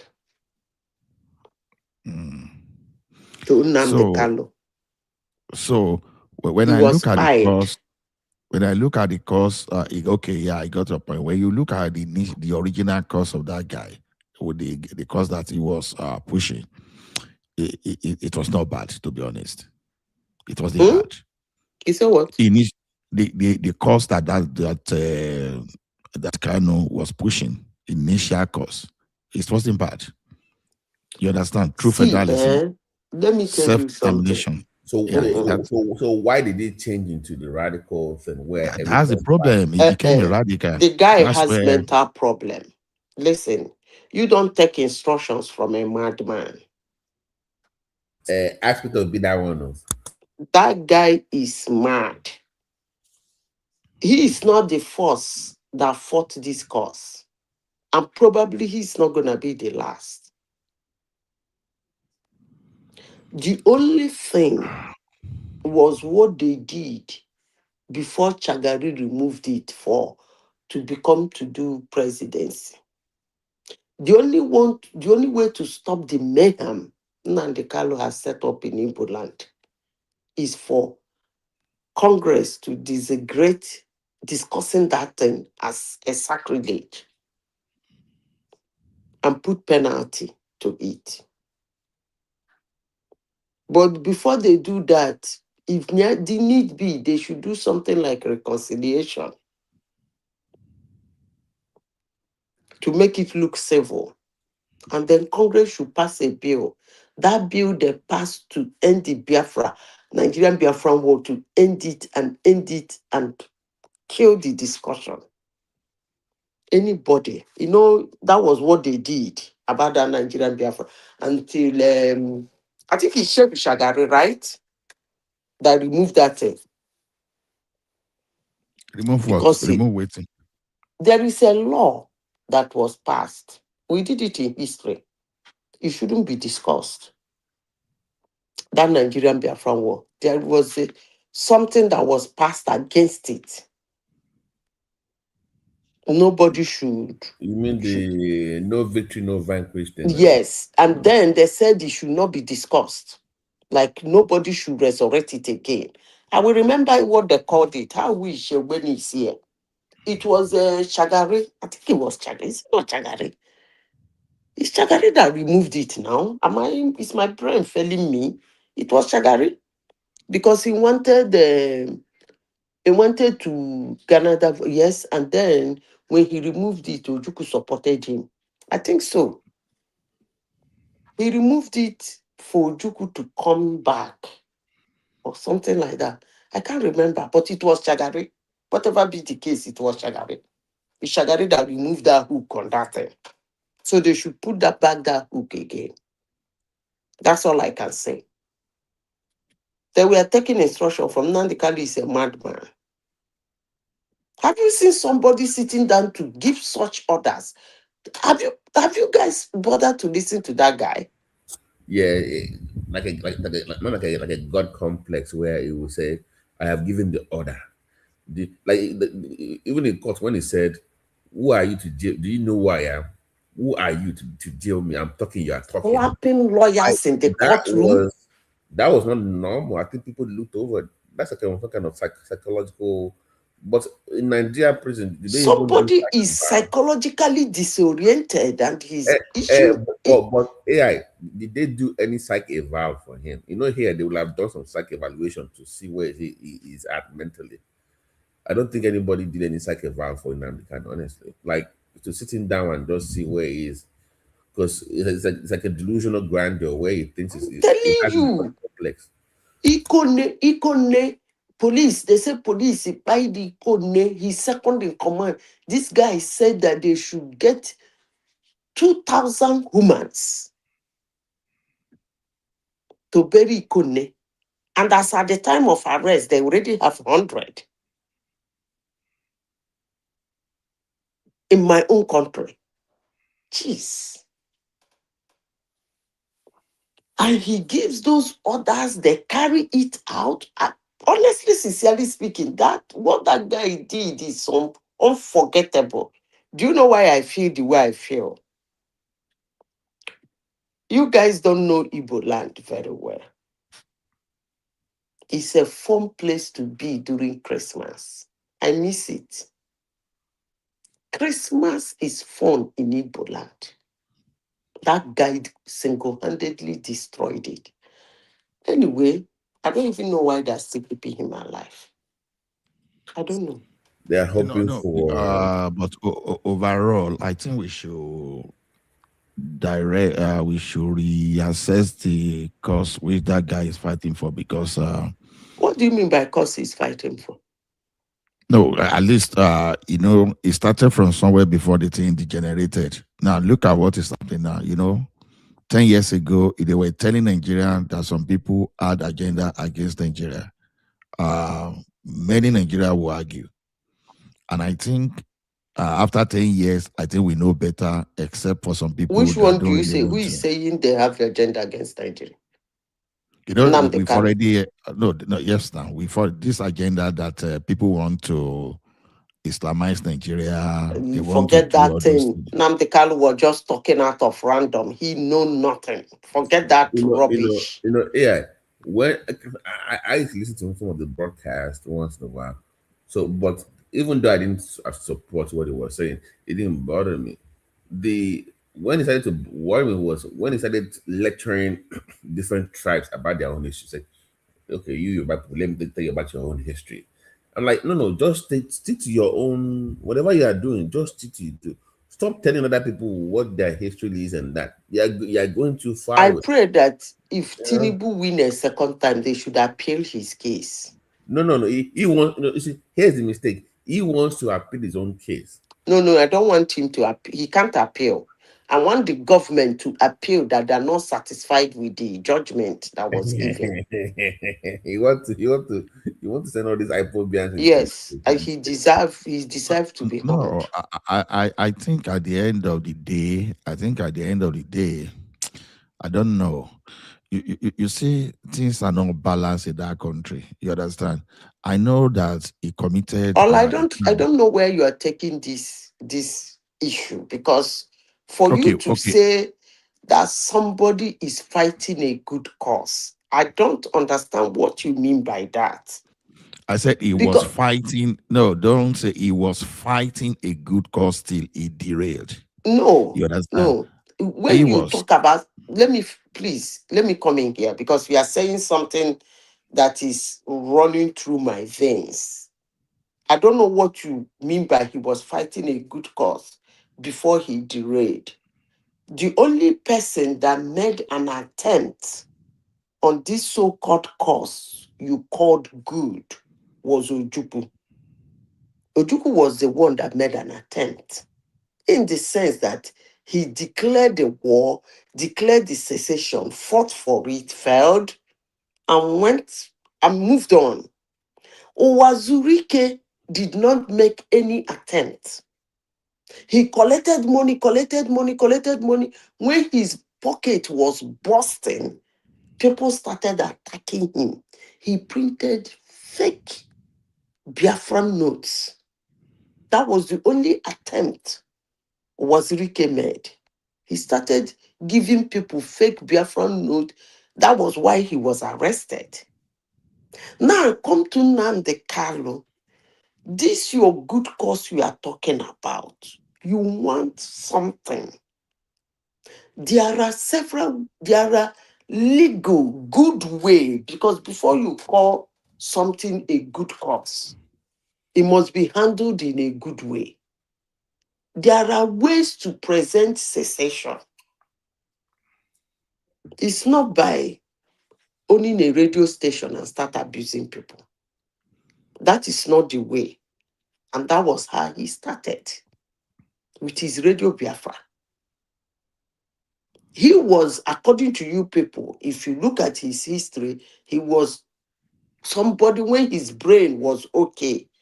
He was somebody who believed in one Nigeria. Yeah, they have him on tape now. It was Hold in on. He that believed video. in one Nigeria. He said everybody should come together and make this country work. That's what every Nigerian wants. So I don't know which one you are calling good cause. Are you calling good cause of saying all hands should be on deck Eh, so yeah, that Nigeria will work? That's everything, what every everything Nigerian changed. wants. Everything It's a changed. giving. So you shouldn't say somebody who is saying that is fighting a good cause. No, yeah, everything changed when Good Luck lost that election. No, it wasn't It when Good was, Luck. no, He I'm saying that went madder when Good Luck lost the election. No. also it If was you were already. listening to his radio broadcast before even Good Luck came into the picture, it was terrible. People used to, if I said this thing now, people will not like me. There are some humans who see it as honor to disrespect people. The moment they look at you in the face and call you idiot, they feel honored. There are people like that. So when he started that his abuse, to some people it was fun. They were listening to him. So all he does then is to abuse this, cause this, and he says it with all amount of ignorance, so much impetus and guts. Some people were laughing over it. Some people could not believe that a human being will screw that trash. And some people believed him. So it wasn't Goodluck Jonathan. Goodluck Jonathan was the one that made him go beyond repair. I don't know why Goodluck Jonathan failure should affect Nnamdi Kalu's brain. But I will tell you that he was psychologically affected by Goodluck Jonathan's loss of election, in that he has said all he said to his followers. Yeah. No, but and then the opposite happened. He went bankers. No, I'm asking that. You said they had some psychological issue, but I say it was normal prior to that. I'm like, so when was that change? What triggered that? What triggered him to go in that direction? Was it like some kind of trauma that we don't know about? What the trauma of Goodluck losing election is what took him over the okay. That is when the madness. That is that he went beyond repair, and up till now, I don't know whether Goodluck promised him money or he was paid part payment and was promised to be refunded the rest when they win. I don't know, but if I can say, when did Nnamdi Kanu started being extremely violent was when Goodluck Jonathan lost the election. You see, Madam Zita, like I said, I stood on what I stand on what I said. You understand? He was a good asset for the movement, for the country to be liberated until he derailed. I'm quite sure of what I'm saying. Now, see, let me tell you one thing. There's no way you are going to compare a person like Nnamdi Kanu and this your boyfriend, Gumi. You understand? You see, you can't be stamping on someone and you don't expect those people not to talk. You understand? So, but you and I, we can fight for our rights. But when the fight for right becomes illegality is when we step out of the boundary of the law. That's what happened to Nnamdi. But for saying, I want to be free from oppression, I want good governance, I want to be seen as Nigerian, not that the bandits in the bush are Nigerians, that every other Nigeria is a tenant. So it was a good fight, like I said, until he started saying, shit, then I want to know how many soldiers you pay. I want to know how many. No, that is where it became criminality, because you can't incite violence. You understand? But what I'm saying is that what it called for, I can't wish that one away, because if you want to wish that away, you won't see Sunday Igboho try to, agitate for freedom too. You know what happened immediately there? Sunday Igboho just try to fight for the right of our people to live. The next thing, Malami or whosoever was in the government at that time, they sent DSS and the security operative after him. The mission that day. How many police officers did Igboho kill? No, you are still moving away from the main. Forget about the offense, the wrong thing that Nnamdi did later. I am just telling you that what he's fighting for, we should revisit what this man is fighting for. You understand? So, and maybe in the long term, you may want to find political solution to the matter of Nnamdi. You understand? Because after all, we're in a country where we see bandit that don't pay like several people, and all of a sudden, you understand, you are reforming them, and all of a sudden, you know, the taxes that normal people are That paying, is they are not true. using. That you are saying is extremely wrong. Let me tell you, those leaders that commanded the death of the buying of humans. I use the word leader. Please don't remove that word leader. A leader of a group is different from a member of a group. Yes, a member of a group can have less penalty than a leader of a group. When you are leader, you are actually the commander in chief, and those members are just your subject that you issue orders and they go to execute. Now, I don't know why you're saying this, but I respect your opinion. The leaders of other chaotic movements in Nigeria that caused the death of a lot of law enforcement agencies. Let's not talk about their indigens. Let's talk about the law enforcement agencies like Boko Haram, IPOD, ESN. Where is the other one in the Nasarawa state and the one in anyway in the north? They have about 5 of them. Rough counting. I know there are more than it now, including IPOD. These are the ones that actually went to war with Nigerian government. I don't think Sunday Igboho went to war with Nigerian government. Declaring that you want to secede. That's not what I'm saying. You are saying something totally different from what I'm Wait, talking I about. know. Let me land. I want to make a point to you.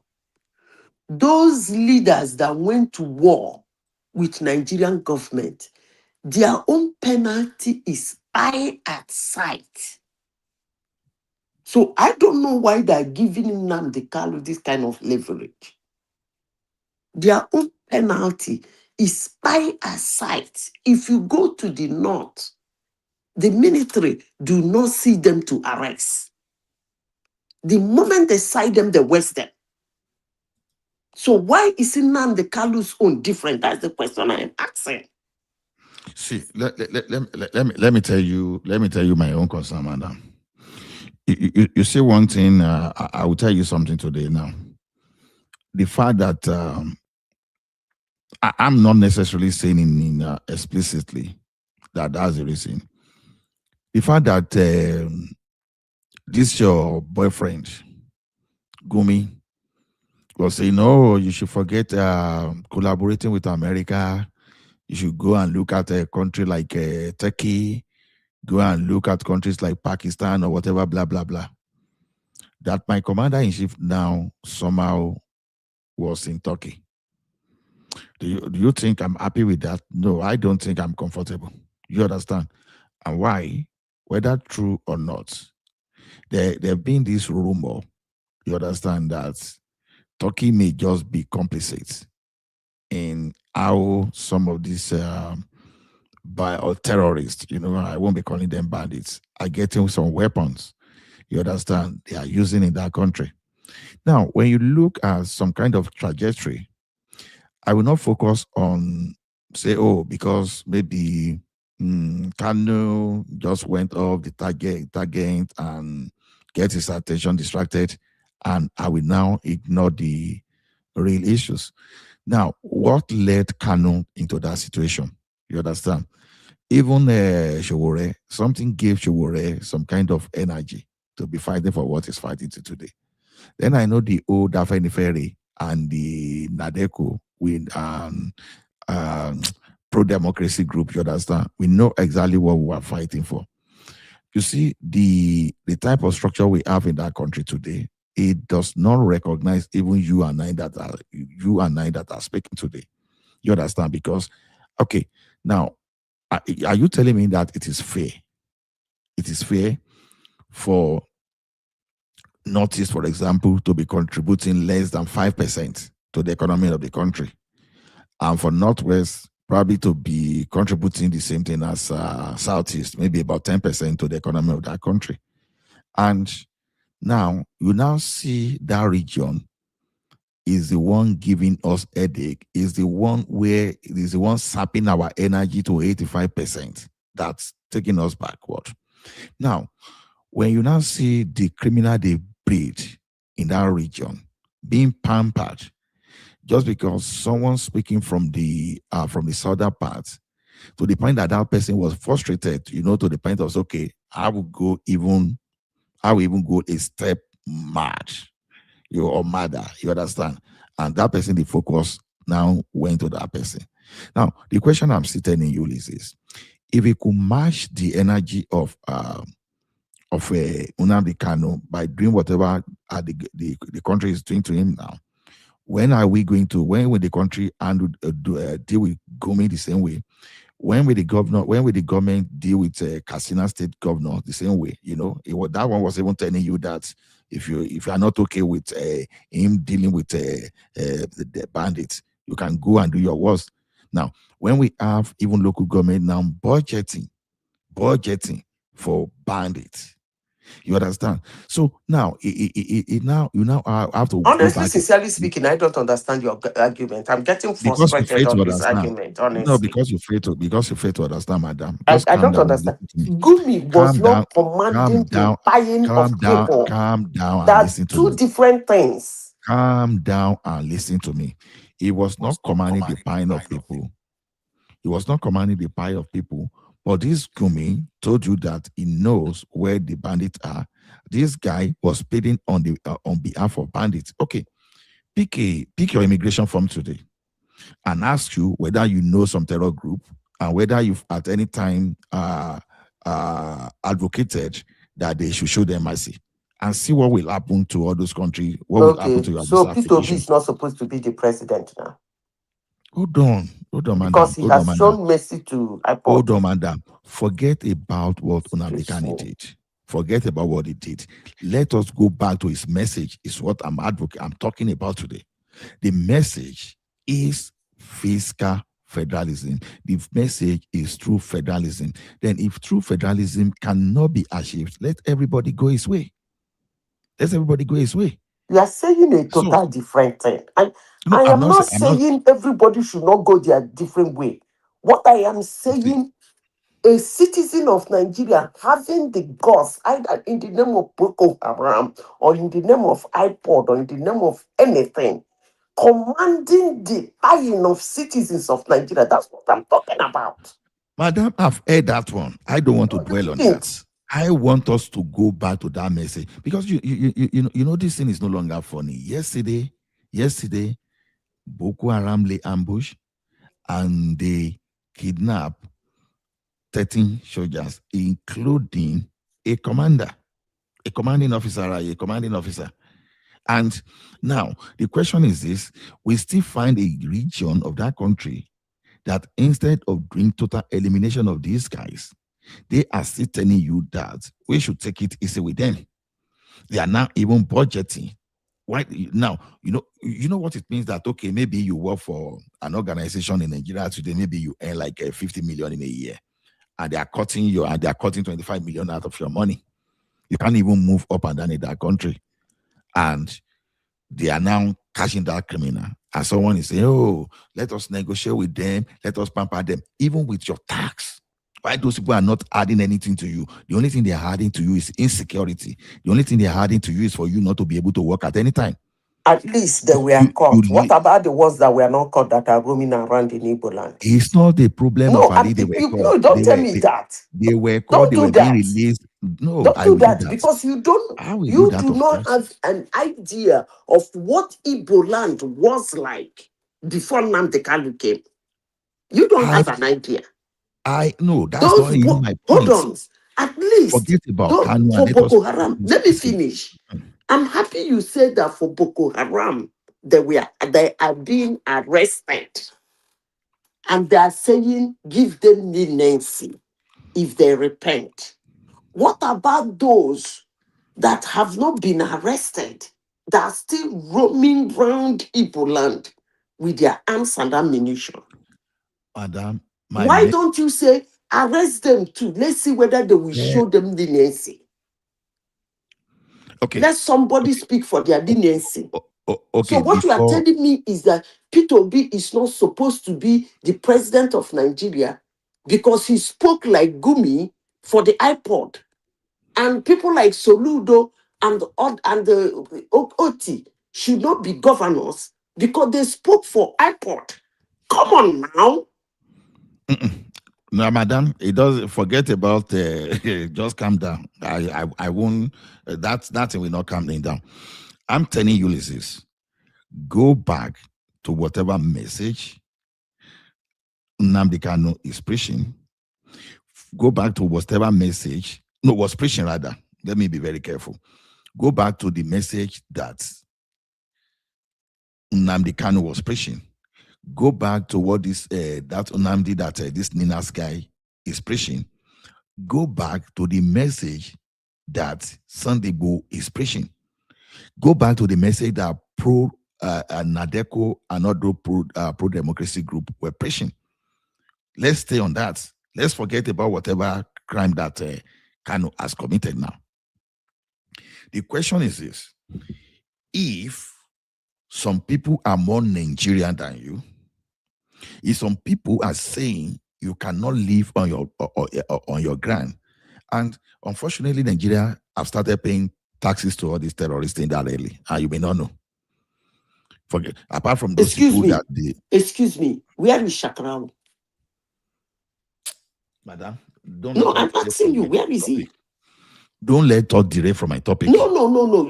It's The you question that is this. derailing. Okay, I Where is asked Shakrawo? okay, where is Bello Turiji? Where's Bello They've not Turiji? cited that one. Did they cite him? Yes. So when are you going to present Bello Turiji to us?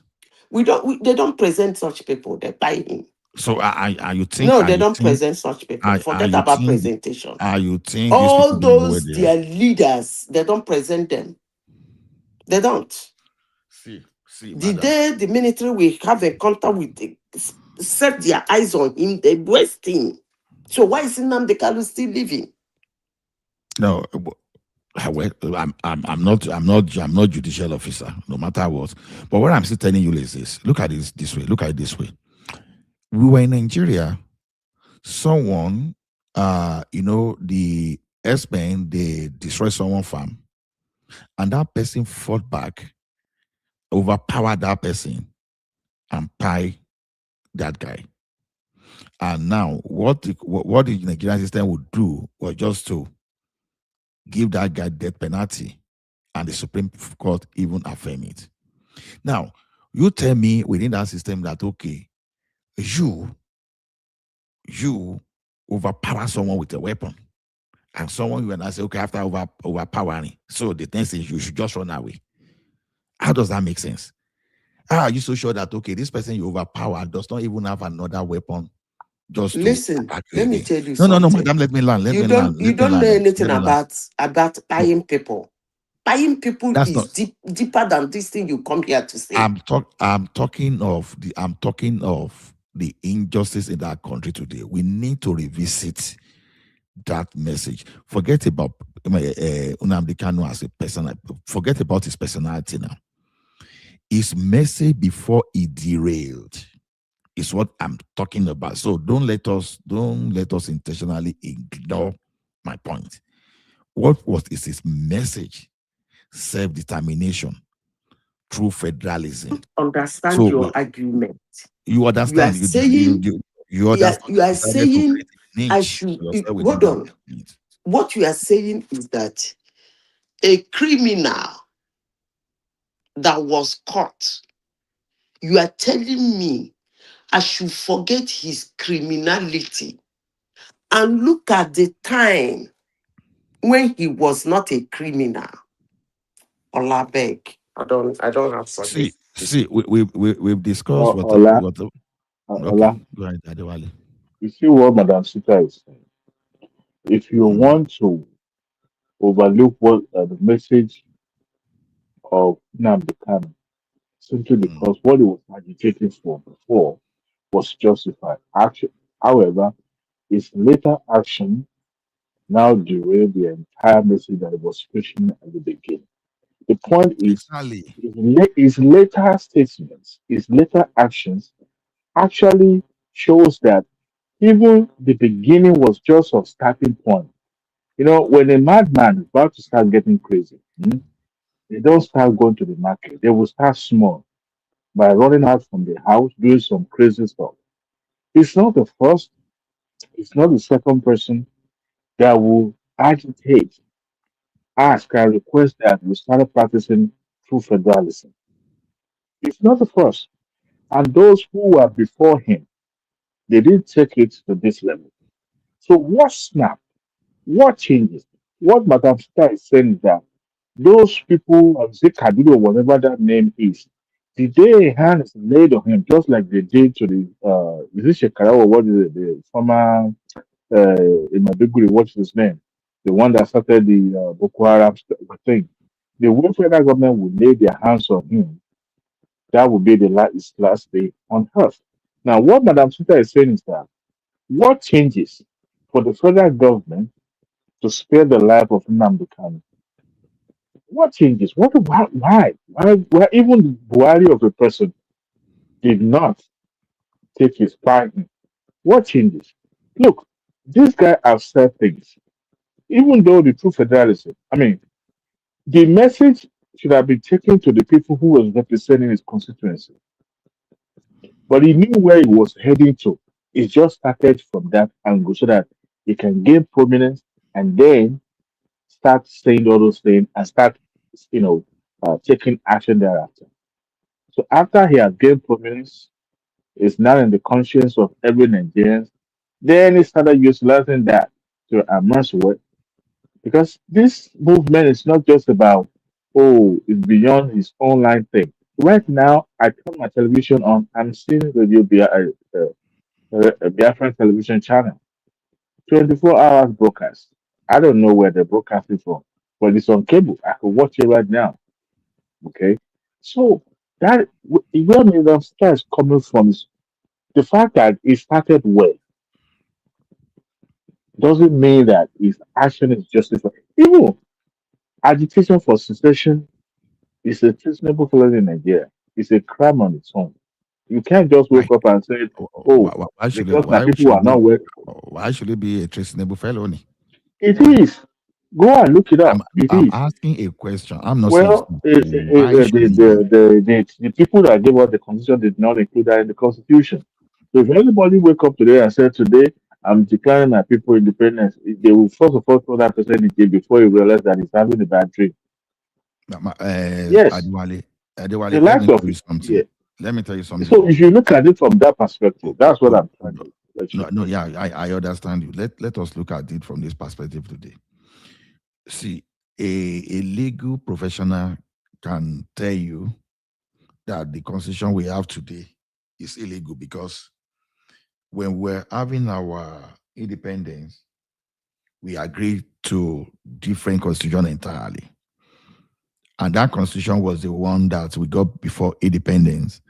And the other one that was valid was the one we had, the Republican constitution, the one we had in 1963.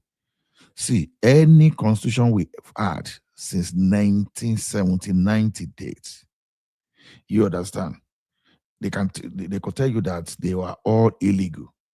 Now, you see, the one we had up to 1963, you understand? That guaranteed the No, you can't declare it illegal.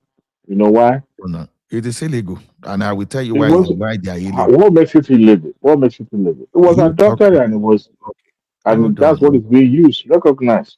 Okay, hold on. You that just told me now the power today that that be. even if you just told me that even agitating for secession today is treasonable, right? Yes. Now the question is this: a coup plotter hijack and destroy our constitution. That from that process already, it was even illegal for you to even suspend the constitution of Nigeria. Now, we sustain illegal governments up to 1979, and illegal governments gave us a constitution, right? And another criminal group, illegal people came again, and they squandered that constitution. Then another illegal government again came again and gave us this constitution today that is imposing Sharia on us now. And that Sharia is creating problem for us. And we are saying, people are not agitating that, no, this kind of thing, we just have to go back to the drawing table. Let me tell you one thing. The least we can do in that country to think that we are going back to the legal pattern was to go back to the 1963 constitution. Was to go back to that 1963. Any constitution we are having today is illegal. Now, how does it sound to you? You know, federal government will not go to Texas in United States of America and get their oil. The same way that the federal government in Canada will not come to Alberta and hijack Alberta oil. Now, this is a country whereby you hijack resources from the real indigenous people to use that to fund some criminal elements. Have you ever checked the resource distribution in that country and those people that are benefiting?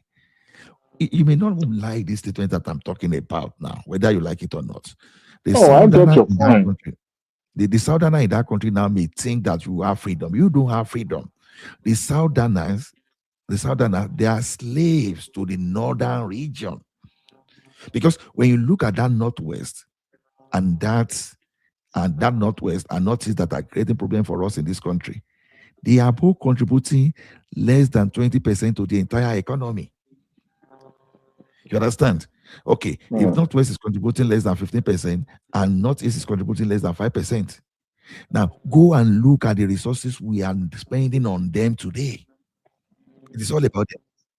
The reason we are so backward today, we are not moving. The reason we are having backward, the different kind of the rubbish them today, the reason that Nigerians have been, see, let me tell you that, Adiwale, you may not, we may still be dreaming, that you may not face the reality. Even despite you are Adewale and your name sounds Yoruba, immediately someone heard that you are from Nigeria outside that country, even though they are playing diplomacy with you, potentially people are looking at you as a terrorist. Just by the virtue of people you are living with. Just by the people that, by the virtue of people we indulge in that country. So if the southern region are like slaves to the northern part of the country, you understand? Why should we continue with that relationship? And these were the kind of messages that the like of Nnamdi Kanu was preaching initially. The only difference now is that Nnamdi Kanu has derailed. That's the only difference. So I'm saying, you may not like Nnamdi Kanu. I'm not saying that, you understand me, that I'm speaking to. Nobody likes me. I'm not praying for you. I'm not begging anybody to. That's not the point. Let's go back to his message. There's two different things that, okay, the messenger is the prisoner. I'm not saying you should go and free him. You understand? But I can say you can find a political solution to his situation if you can just come from nowhere and still pardon some kind of people, repentant Boko Haram, the person who you've known I don't want to mention the atrocity they've already committed. Some of these people, they have maybe body count of like 10, 20 people they don't buy. The family that they've already destroyed the dream of several family, but you still find it decent to forgive them. But you don't even want to go to the message, because I'm not even saying go and free Nnamdi Kanu. Don't get me wrong. You don't want to even go back to the message that Nnamdi Kanu was preaching before he went mad. So what makes him go mad? Violence. You say what? What makes him go mad? It's not. See, I totally get the point you're trying to make. Okay, valid point. I mean, what makes Sunday go mad under Buhari? What makes no? Actually, Sunday Igboho did not even cross the boundary. The fact that no. I'm not saying Sunday Igboho and Nnamdi's situation are the same. I'm not saying that. You understand? I'm not saying they have the same case, but I'm asking you, what made Sunday Igboho go mad? Against Wakili and Co. Federal government was pampering terrorists in Oyo State, in Oyo State. And Sunday Igboho went to that place and routed them. Instead for the federal government to go after terrorists, but they prefer to go after Sunday Igboho. Don't you think that changed when he started talking about Yoruba? I think when he talked to security, they were okay with it. He got support even from the elite.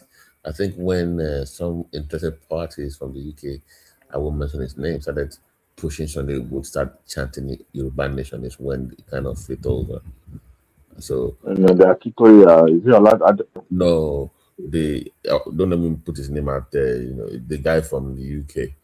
The guy that is in jail, all right? No, let me type his name. I don't want to say it publicly. Just check the private. OTD. Aha, those people are business people now. They are business people now. They are business people. You know, people that were struggling before, maybe they were doing factory job and they use that.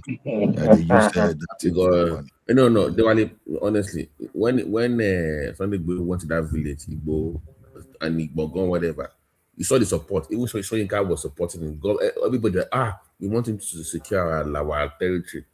How we now change from that security? To be honest, in the likes of Wole Soyinka is supporting Igbo to agitate for the self government of Odua nation.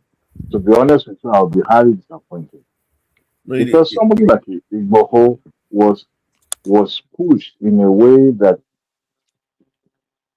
I would say he was pushed, but he knew because he lacked capacity to be an arrowhead of such important agitation.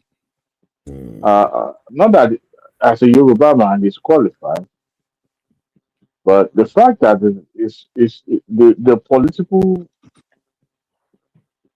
the political involvement in that agitation actually make it. Sorry, I was kind of distracted here. Harder for the likes of people like uh, Igboho to actually successfully canvass for such an important issue. But even though he was fighting for the security of his people, when it started, you see, this deviation. I'm not saying that we must not go, but when you know that you lack the capacity and you are being pushed, you are going around denigrating those institutions and calling them names. At the end of the day, it backfire. You can't do that thinking that you can defame people or call them names for the fact that you are supporting people. No. See, both of them have good reason to take that mantle or say we want to fight for their people. But when you have the capacity, why did Dr. Toyo, what is his name, push himself forward and said, I want to be the mouthpiece. I want to be the Harry. I want to be the leader in this movement. They purposely put Igbo mentally when this guy is going to, he can easily fall into that scapegoating type. Look, independence or not independence, for something like this to succeed, I believe we will have not just internal but external influence. Because one thing is to declare independence and then being recognized by the international community. And if you don't, and that is one of the reasons why Biafra failed, because it wasn't recognized by some countries. So they were having those diplomatic relationships was lacking. And if you don't have countries that can back you up, that can support you, then it's just a matter of time before you are suffocated or annihilated, if I can just use that word. No, So, Adewale, yeah, I understand what you mean that Sunday Igboho does not lack that capacity. You see, sometimes we have some leaders that were betraying us. You understand? I could be wrong. Someone should come and correct me. I never respect the like of Fayemi of Ekiti State for even his positioning around those insecurity because his own style was more of what it could benefit than how to secure his people. You understand? Why did I say so? When Oshokomole, you may not like Fayoshe, you may call him anything, you understand? But the time that guy was just there, even the little order that he gave already, you understand? all those criminals elements, they vamoose. But the like of Fayemi the likes of Fayemi were thinking of how they become the president of the country, deceiving themselves, and they were giving soft landing for criminals to be reigning supreme within their territory, which is unfortunate. That's the kind of Yoruba we have. The like of Awolowo will be raining curses on such kind of leaders now in their grave. You understand?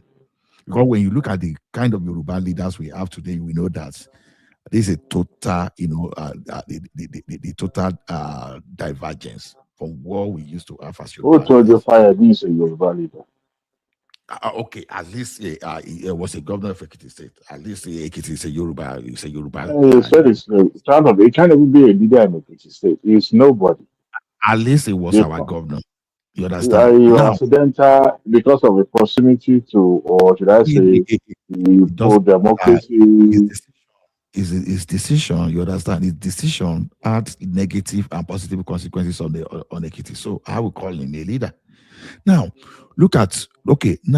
so you needed the like of Sunday Igboho to stir the honest for some leaders to even come out to even act. Like I said there, like a couple of weeks ago, it took me time. Femi Falana has been saying something similar to that. Do you know that the forest guard we are creating now, we should have had forest guard as far back at 1999. We should have asked forest guard inside our bushes, that inside our forest, that as all those foreign ministers were coming, that they should not even settle in our forest. But We these used to guys, have that before, though. they fail in their duty. Yeah, it's still part of the. It's Yeah, still but in our law. no, this time around, they are not. They are harmed. Like before. Let me tell you one thing. Even as at that time, before those foreign militia came, even if you still harm them with that, the cock and shoot pump action, they will still perform. Okay, Amotekun is recording is having good records, and they were just using pump action. Sometimes it's just a matter of intelligence. You don't allow those people to settle. It's only because after they settle, they became a menace. Because as those people are coming, they don't have logistics other than they are coming from foreign country. If you repair them, they won't have time to settle, to build, to now have someone that will be supplying them fuel, that will be supplying them explosive, that will be supplying them food. Because you allow them to settle. Because at the initial stage when they were coming, you stop them from the border, you pie them from that place if they open fire. You understand? So ask yourself, how was Sunday able to arrest Wakili and Co, but our security operative, they failed? I don't care whatever we want to call it. You understand? What I'm just saying is that Sunday was even more effective than our so-called leaders. Now, look at what is happening in your state now. There are terrorists camping. If you are using that yardstick, it won't go far. They're effective in what sense? How was it effective? Who? Sunday Igboho was effective. Okay, Sunday Igboho. Okay, the Sunday Igboho was effective in the sense that he went to he made that noise, right, on that Wakili and Co. Then OPC got involved, and you push the terrorists out of that state at that time. The kidnappers, you push them away. Those people that were terrorizing our people. What our government sorry, Ola. Hold on. And it forced our leaders to start talking. The escalation led to forming Amotekun, because the crisis started from that, and people start getting that awareness. Before you know, Yoruba Nation back by Bosa, Akeredolu got center, and the next thing, Amotekun. If everybody had kept quiet, probably they won't be Amotekun today. Everybody will just be covering everything, because everybody, after living as the governor of that state, they want to become senators. They just want to be ruling. So we can't discount all those people. Okay, see, today we talk about all this Femi Falana and Co. It's very easy to rubbish what the like of them do, the like of what Wole Soyinka did that time.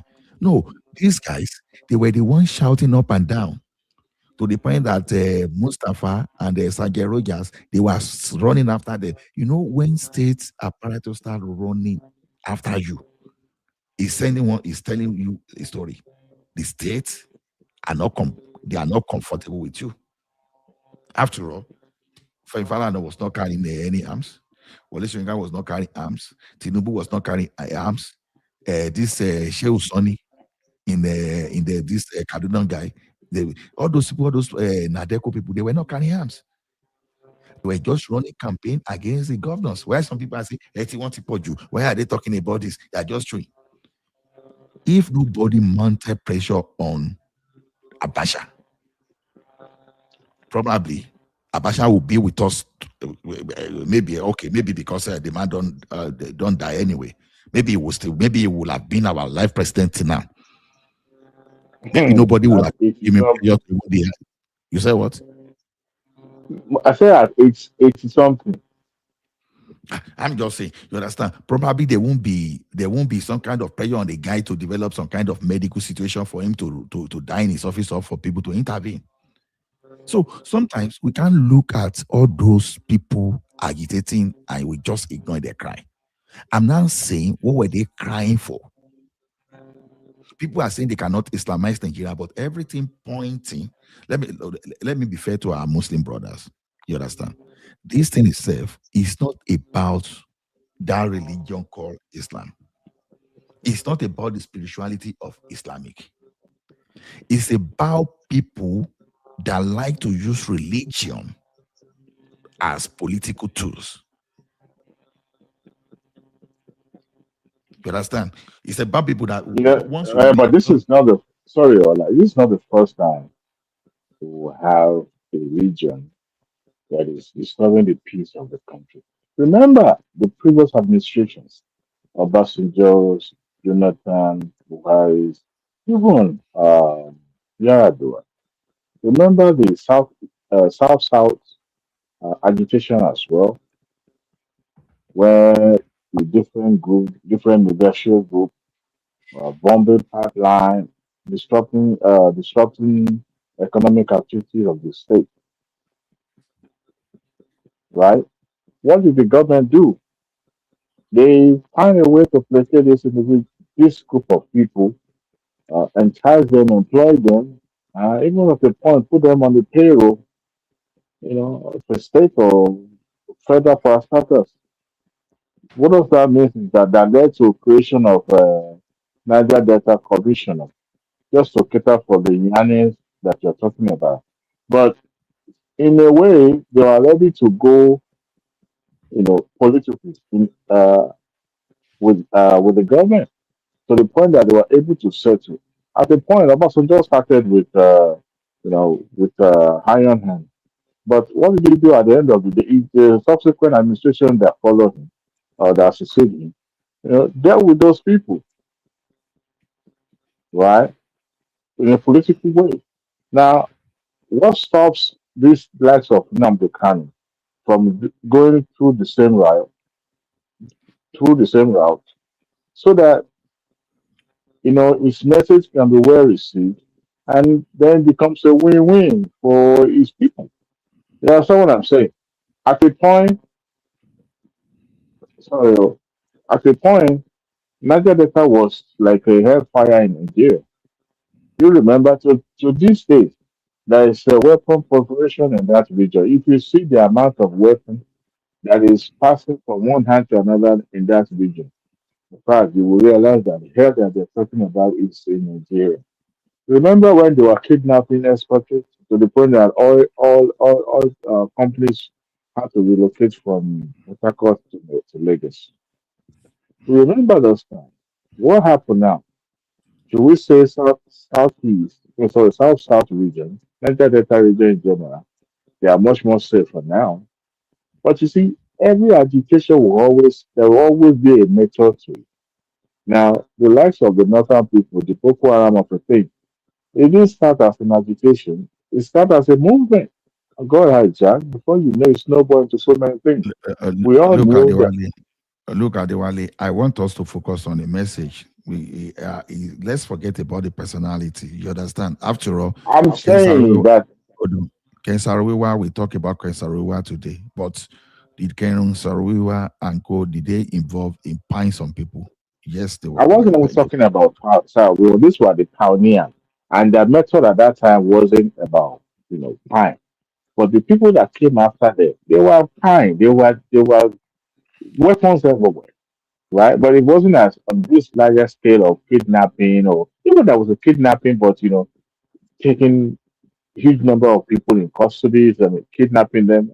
You know, it's never happened before, but some people started it. I mean, if you remember, there was a time in Nigeria that was bomb blast. You guys don't remember. You forgot? Okay, Bomb okay, blast okay. in Abuja, bomb blast Adewale, everywhere. Adewale, your Minister of State for Defense today is in the public space, and I'm still expecting the guy to go and sue those people that are accusing him. It's in the public space that he gave he gave Boko Haram, or he gave terrorists some Elox vehicles, and it's still your Minister of State for Defense today. Sorry, is it Matawale Abi? What's the name? Sorry, what's the name It's of your not the minister? one. State It's Okay. not the one. Now we have some now. We are Even I said. Vice President was accused as well for dining with the Boko Haram. Okay, even if those one were accusation, you understand. Now we see No, your there was a governance today. picture that the picture showed that he was actually having it. Okay. Anyway, go ahead. Now your state governors. Now you understand. They've shown the information in the public space have shown us that they are sponsoring terrorism. You understand? Because sponsoring terrorism sometimes is not only when you give them money, but when you are giving them moral support. Okay, where Kogi State's government, I want to assume, bought helicopters and bought some drones to support government fight against terrorism. But we have a state that was at the forefront of fighting to release tens of terrorists that are undergoing a prosecution. Do you understand? So that guy would not even thinking of buying shoppers to support the police. They are not even thinking of buying drones to help in surveillance and other stuff, but they are more focused on releasing terrorists in the name of peace deal. We are not looking at that. And we are looking at Nnamdi Kanu. And meanwhile, what is happening today was exactly what Nnamdi Kanu was preaching against. When some of us were not, yes, that guy, he was doing, I know that he added some kind of rubbish here and there. I know he added that. That's not even the point. But let us filter the noise out of it and go back to the real message. That's what I'm talking about today. It is clear as day and night now that the northern governors, they've been in honeymoon with terrorists. Even those people that are twerking for being under, people are twerking because when I say people don't pay attention sometimes. Go to ADC now. It depends on the way you want to interpret it. But this is my summary.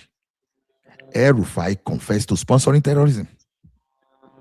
How do you sponsor a terrorist? You said you travel to many countries to go and find all those Fulani that came to your state to buy your people. You now give them money so that they won't kill your people, but they won't buy your people.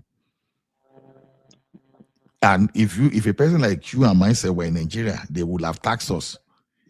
While we are law abiding, they are taking money from us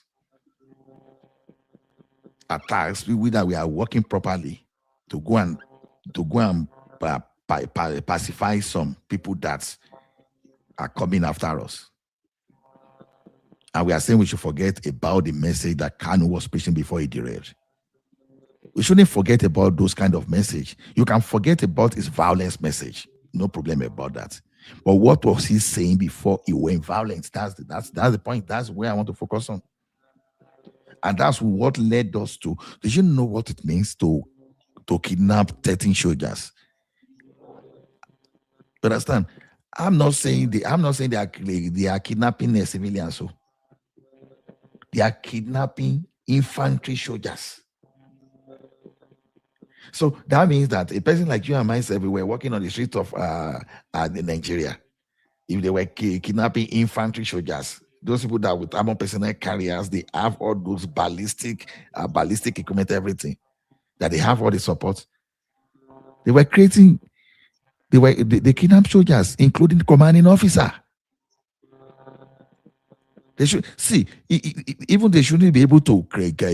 Sergeant is even too high. You understand? They shouldn't even be kidnapping the private soldiers in the military. Talk less of their commanding officer. We are looking at the consequences of our negligence. That's what I'm telling you. The consequences of our negligence, and we can't continue to be politically correct. Just want that we want to sound good. So the message those guys were doing is this: you understand? Adewale is not being viewed as the right citizen of Nigeria as far as Nigeria is concerned now.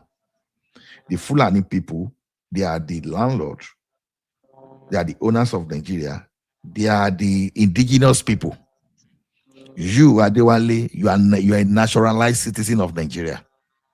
That even your citizenship will be withdrawn. It sounded like that, but it's not. You know, what I was. Nobody has a Nigerian card, yo. Yes, Adewale is just a naturalized citizen of Nigeria. Naturalized citizen of Nigeria. But Fulani from Futajalon, from Mali, from this thing, you understand? Did you watch the interview of that Minister of Culture, that Fulani lady? Just a video clip that I watched. I didn't actually listen to. Like an period is like, we are very sophisticated in the north. There's no way Tinubu can drop Shetima. Like they have a class system. Like I saw that. There will be a consequence. They find the middle belt irritating. Like how are they even politically relevant to them? It's like they're meant to serve. That was the tone of that interview. Like we run things here. It's Fulani one, our Kanuri two. Then everybody. To be honest, that lady as a minister shouldn't have answered that way. Even though she knows the answer, I think she shouldn't have answered that way. But of course, she can't help herself because she's not that. It sound like a superior to everybody else. We run the show. I'm like, yeah, you ever wonder why we haven't had no census done all this year? It's because of the instability that it will generate. Because we know the last time we had a census in Nigeria, we almost blew that country up. So, and that is why Tinubu is having hard time. Even Buhari wanted to, but he couldn't. Are you enjoying the ADC stuff? So bad, no. Very new. I mean, they must give it to him. It's for the night. ADC is not labor now. You can't bully Atiku. No, mind them. Obi has boxed himself into a corner. Maybe he knows what he's going for. He's going for the vice presidential slot. He just couldn't. He doesn't have the, like they say, liver to tell his follower. This is what I'm going for, because he knows that. Look, the last vote that he got, that's 6 million of it. He can't get it anymore. It's not possible. You can't get it anymore. So he's having hard time to tell his follower that, I'm going to ADC simply because I want vice president slot. Atiku's son moved to APC, I found out today that Yabo Obasanjo also registered as APC. That's what and El-Rufai's son is in APC right now. APC has not So they're resigned. telling you that they are in the opposition, but all their children are going to APC. So who's fooling who? Oh man, it's well, Tinubu has said it that look, all this is because It's all of about hey, positioning because yourself for power now. See, yeah, okay, if my father lost there, then I'm not supposed to lose. That's exactly what they are telling you, their mindset. So all these alliances, they are not for the benefit of Nigerians. They are just the benefits of the ruling class and for them to sustain themselves in power. Nothing more. we must be deluding ourselves, thinking politicians are for the interest of people. Who told us See, that they are for the effort? you know why most of these guys are aligning. The reason is that 4 years of maybe after this Tinubu tenure, and he succeeded to going for the next 4 years. That one is guaranteed that power will go to somewhere else, another different region. So they calculated it very carefully.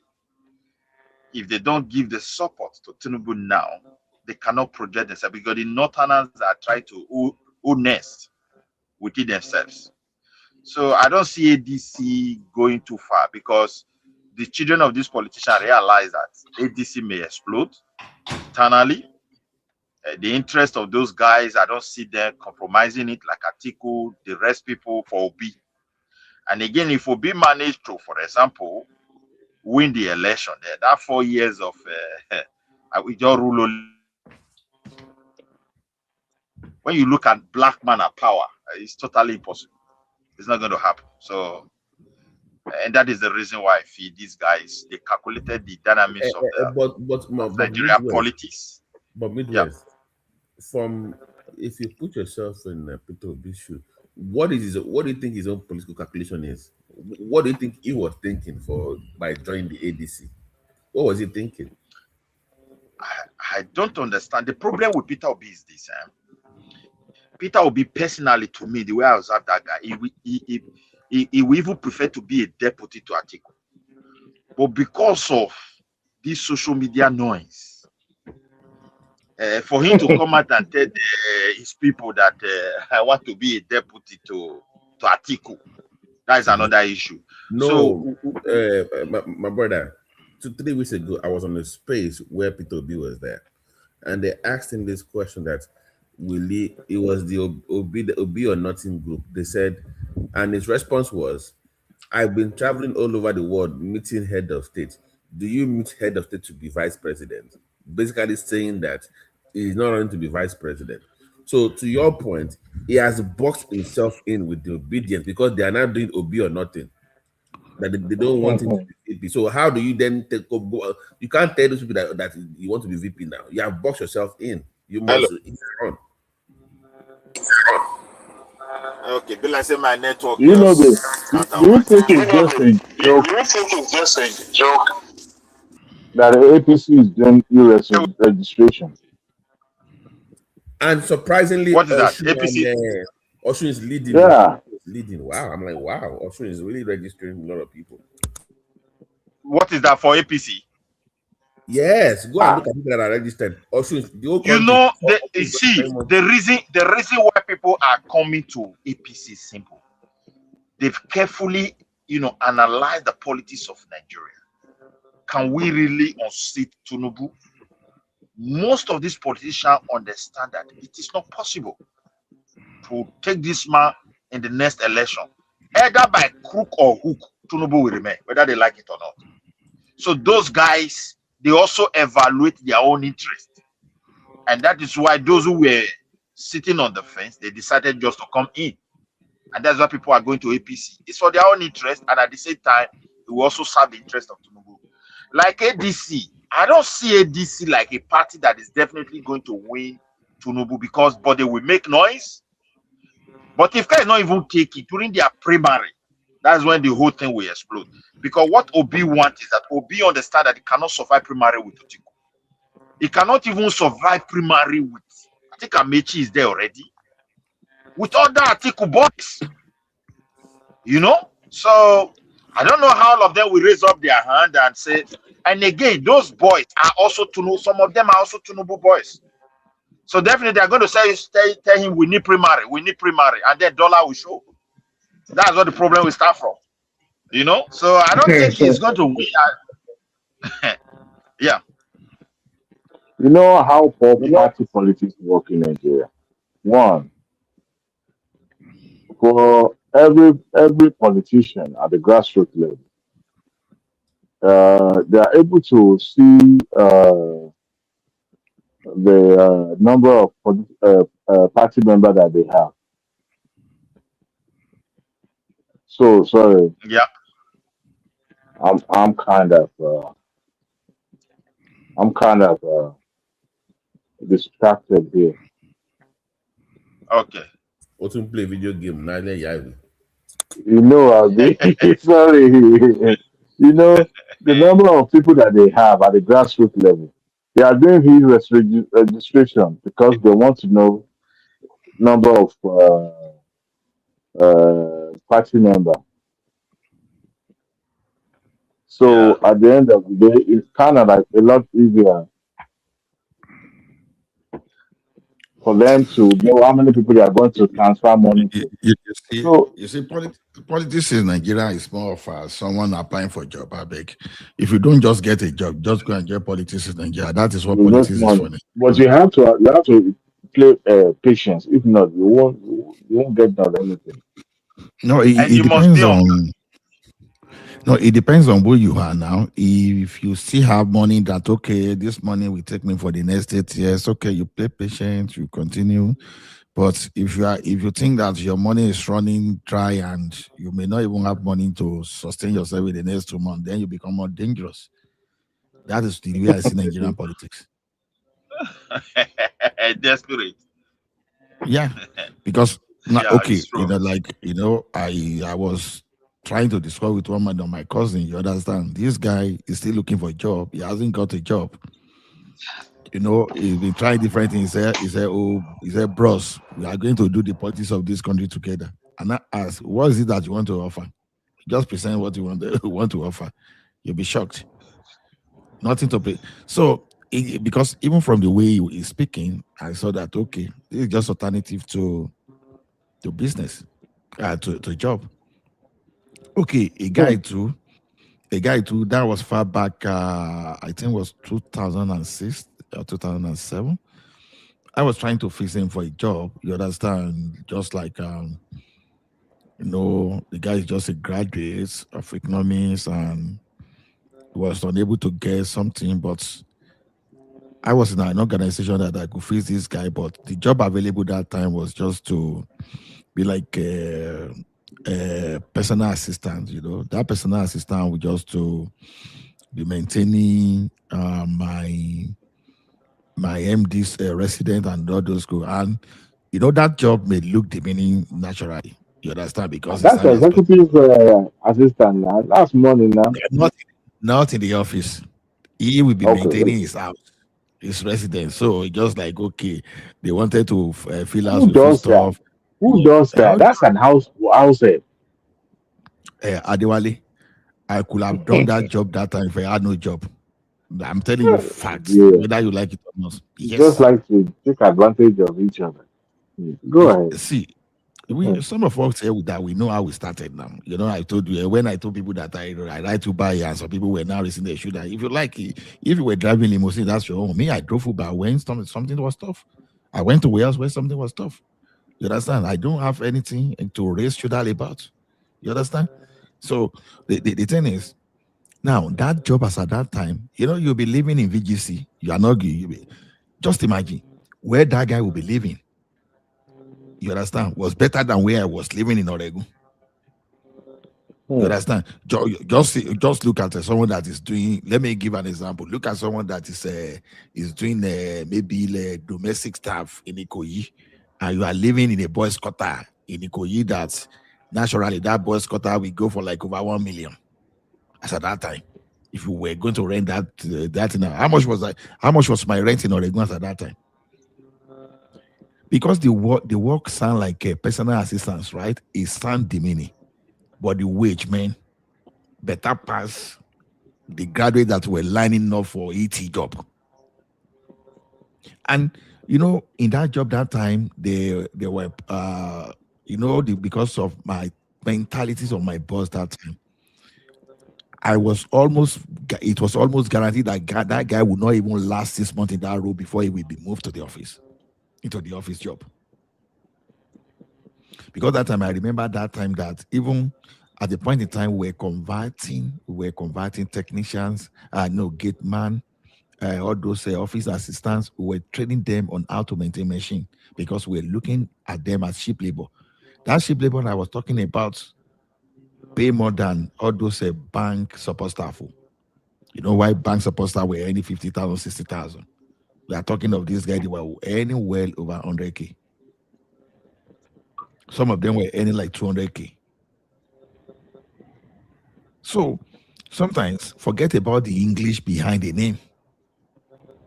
After all, no be obodo Igbo we all day, so we don't know what people they do.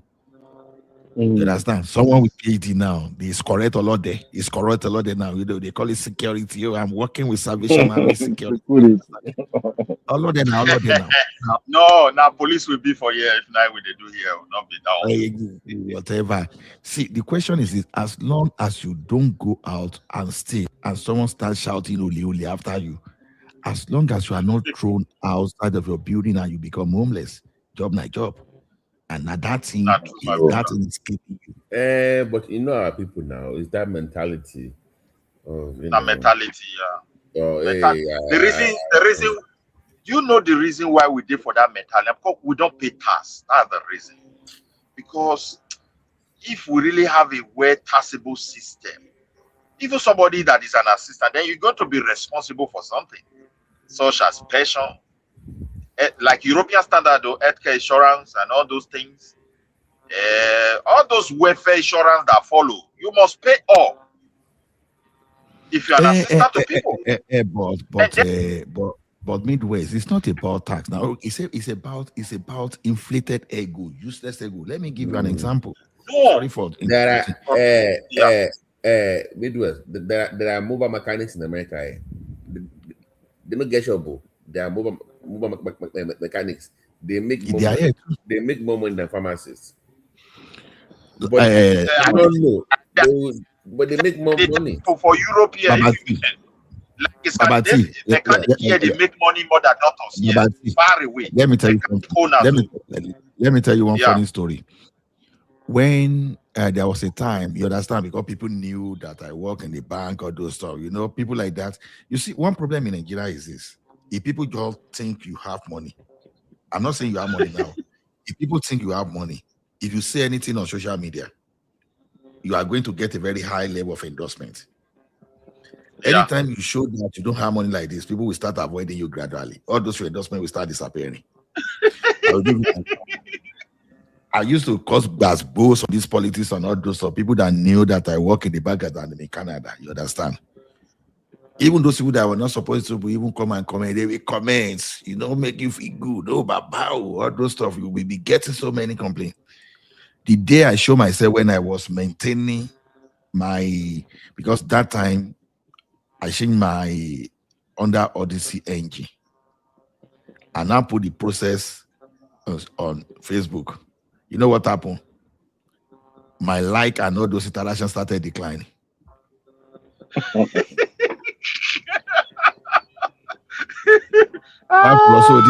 this guy not even be person we think he be.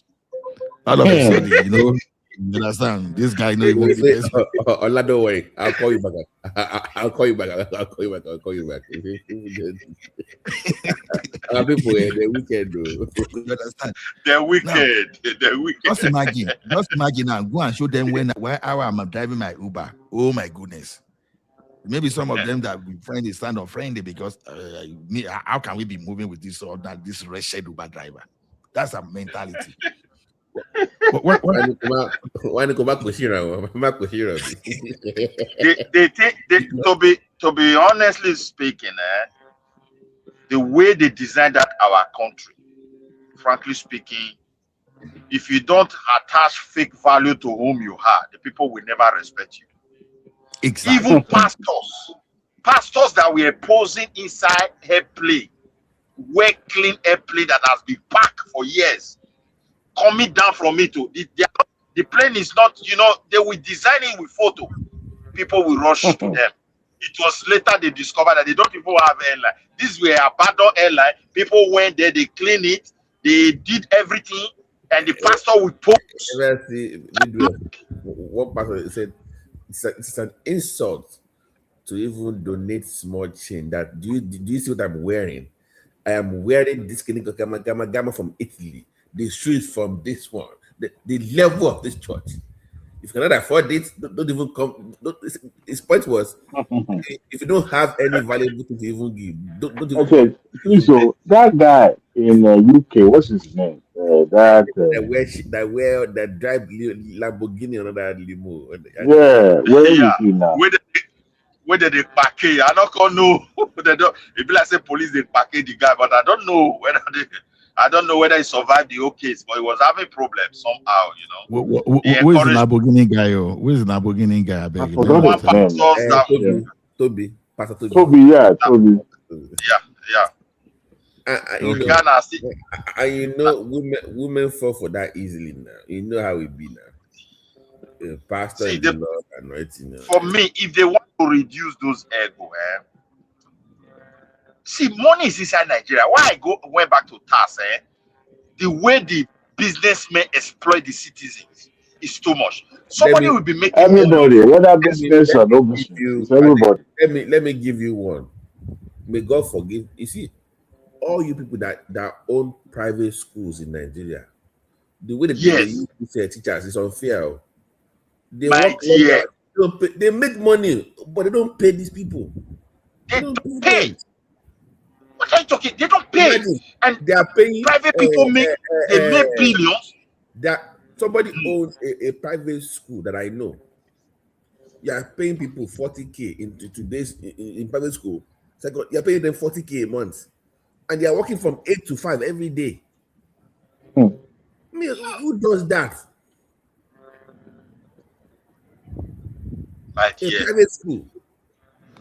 Okay, let me tell another story. Let me tell another story. Now, there are these two guys that they grew up together, and one person eventually went to tertiary institution and graduated, and the person is in America. The other one did not go to any school, but just as a childhood friend, the guy just look at it as, okay, my guy just asked me for money today. I will give 100K, 50K. That he got to say that guy got tired that it is embarrassment for me to be giving my friend money. Okay, he called his friend, guy, what are you going to do? The guy could not think of anything. He said, okay, don't worry. I will send you Toyota Corolla, the Uber type. Then he gave the guy, was it about 300 or 400K extra to go and just get apartment in Lagos so that for him to pick his life together. And if I'm not making a mistake, I think Toyota Corolla should be worth like around 6 million now, all right? Toyota Corolla, I don't know, maybe around 6 million. You know what that guy did? The guy was too big to drive Uber. He sold the car. And the guy is back to the village now. No big juju be that. And even the guy that gave that money, that gave that guy to Not be juju. So the society now affect them. And the society, because people they live life way past them. They be used to. The question is this: what's bad in being an Uber driver? What's even bad in being a Danfo driver? Ola, I feel you are talking from the point of you have traveled, you've seen life. Now it's like everything is confirmed to you. That guy, I don't know how to guy. Although I don't want to make it like that's what I was doing naturally. You understand? I was living with one Baba one day that time, and his conductor did not come. You know, me and that Baba Peking, we were even running tons of becoming the the conductor, although I was in school that time, the conductor for that Baba Dan for that time. You understand? During the holiday, now we sometimes we may even be paying that underneath that say make that Baba conductor no even come so that we go join, no, because we will say, oh, studio. You understand? What I'm saying is this: there are some things that people should be able to do. You know, one funny thing, even those people that live in Lagos, I think those guys can even still try to do anything anyhow. But you know, those people that live in a low-key in Nigeria, people that live in so-called Yes. Akure, Ekiti, Gesha, all those people, they are the one that want to be the big boy. People, Delta people, go reach Port Harcourt. I don't know, Bayelsa side there, now they be the worst. I don't like you. You understand? That's just the truth. You understand? But people like from Lagos, some of them can still do anything for them to survive. Lagos and Abuja, yeah. But people coming from Ekiti, maybe you leave your land there, you understand, you come to you want to be a big boy, you want to work in the office, to be rolling on that swear share, to be commanding people. You understand? So those are the kind of, no. It's funny. Some people, they have this mentality that even the way they position themselves. Go ahead, sir. Ola, this thing where you did talk, what you are saying, I don't know when it happened. You understand me? You can't compare your days, my days, and today. Let me give you an example. If you go to Benin now, you want to build a house. If you are looking for people to clear that portion of land for you, no Edo Ediji that will do that for you. I'm telling you, no Yoruba raised in Benin that will do it for you. No Igbo raised in Benin that will do it for you. That's why we used to go after Agatu now. Now Agatu we they use that time now. From Hausa, from northern part of Nigeria. When you want dig the soil, you want lay foundation. No Edo Ediji go carry tools again. In my days, I did do that kind of thing. Without shame. So things have changed. You see this Yahoo money, this abroad money, where we don't do a pump, go home.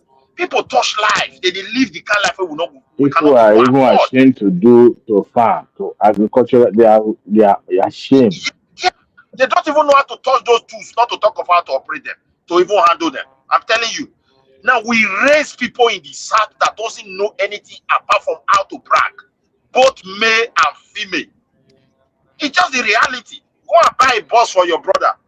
I took NG back home. Make I give you a story. My immediate younger brother, I packed some NG go home about 2 or 3 years ago. So all these Mercedes engine, Mercedes engine, they were close to almost 30,000 euro if I convert the whole money I put there. So I sent my younger brother to take care for it because there are things they need to do. You know, you have to call some qualified mechanic. They have to start. They will adjust something for you quietly that the customer will not know.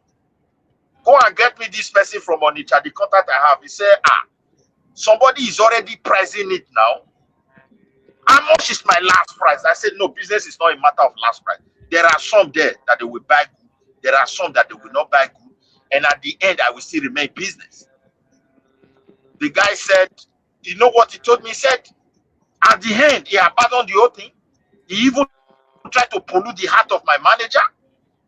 I told my manager, you know what? You get me mechanic